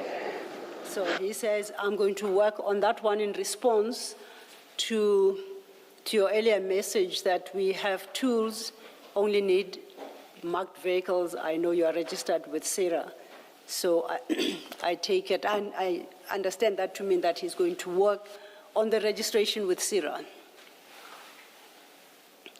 Am I understanding him correctly? Is that how you understood him as well? Oh, okay. Switch on your mics, please. Thank you. Now, the little clip that I just played you, where Mr. Van Wyk says, I'm going to work on that one, Yes. is a minute after you had sent the message at 672, where you say, H, my brother, we have tools, only need to marked vehicles. I know you are registered with SIRA. We had that conversation about that message, right? Yes. And then he responds with a voice note to say, I will work on that one. So I'm saying, I understood him, and I'm checking if that's how you understood him as well, that he's going to work either on marked vehicles or on registration with SIRA. Is that how you understood him as well? No, I've said he is registered with SIRA, but it's a question of marking the vehicles. When you check, I even said to him, you are registered with SIRA. No, I was commenting about his own response where he says, I will work on that one. So I'm saying, my understanding is either he will work on marked vehicles or work on registration with SIRA if the previous message is to be understood. No, he's saying he's Commissioner is confirming that because he knows he already had a SIRA registration. He was talking about the marked cars. Oh, so your understanding was he already has a SIRA, he's working on the marked cars? Yes, I'm with you. Commissioner. So, and you recall I said that for purposes of engaging with potential clients and informing them of recovered goods, it's not necessary that they have marked vehicles because they obtain that information from you, the MPD. Are you saying? They obtain the information about hijacked trucks from EMPD. Are you saying for security companies, Yes. it's not correct that they have unmarked vehicles? To go sell the information for 10% of the value of the goods, they don't need marked vehicles because they are working off information obtained from EMPD. I don't get you. I'm lost. Are you saying the companies, it's not important for them or it's not important them to sell the information on company or to market themselves on private companies because they get information from EMPD? I'll try again. Please. Let me give it another shot. I'm saying, earlier we discussed the involvement of the FEMPD in recovery of these stolen trucks. And I am saying the involvement of security firms such as Mr. Van Wyk's entity in truth, don't need marked vehicles because all they have to do is to present the recovery, information relating to the recovery, to the owner of the goods for which they will claim 10% of the value of the goods. That's how you explained the process to work. You say it's a business that the private sector runs. Did I understand you correctly? No, you're not correct. Okay, please correct me. Priscilla, sorry to interrupt. What Commissioner said earlier was that they need to arrive at the scene and take photos and claim the recovery for themselves. And the reason why they cannot show up with unmarked vehicles is that there are shootings and other incidents. So to avoid that, they need to arrive at the scene with marked vehicles so that when they send the owner of the truck photos showing that they are at the scene and they have made a recovery, it looks legit, basically. And I'm paraphrasing, Commissioner, but I had understood you to be saying something like that. No, Commissioner. Yes. When they're responding Yes. to any scene, Yes. let me put so, it must be a marked vehicle. Exactly. Yes, because there's going to shoot, because you don't know the suspect Yes. of hijacked and everything. So we are saying the same thing. Oh, yes, Commissioner. Then I understand. So then they arrive at an EMPD scene in marked vehicles to avoid the cross-shooting. No, crime scene. Can I just try? I understood Commissioner Mkhwanazi to say they will be doing a joint operation. Yes, No. yes. Yes, no, let me say, and you can take it from there.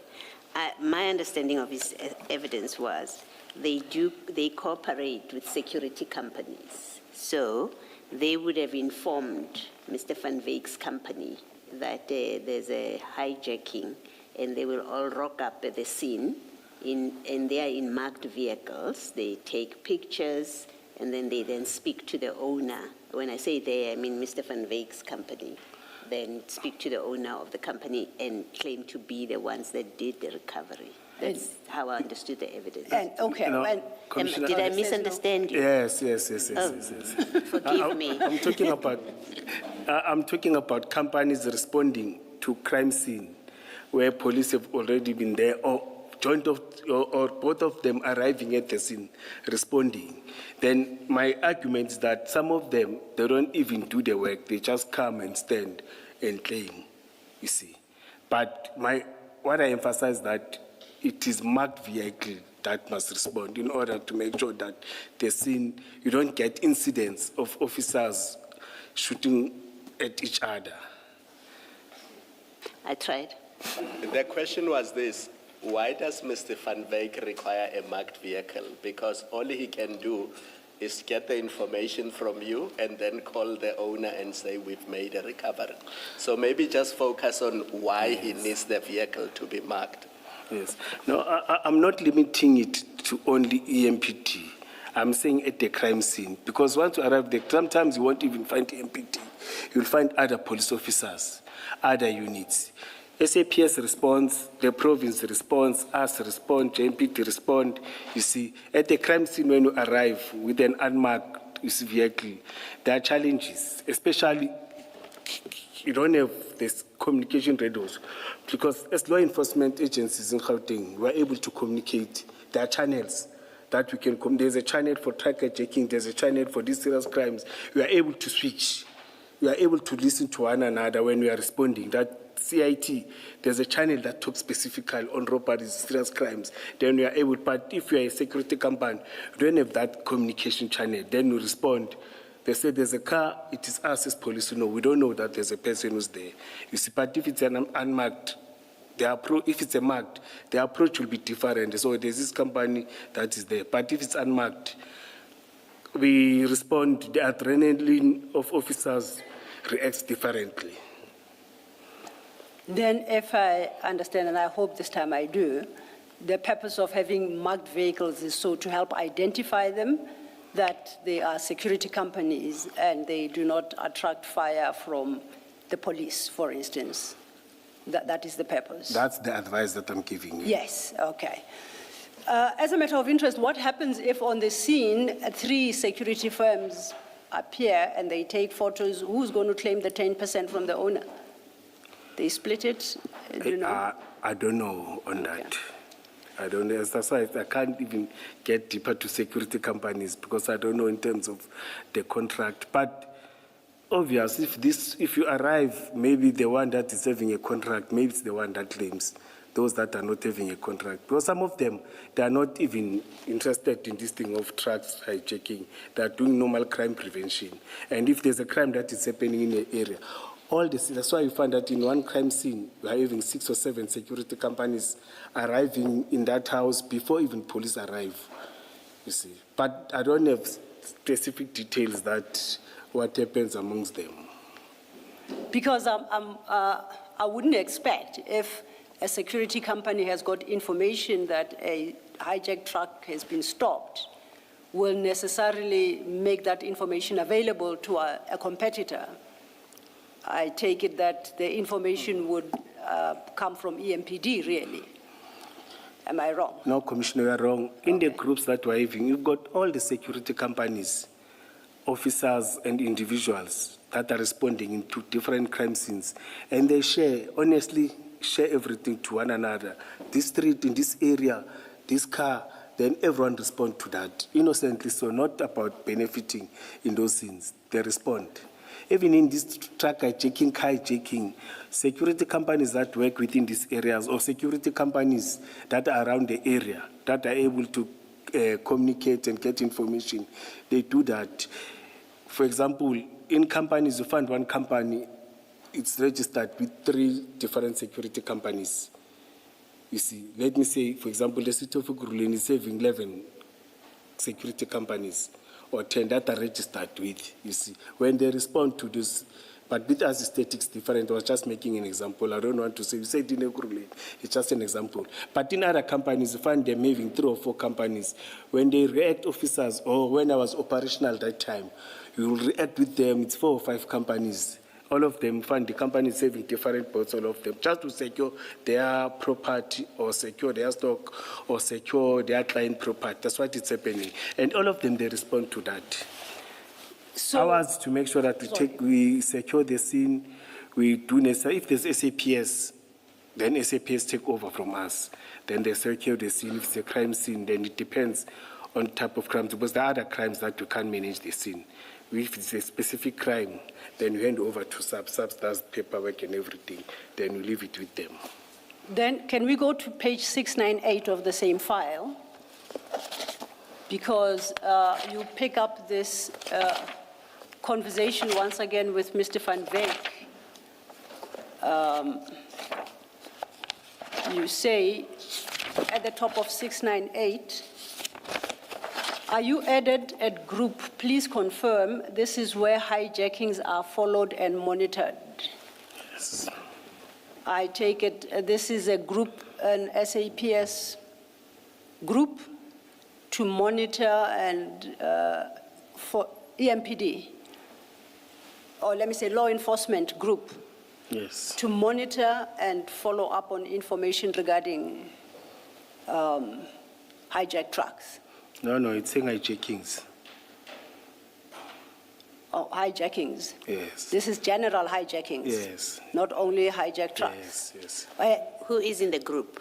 Hey, it's different companies. Okay. It's that's a what I big, want. it's a big group. It's a Yes, no, big I just group. wanted to know it's Yes. different companies. Yes, you say. SAPS and us, Province and other companies. It's a big group. Private companies, Yes, they're there. including security companies. Yes, security companies. In fact, it is them who are in large numbers Okay, thank you. in these groups. So you say it's not only restricted to truck hijackings, it's No, general. hijackings. Then if we go further down, and EMPD plays a role in that group. Yes. We're part of that group, yes. And then, And I must mention, as I've said, commissioners, before, sorry, okay, it's many groups. No, when you monitor these groups, you are not going to sleep. I think it's plus minus 20, 19 groups, you see. Everyone wants to form, and they're very helpful, to be honest, because it depends which group, which team that reacts, which shift that it's on, and your phone end up ringing the whole day and night. But it's different groups within the city, and some are in Gauteng. When the car moves from Pretoria or moves from Val to this area, we are able to check and communicate with other people. Some officers, they even listen to this group and respond on the road that I'm off duty, I'm home, I just hear this on a cell phone. Can those that are on duty assist and respond or request a backup? That's what it's happening. And then in the next few pages, just to save time, you talk of other issues. And at 7:02, you get back to the issue of being registered in this group. 7:01,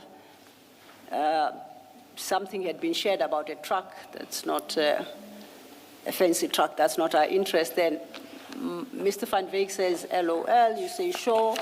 And then Mr. Van Wyk says, haven't received the group.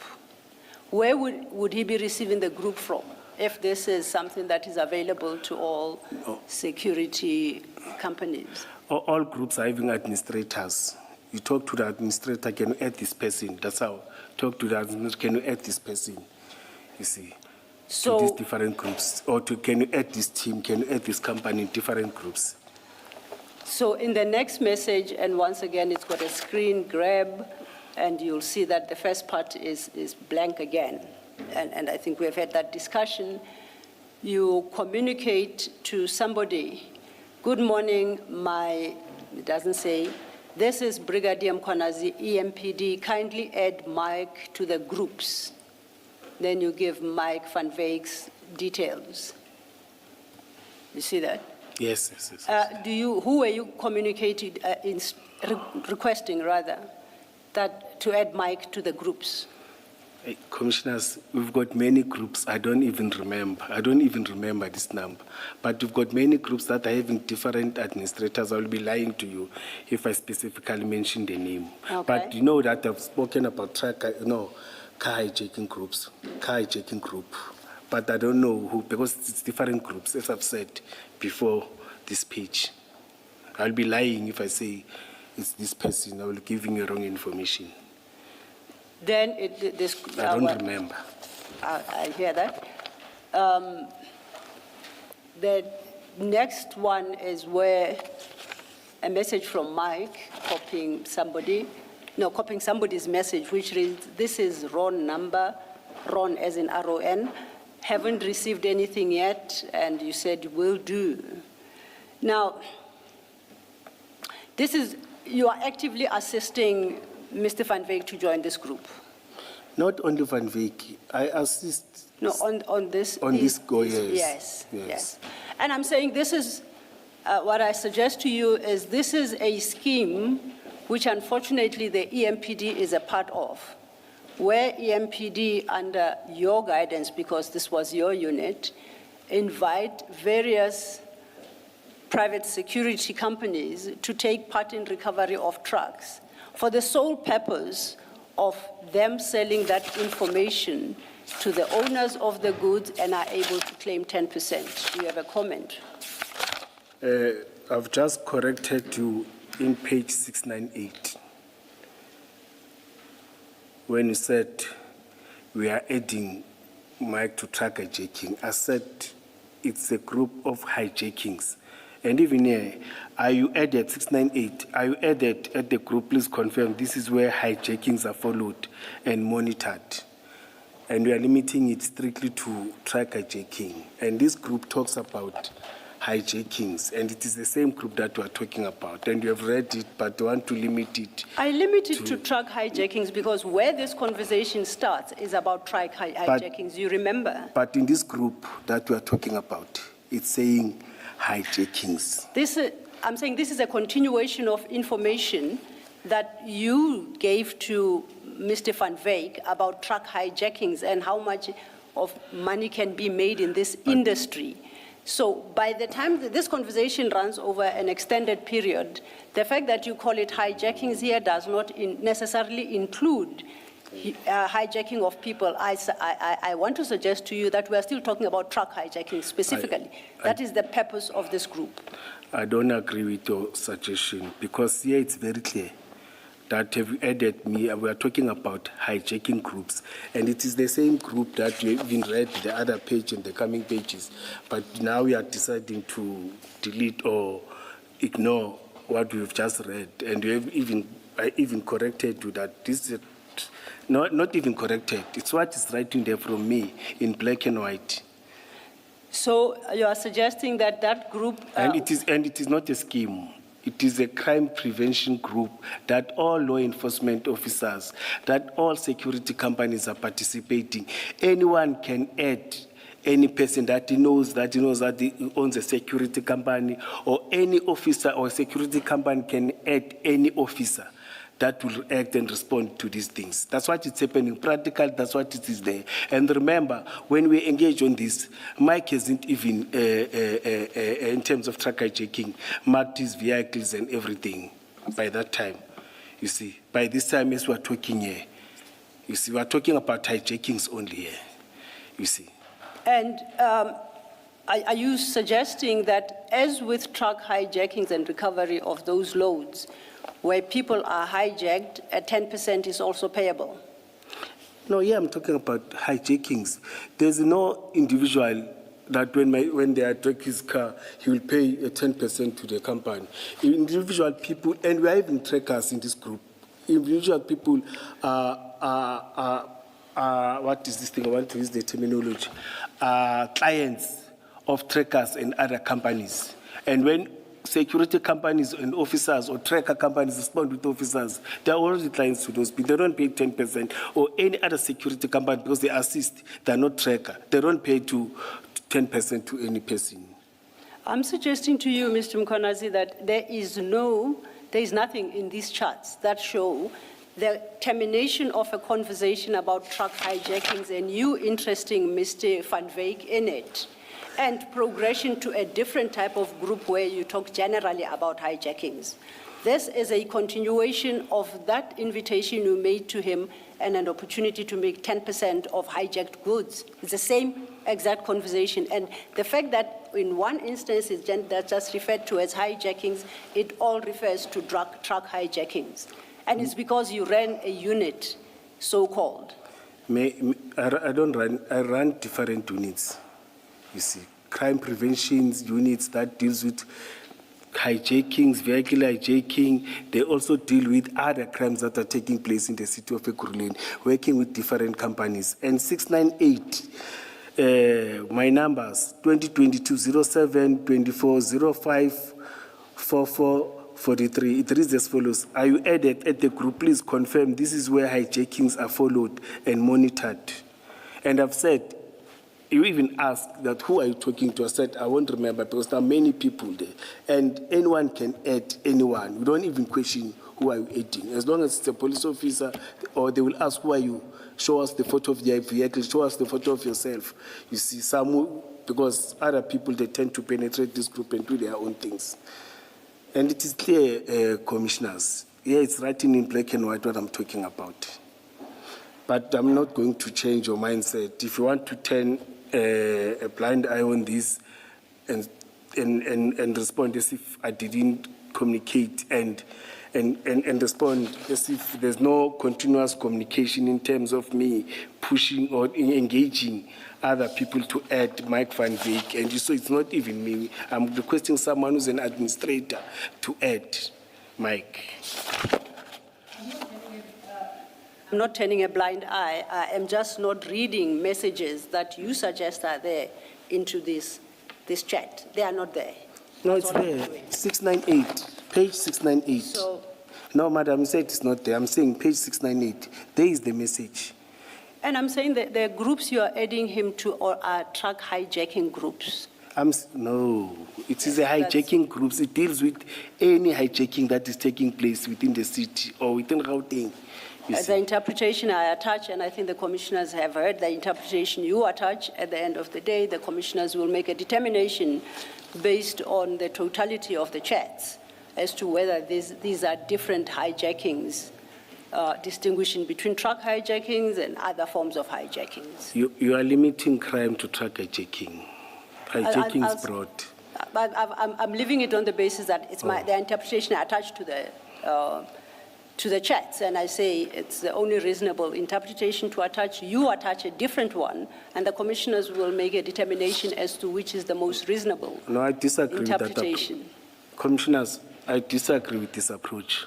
I get this thing from you, madam. I got this document, sorry for saying a thing. I got this as your evidence, and you presented to me. You have been mentioning pages where sometimes I've accepted, no, this is not what I meant, but when you are supposed to agree in black and white, you don't want to accept that. You are saying it is me. It doesn't come from me. It comes from you. It is you communicated with Mike. It is you got these things from Mike, and it's very plain black and white. But this is communications between you and Mike. May you Where please- do I feature in those communications? You are the one who gave me this document. No, I'm saying the communications we are looking at there, am I communicating with Mike van Veek But- or are you? You are using this evidence against me. And I'm saying, in the evidence that you are using against me, can you read it? May you please read this paragraph or this sentence for me? 698. You have been saying that to me and I've accepted. May you please read that for me, please? I'm requesting that. These are your chats with Mr. van Veek? Yes, I'm requesting where that. you've been able to, and remember, you have explained what you meant or what Mr. van Veek understood. So I am reading your chats between the two of you, and I say, I draw a certain conclusion. You disagree with me, and I say it's for the commissioners to determine whether my interpretation is the more sustainable one or whether your insistence Through you, is Chair. one that should be accepted. We can't take it any beyond that point because you, Chair. I'm not, let me finish, because I'm not a part of these conversations. You clearly are. You invited Mr. van Veek to this good deal of 10% per hijacked truck. Can I just check Through you, this, Chair. Ms. Sil- sorry, before you do. Ms. Silo, is it, I can't think of another word now, incongruent that in 698, it may well be that they're discussing a general group of hijackings, but it doesn't follow that Mr. Van Veek's company would participate in the other forms of hijacking. So it's from their earlier discussion, they're talking about truck hijackings, but the two of you now seem to be stuck on, was this to join a truck hijacking group or a hijacking group? And from where I'm sitting, it seems it really doesn't matter whether this was a truck hijacking group or a general hijacking group. It doesn't undermine the point you want to make, which is that whatever that group is, Mr. Van Veek's company's interest was just in the truck hijackings incident. Does it really? Well, mine was having spoken of truck hijacking up to this point, and suddenly groups are about hijackings. I say the reasonable interpretation to attach is that this is about the truck hijacking. That's what the groups are about. Now, and because that is precisely what Mr. Van Veek's interest is. It's in the truck hijackings because that's where he can make 10%. I think what I'm trying to say is, should you be stuck at, no, it was a truck hijacking group at 698, not a general hijacking group, so, which is where you both differ, because for you, it doesn't matter, I'm saying, it seems. It shouldn't matter for you whether this is a general hijackings group or a truck hijacking group. The point that you make is Mr. Van Veek's interest in joining this group, which Commissioner Mkwanazi says is a general hijackings group. His interest is for the truck hijackings part of it. I don't think I'm stuck on it. I'd made an offer to Commissioner Mkwanazi that I attach a particular interpretation to the whole series of the chats, and that's the one I'm arguing for. He disagrees with me and he attaches another. So it is for the commissioners to determine at the end of the day which is a more sustainable interpretation. Now, that is what Mr. Mkwanazi disagrees with. He disagrees with that offer. And he's been raising his hand. Perhaps he wants to Yeah, clarify. I'll let him speak. But I think what we want to clarify, and which is what I think you're disagreeing with Advocate Silo, is you say 698 is about a general group of hijackings, not just truck hijackings. The evidence leader says No, this group, given what you've been discussing about, you've been talking about truck hijackings. This group is for truck hijackings only. That's where you differ with her. What do you want to say about Yes. that? I will raise two things. Number one, she intentionally read it wrongly, and I corrected her. She said, are you added at this group? Please confirm this is where truck hijacking are followed. I said, no. It is hijackings. She said, okay, you see. But when she continues, she's referring back to what I've corrected. That means she didn't agree, or she doesn't agree. She wants to change what was right in 2022-07 to 4. Why I'm saying that she's trying to change. She's saying suddenly, because I'm raising truck hijacking, as if she was part of the discussion 2022. She was not part of the discussion 2022. When she says suddenly, that means we communicate, we change it now, me and Mike, and there's no Mike here. This communication was in 2022. Commissioners. But I agree with what you have said. But my worry is that she has changed this. I've tried to correct it. When she continues again, she wants to change this again and say it's a truck hijacking. And it's not done suddenly. It was a communication that was done long time ago, years and years ago. Yes. Well, I think you both land at where you say the group in 698 is a general hijackings group. Ms. Sillo says, no, it is a trucks hijacking group, and you differ. I don't see that you can try to agree about it. And what she's signaling to you is she will say to the commissioners that we must accept what she says 698 means and not what you say it is, because we must look at the previous conversations about truck hijackings. I think that's where you both land. And you can't solve it. I don't think you can reach agreement about yes. this. And my fair commissioners, she works with you. After 48, I'm not around. Whatever you're writing, communicating, I'm not there to defend myself. If I don't defend myself now, I don't know what to say. Yes. We've heard you. The transcript records your position. It also records her position. And the commissioners will weigh both versions. Yes. Don't be concerned that she works with us. We are an independent panel. Yes, commissioners. Thank you, Commissioner. Thank you, Commissioner. So we will leave it at that point. You and I can't reach agreement on this matter. Okay? No, I'm happy to say you and I can't reach agreement. Let's leave it at that. We'll leave it to the commissioners. I agree with what Commissioner Walo have said. Yes. Yes. Now, you previously were provided with Chief Mapiea's statement, the Chief of EMPD. It's from last year already. I'll project, commissioners, the portion I want to quickly refer to in Chief Mapiea's evidence. His statement, he attached JM 4, which I'll project on the screen for our benefit, where he gave the organogram for the EMPD. It will come up now, Commissioner Mkwanazi. You recall seeing this organogram from Chief Mapiea's evidence. And in particular, I think this is where you, at the time, you set. But this is a wrong organogram. Please say that. He presented the wrong organogram. What? Organogram was changed 2 years before the commission. It was changed 2019, adopted again in 2024, before the commission, in 2023, before even the commission was established.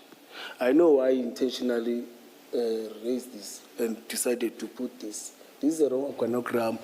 Linda Klagasha, HOD Linda Klagasha, HOD Kemi, they've explained the new structure, institutional change. I've also raised it that this was a wrong structure that presented. But it's fine, I will take it the way he presented it, but let it be recorded. It's intentionally presented a wrong structure. Was this ever a correct organogram?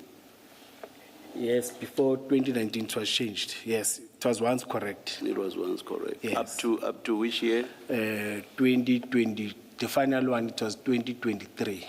2023. 2023, 2024, council adopt, no, 2023 December or November, council adopted it. Then we implemented it. Like now, there's an HOD between the city manager and the chief of police. Now the chief of police went down and Why don't you wait and see the timing of Ms. Sillo then? If this at some stage was a correct organogram. I get to- And Yes. perhaps then for that, we need to go to Chief Mapie's statement where he introduces this document. And he does speak about the changed structure. No, I'm sorted. I understand the chairperson what was saying. Maybe he presented it now, but it's something that happened 2 years, 3 years back. I'm clear. Thank you. No, actually, that's not what he did. How he presented, he says, this is the structure as it was before he was suspended. That was his evidence. He noted that since his suspension, there have been changes to the organogram, and he did speak to the HOD introduced between the city manager and the chief of police. But he says that was after he was suspended. Yes, So he was this suspended. is the structure as it was before he was suspended. Do you have a challenge with that? Okay, no, it's fine. Okay. Now, in the context of that, at paragraph 60 of his statement, he references the truck hijacking unit. You remember that organogram I showed you showed various units: SWAT, Speed, VIP, K9, Equestrian, DEU, and overloads. Now, he states at paragraph 60 that the truck hijacking unit is a unit you created. It is not part of the structure. And he introduces that notion here with reference to a particular document you had signed. If you look at the body of 60, you do see where I'm reading. He says you created the structure. It's not a formal EMPD structure. Then, May I come in? okay, you may come in. 2022 up until, let me say up until now, but before he was suspended, there are many units that were not part of the structure, that were formed, you see. And as the department, we accepted them, they were operational. For example, you've got drug enforcement unit. You see, that was formed, and it was formed politically by politicians, but it was introduced to the department, it was put under me. It is not part of the structure. It was accepted. There's a position of chief of staff for Ivan. It was not part of the structure. When you check the structure there. Let me call it up again so that Yes. we see it. Yes.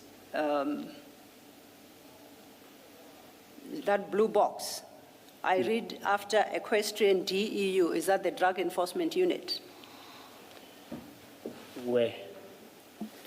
The specialized yes. services, yes. Yes, not part of the structure. It was not part of the structure. It was formed 2022, 2023. The point being made is... And again, no, it's not part of the structure. They report to me. It was not part of the structure. I think even now they're not part of the structure, but they're there. We've got inspectorate that we establish to do follow-up in terms of inspecting our OP books, because we detected challenges in terms of lack of supervisors. We decided to follow that in order to make sure that the institution addresses the challenges that we're facing internally and externally. And they're working, they're issued with uniform, they're having supervisors. We even promoted people in terms of, I'm trying to answer you now.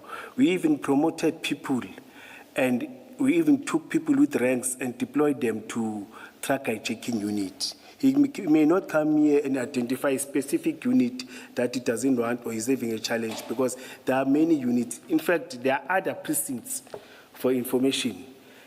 other precincts that were not part of the structure, but we said Ekurhuleni is growing. The challenges of Ekurhuleni they are growing. We can't continue to operate because the structure that we had, it is the structure that was there before even we were employed.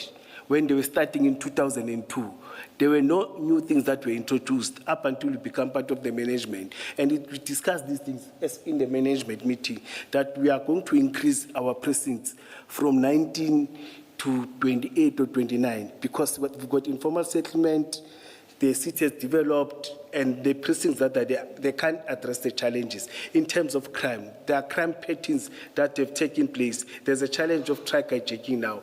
And the challenge of truck hijacking, how does it came in? It's because of the people that have taking over the industrial areas, because they're no longer productive. Now it's empty. Then we've got, I don't want to mention a certain nation, but we've got people that are coming from outside that are having stock, doing truck checking, everything. We responded to that. The issue of DEU, we identified that there's a challenge of drugs within the city. It is growing, it is affecting our people. Social crime can just come to counseling, but we need a unit that will hit very hard and targeting those that are selling those. That's why we introduced those units. And there are many units and prisons that are not part of this structure. I'm talking about the old structure. I'm not talking about the new one. Yes, I'm saying yes.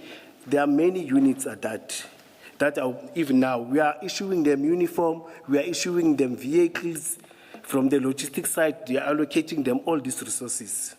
But because I don't like setting unit today, I will come here at the commission and talk as if it's only one unit, it's one precinct. We're even taking resources from the precinct that were well established, that were established long time ago, and say, no, guys. Is that still answering the question? Yes, Chair. Commissioner? Yes, Chair. I'm saying it's not only on personnel, on resources, on uniform and other things. We're allocating to these units and everything. And when they're bringing success, we are all celebrating. It's glory to everyone. And we are sending these successes to provincial and national, that this unit, like this truck checking unit, they came in, they made difference in terms of this. The successes that everyone was accepting. I was presenting that to management of specialized in operation, Deputy Chief Mzolo. I was presenting that to the council. When the council was sitting, all of us would present monthly, weekly stats. It was adopted that they are doing good and everything. But it doesn't mean all of them, they've even done flaws. You see, why are we specifically identifying these ones? Thank you, Chair. The point I'd understood Chief Mapie to be making at the time is that this organogram is approved at some level, so it determines what is contained under what section within the municipality, such that some authorized entity determines the nature of specialized services to be provided by the EMPD and establishes the various units within specialized services of EMPD, and that is how then specialized services is constituted. I had understood that that is why the specific units are listed there. The approved units are SWAT, SPEED, VIP, K9, Equestrian, DEU, and overloads. That's my understanding. Yes, and may I raise something again to you? It's very important. As soon as I finish, please hold your thought. Yes. So the point I say he makes at paragraph 60 is that this truck hijacking unit is not a unit approved as contemplated here in the organogram that you say is approved by council, and that it's a unit that you personally established. That is what he says at 60, and he says no more. It's not true. Okay. Chief Mapie is having a problem, a very serious problem, commissioners. Look at the structure. You can't have two deputy chiefs because you don't like Julius Mkwanas. You don't want to accept that Julius Mkwanas is the deputy chief of police operations and specialized services. Before he went, he was suspended. I was the deputy chief of police operations. He's saying, Goodman, Mzolo, and me. Mr. Mzolo was nowhere here. You see, his blue-eyed boys, favorite guys, they are there. Deputy Chief Commissioner Space, Deputy Chief Security and Laws, and it's not vacant. This is wrong. Before I was appointed, Goabe was appointed a year or 2 years before I was appointed, everything is wrong, you see. But with me specifically, because I'm not his blue-eyed boy, you see, I tend to ask questions when we're in the management meeting about operational issues. He decided to put him, so you can't have 2 deputy chiefs.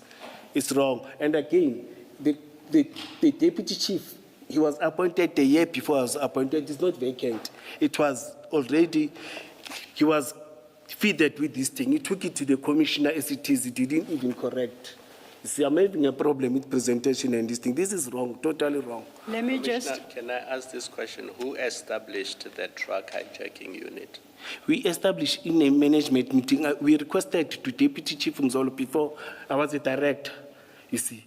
And you present when you want a thing to be accepted. Why do you want this unit? You see, you said there are these challenges and these challenges. And it was accepted. And it was said, when you form a structure, all those.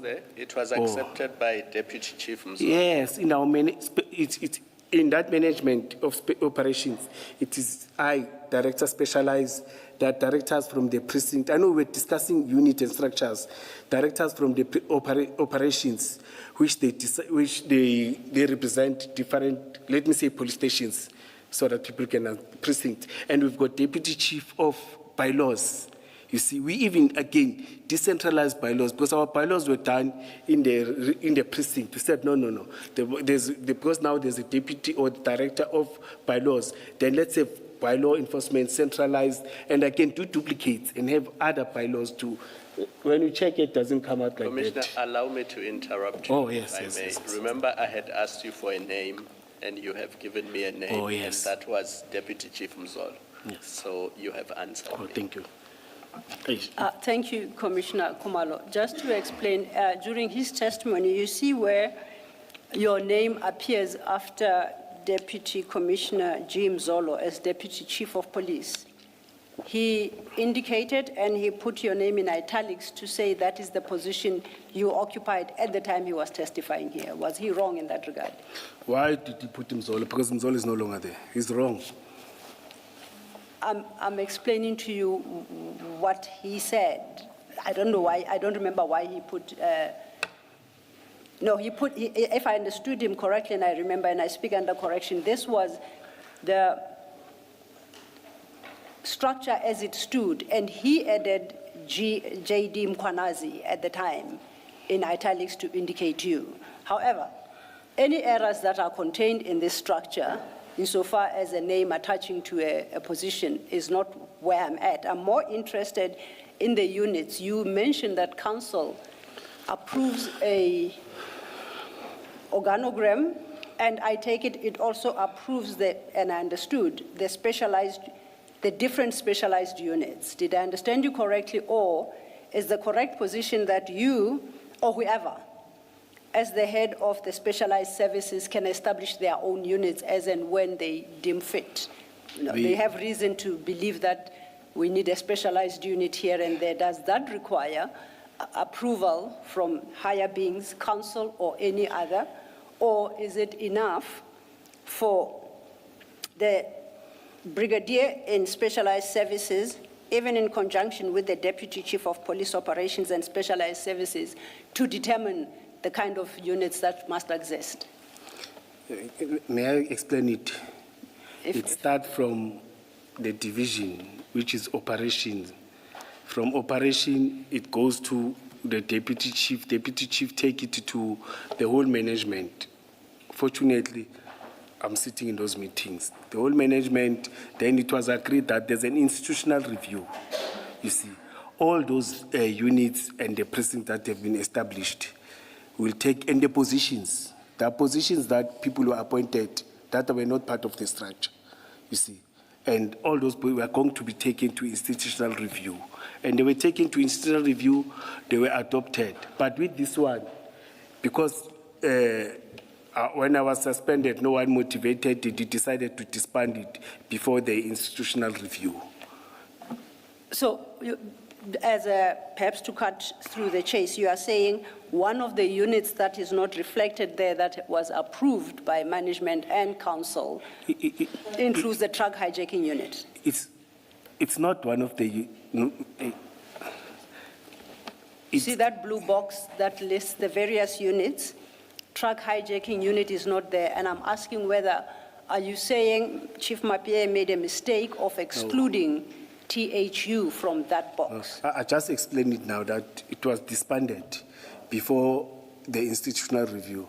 Remember, when I was suspended, they decided to disband it. When I came back, there was no truck hijacking unit. Suspended when, which year? 2023. 2023? Yes. When I came back in May, there was no truck hijacking unit anymore. So do you know who decided to disband it? I'm told that it was Commissioner Revospice. But how could he, if this is an organogram approved by council, He was- do you think he had the authority to do He was so? doing that. He controlled the city. He controlled the MPD. The chief, the person who took decisions on behalf of EMPD, it was always Revospice. If he doesn't like you, you are not going to succeed. If he doesn't want this, it's not going to succeed. And it happened like that. So- You see, it is us who came in and challenged and said, no, Baba, we are equal now. You can't give me instructions. There's only one chief here. You see. So would it be then fair to send the commission to obtain the organogram as it truly stood before your suspension? And you are saying, once we obtain that organogram, we'll Yes. find the truck hijacking unit in there? Yes, no, there was a truck hijacking unit. No, I'm It was saying, there. would we Yes, find it listed yes, in the- yes, in this yes. blue And- box? Yes, and check the successes that they bring, No, I'm that not they interested in the successes. I'm interested in its existence. Will Yes. I find it in that box? Yes. Okay. Yes. And And take to know, and you must take note, this box was managed by Revospice, not any person. what was managed by Revospice? This box, organogram and everything. Look at the responsibility was given, police, auxiliary, logistic, and there's another position that he was having, support services. In this, in this open space, or compliance, yes. He was also responsible for compliance. Can I check? Commissioner, I'm not sure if the mics are capturing what you are saying. On the first day you corrected me, Chair, humble apologies. Yes, can you go? No licensing. He was responsible, he was a chief of police, he was responsible for chief of police auxiliary logistics support and also responsible for deputy chief police and compliance, you see. He was able to manage and twist and put those that he likes. And as I'm saying that, there was a position that was not even there. The person was appointed at EMPT in a senior position that it was not even in a structure. If he was honest, you see, he was supposed to present all those things and say, this is this and this, but personally, I had a problem with this. I was going to understand. Thank you. I was going to understand, not specifically target a certain unit that is reporting to Mkwanas, whereas each and every division, it's just that I even forgot others, but each and every division had extended the way we work because we had to respond to the challenges that we are facing. We had to be flexible, you see, and present it to council. And the council adopted and accepted. They didn't challenge us. The only thing that they challenged us is that you are taking away auxiliary because we are having auxiliary in the city. You see, you can't do duplicates. That's what they challenge. With any other operational work, councillors, they are not into those details. They allow you, as long as your premises are going to fight crime and solve the problem, we allow that. But there was a question of saying, this is a duplicate, we are taking compliance and security because it's more or less one and the same. We are making one. We are taking auxiliary and everything. We are mixing with operations, and because these people need these people to do work, but the council is saving other people in a new structure. In terms of others downwards, if we present it like that, they adopted it as it is. But because this one, it was disbanded before the council adopted, that's why you won't see it even now. So You've made out a good case for us to have a laser pointer, Commissioner. Humble apologies. So This thing touches my emotions because. just so but I humble don't apologies. misunderstand you. No, not at all, not at all. And this time I will go back to the council to go check. And the Yes, point you are yes, making yes, is that the yes. structure approved by council prior to your suspension council accepted the establishment of the THU and included THU in that box? Just that bit. Is that what you are saying, or you are saying something narrower or broader? That No, this is the structure that they presented. This is the structure that they presented. by they you mean? Revo and others. No. If we could confine ourselves to specialized services, Yes, I understand your I'm saying challenges that. regarding the others. Specialized services, as far as you are aware, as to what council approved, is there anything that is in there that should not be in there because not approved by council? Or is there anything that was approved by council, but as you say, Rivo Spice and Mapieye excluded from that box? Is there anything? Commissioner, I'm saying this, it's what they presented. Remember, we are operations. It's him and his management, River Space, that are presenting this to council because they deal with organogram and everything after it has came to us.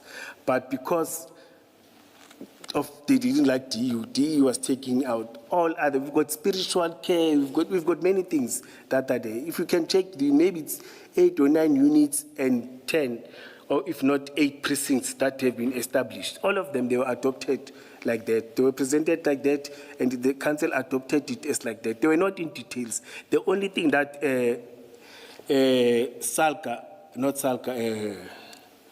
what is this department that deals with local government? COCTA. The only thing that COCTA raised to municipalities that we don't want duplicates, and you must reduce your senior management.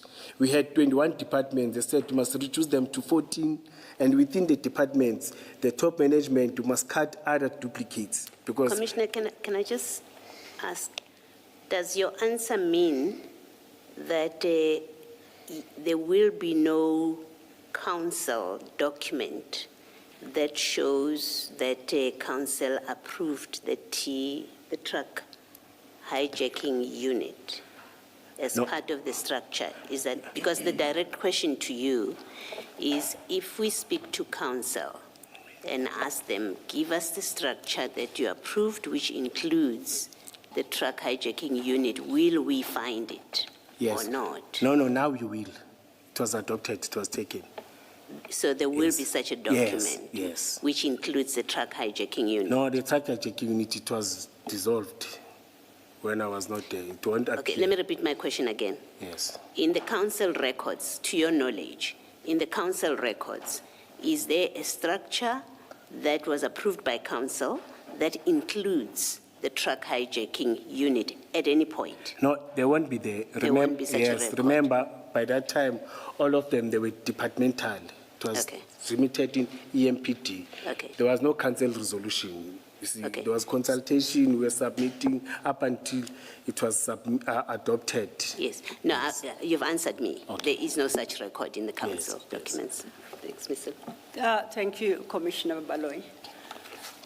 And this is as far as I will take this point, but perhaps to put a proposition to Commissioner Mkwanazi for his comment or response, that in light of the fact that there is no truck hijacking unit approved by council, that unit was created by him alone, and its purpose was inter alia to participate in schemes with private security firms, in terms of which recovered hijacked trucks would be handed over to private security firms to enable them to extort 10% of the value of the goods from the owners of the goods. That is the suggestion I am making to. Will I be correct Commissioner that? Mkwanazi. Will I be correct that we've got personal threat in that group? You see, because of the way that Chief Mapieye presented it, because of the way that Commissioner Revospis presented it, I don't know who presented it, because there are many units. IP came in here and raised that at EMPD, raised about other different units, other different precincts, you see, And all those, we will turn a blind eye, we tend to focus on one team. And I've said it clearly to you, and I've raised this, that's why I'm coming back now, of saying, it was a group, not a scheme, where I've said all of us who must be in. Your understanding is wrong. I don't agree with it, madam. I've tried to, sorry, commissioners. I've tried to explain it, and I can't convince you. You are biased to your witnesses. That's why you don't want even me to peruse and present something, but it's fine. I don't agree with that.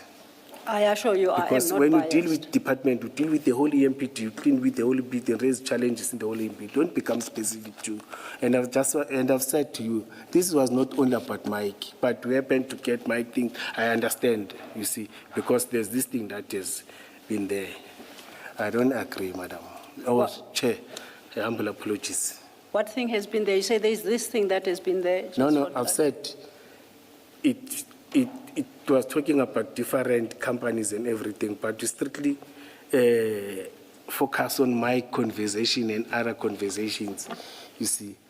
Different commanders, different directors, different people, we talk to different people. All of us, one of our mandates is to fight crime. When we check in this group, all of us were in this group. All of us were introducing different people, you see. But I can't convince you more than this. I'll leave it to the commissioners too. I think that's the right approach. Thank you, Commissioner. That's where I would like to end this topic. Just to touch on a last topic of the day with Commissioner Mkwanazi. Commissioner, I don't know, you recall that on your very first appearance, I think, if memory serves me well, that was in November 2025. We discussed and you admitted that you had received certain payments from Mr. Madlanga. Yes. If memory serves me well, they were 20, 30. The dates are irrelevant. They were from the year 2022. That's on record. Do you recall that? You recall? Yes. In April, we discussed payments you received, significant payments, I think in total just above 100,000 received from Mr. Hanekom, and I engaged you on that. Yes. And you explained that it was Mr. Hanekom repayment Yes. of a loan you had made Gave me money, to yes. invest in a business that did not come to fruition. Yes, correct. I have since looked at your one account that appears to receive significant amounts from specific people over a period of time. Some are quite significant payments in excess of 20,000. Would you have an explanation of under what circumstances you receive these payments, these significant payments over an extended period, what those payments are? I will be happy if you can mention, yes, it will assist me. All right. Because you gave me document from 2008 from Standard Bank, you gave me another one from Capitec. I was confused.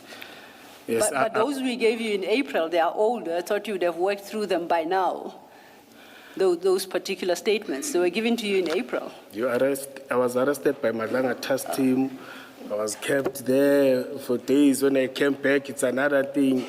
You see, I'm honest, and I'm attending disciplinary hearing internally. Okay. Even if I prepared, I forgot some of the things. I understood.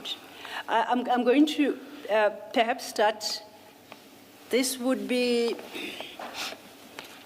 the exhibit bundle of Commissioner Mkwanazi, CJC 164.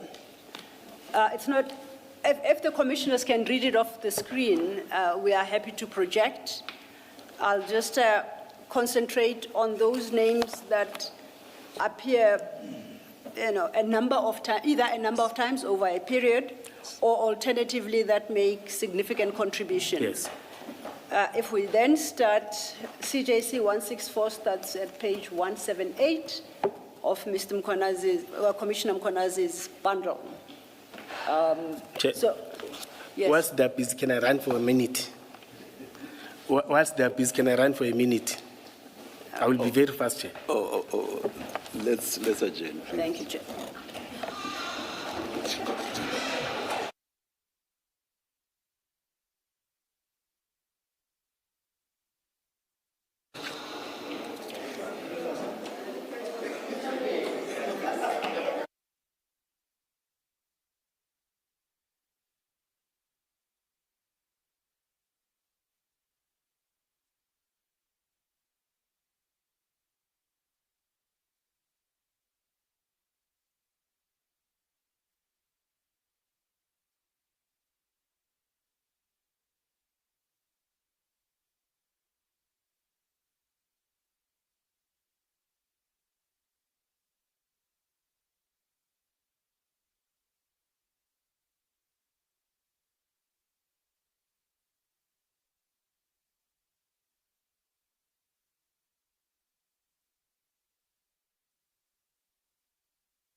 All right, we are ready to resume. Please make sure that your phones are off. Thank you.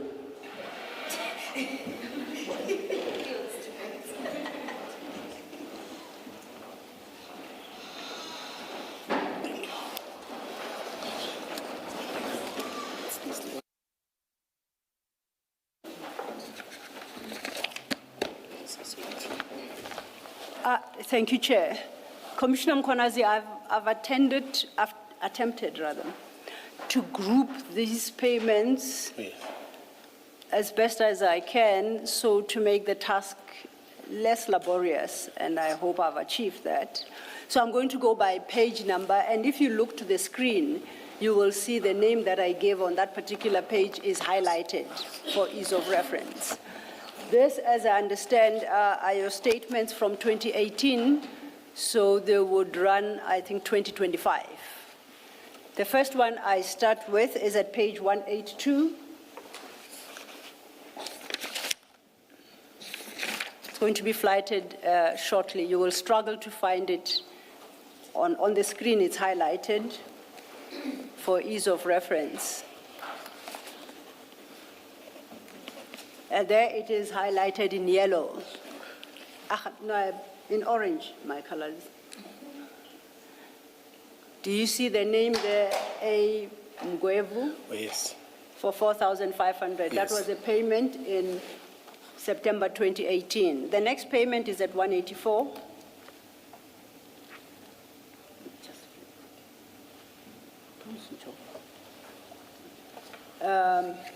At the top there, it's highlighted in orange again. It would be a Mgwevu transfer of 20,500. That is in November 2018. Yes. Then we go to 185. It should be highlighted there again. There it comes up at the bottom of the screen for 3,500, and then for page 187. Ms. Silo, maybe for completeness, give the dates as well. Oh, yes, my apologies. For that one of 185, at page 185, there it goes. The date is coming up soon, 24/12/2018. Yes. And then at 187, the date is 18/02/2019. Yes. And unless I misread this is where they seem to stop. But these are payments probably in totaling about 40,000. Yes. Now, Okay. do you want to deal Yes, with yes, this? yes. Please. Remember, I've said when I was a superintendent, I think in the last presentation when I raised that I was selling clothes. I used to go outside the country, buy clothes and everything to come and sell. Then he was buying from me clothes. Yes. So that was for the clothes. Yes. I used to sell, and I've said to you, some will buy cash, some will buy through this. Yes. How long have you been in that business? It died It was over what period, from what year during to the what time year? during the time of COVID. When did it start, when did it stop? I started it, I grew up with it. I started it, I think 2016, 2017. Okay. Was it a business you ever declared to the council? No. Are you not required to declare? I know at that level you don't declare, but when you're from director level and you declare. Okay. Yes. Juniors, but now the council is taking a decision that to declare. Okay. Yes. At that time we didn't. And there are a significant number of deposits at ATMs, it would appear, that I have not considered in this little exercise. And if memory serves me well, you explained last time that those deposits are what you had made from that activity and collected on the sales you have made, and you were depositing to that account. So you are suggesting that it was both you depositing directly after collecting from customers, and customers then also depositing directly into the account. Is that? Yes, you know, how does it work? Yes. Sometimes they will deposit when you are international. Like you're in a shop, you see something, you post it in a social group that I've got this, anyone wants it. Then customers will send you a WhatsApp or you communicate, say, no, I want this, I'm depositing it now. Then you tend to sell Okay. it, you see. Okay. The next one then quickly, I think we start at page 189. And I'm very sorry to raise the issue of, Yes. it was one of the MMC who passed on. No, I can go back. What do you? No. I'm saying the family mustn't feel offended when they see the name. Oh, the person we're talking about? Yes. Who made, So I he ended up understand. being an MSc coming to the city, but by that time he was working somewhere, not in the city. He was a businessman. I understand. And I'm sorry for the sensitivities. It was the only way to recognize the transactions, and I had to use the name. Yes. Thanks. Yes. Then the next one is the first highlighted in lilac, 03/03/2020, and it's Ngwala. There are 3 on that page. In April 2022, payments, one is 6,000, one is 2,000. Then, do you see where I'm reading? Yes, I can Then we go explain. to page 190.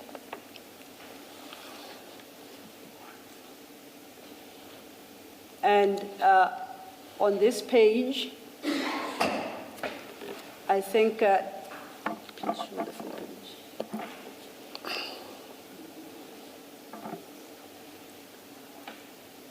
Why don't you scroll down? Scroll down.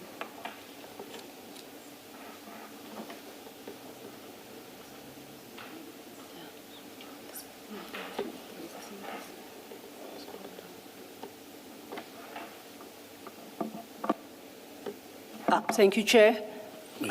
We're going to enlarge it. The first payment, Ms. Silo, is there no way, even at this point, of highlighting only the ones you want to discuss, and so effectively blocking out everybody else? Because you've got lots of people's names and amounts that have nothing to do with the exercise that you're doing. now that reduction has not been done. The only And you can't do anything about issue, it now. It would be too late. It would be to stop the exercise. Mm. And perhaps as a middle ground, to perhaps request of Commissioner Mkwanazi to supplement and explain the payments, particularly the ones that are highlighted, because I had targeted specific payments over an extended period in significant amounts, and leave the others. That I take the point that the Commissioner makes, that there are people who might be affected by these, flighting these, who've got nothing to do with the point that I seek to explore with Commissioner Mkwanazi. Yes. But because of time constraints and he's unlikely to be called back, the only way is for Commissioner Mkwanazi to provide a statement under oath explaining those payments. My issue, Advocate Silo, not just the other people, but also to be fair to Commissioner, his financial affairs do not have to be displayed in public. We should only focus on those transactions that we suspect or have reason to believe there are issues there. So, I for take the example, point. when he's buying clothes or paying for petrol or paying for his kids' school fees, it's of no use or interest to us. And it's unfair to him that his finances are displayed for everybody to see, when the focus should really be on those transactions that are problematic. It's a fair point. I take it, Commissioner. And we would have to replace the bundles themselves to make sure that what goes into that exhibit bundle, that due reductions have been effected, and replace the pages as they stand, including your bundles. I had assumed that because you have already highlighted those transactions that you want him to deal with, he can be given the whole thing, but you say to him, address these highlighted ones. That's the intention. That's the intention, yes. Oh, Chair, to assist again, they've submitted the highlighted ones. I saw them. I read them yesterday, and in the previous we highlighted. You want me to respond on that? Because we are starting bad, starting with people that are no longer alive. I said, ish, now I must explain. But I will do that, because I know that they've submitted it. But that one is limited to 2022. If you can take it up until now, we'll explain it. I think what we will do in inviting him to submit a supplementary statement would be to specifically state on which accounts to speak to. So providing date and other detail to help him navigate quickly and answer to them specifically. We are happy to do that. Thank you, Commissioner. If this is where we stop the exercise for the reasons advanced, which I fully accept, that would be my questions for Commissioner Mkhwanazi. Thank you.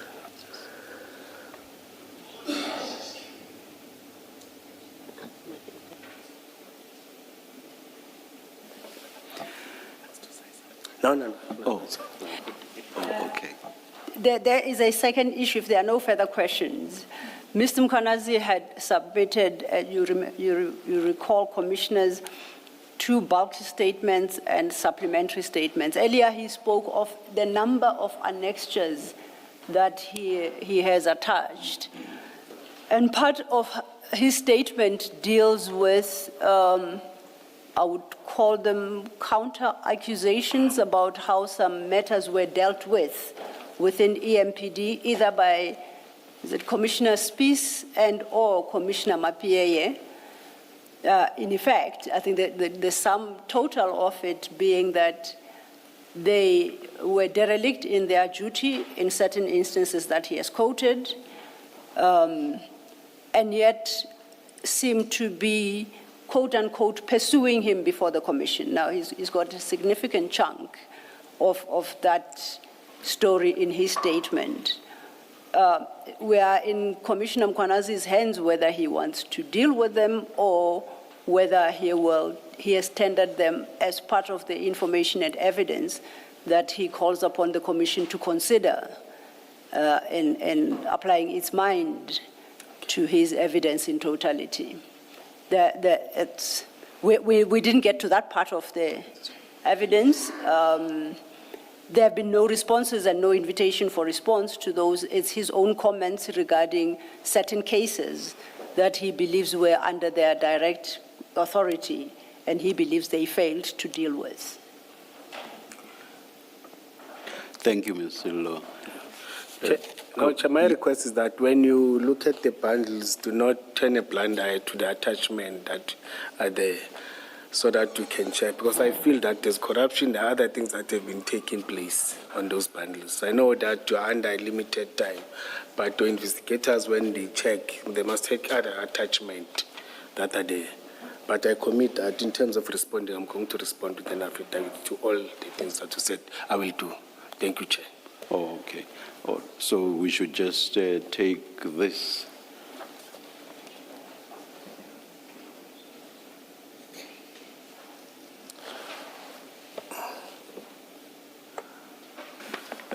What we will do is to admit the 2 statements into evidence, Commissioner Mkhwanazi, and I assure you that we do not turn a blind eye to anything.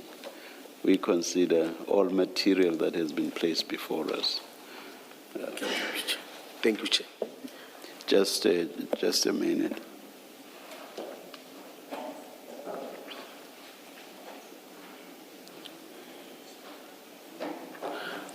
Chair, there's another affidavit that you said I must submit. We come into that one.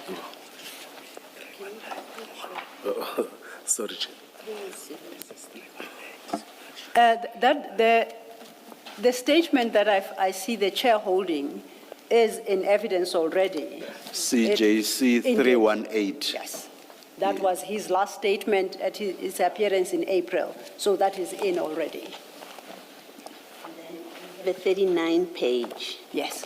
bulky statement. That is that bulky statement that was submitted as an improved statement. So you have his original statement from November 25.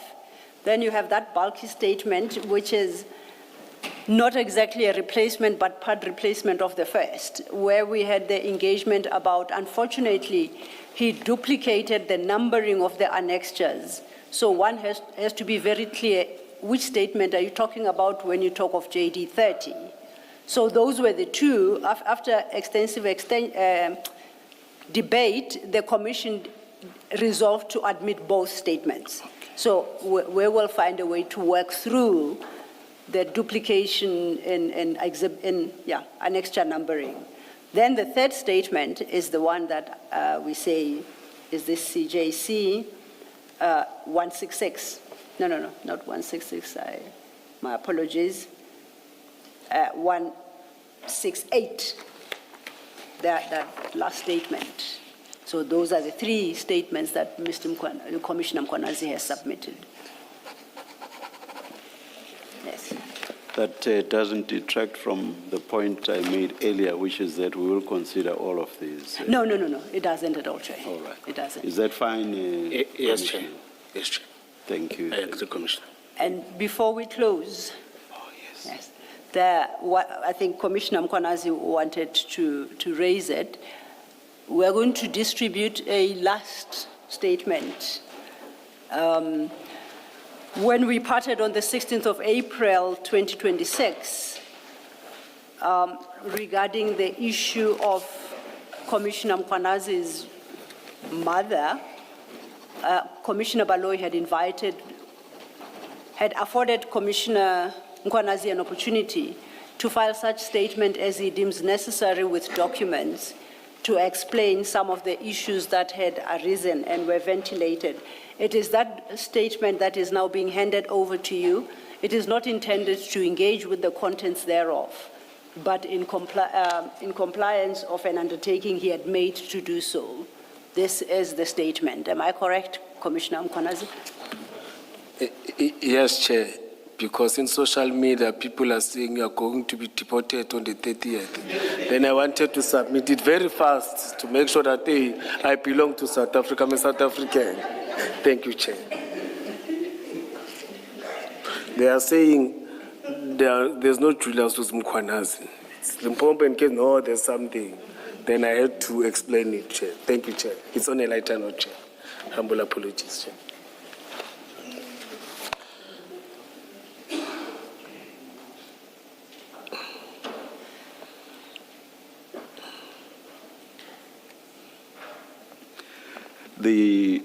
This later statement is also received into evidence, Commissioner. Thank you, Chair.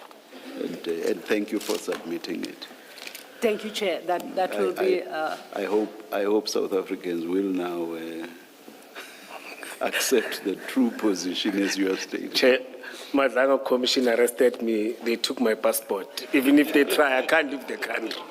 Let me correct you there. The commission does not arrest anybody. I made this point to Mr. Mpofu, SC, a couple of days back. He too sort of suggested the commission does not arrest anybody. I mean, I'm a judge, even if retired. I continue to hold that title. It's completely at odds for me to go around the country arresting people. I do not do that. Yes, Chair. If other people, based on what evidence has been given here, choose to do that, that's because it lies with them to do that. We don't arrest people. Chair, I'm raising it because the docket is writing Madlanga Commission. They tried to hide it, but now I'm now wearing spectacles. I can see now. I'll say I've not seen a single one of those dockets. I do not know what's written on there, but I will accept what you say as you stated, but that has nothing to do with me. I did not write that. And I repeat, I do not arrest people. This commission does not arrest people. Yes, Chair. Yeah. But I will not say people sometimes do not get arrested because of what was said here. I will never go that far. Okay. Thank you, Chair. Thank you. No further comments, Chair, or issues. That is the testimony of Commissioner Mkhwanazi. Commissioner, I hope this is the last time. Again, let me take this opportunity to say thank you very much for having cooperated with the Commission. Thank you very, very much. Thank you, Chair. Thank you, Commissioners. Thank you, Adjourn Chair. until 9:30 tomorrow? 9:30 tomorrow, Chair. Let's adjourn until then.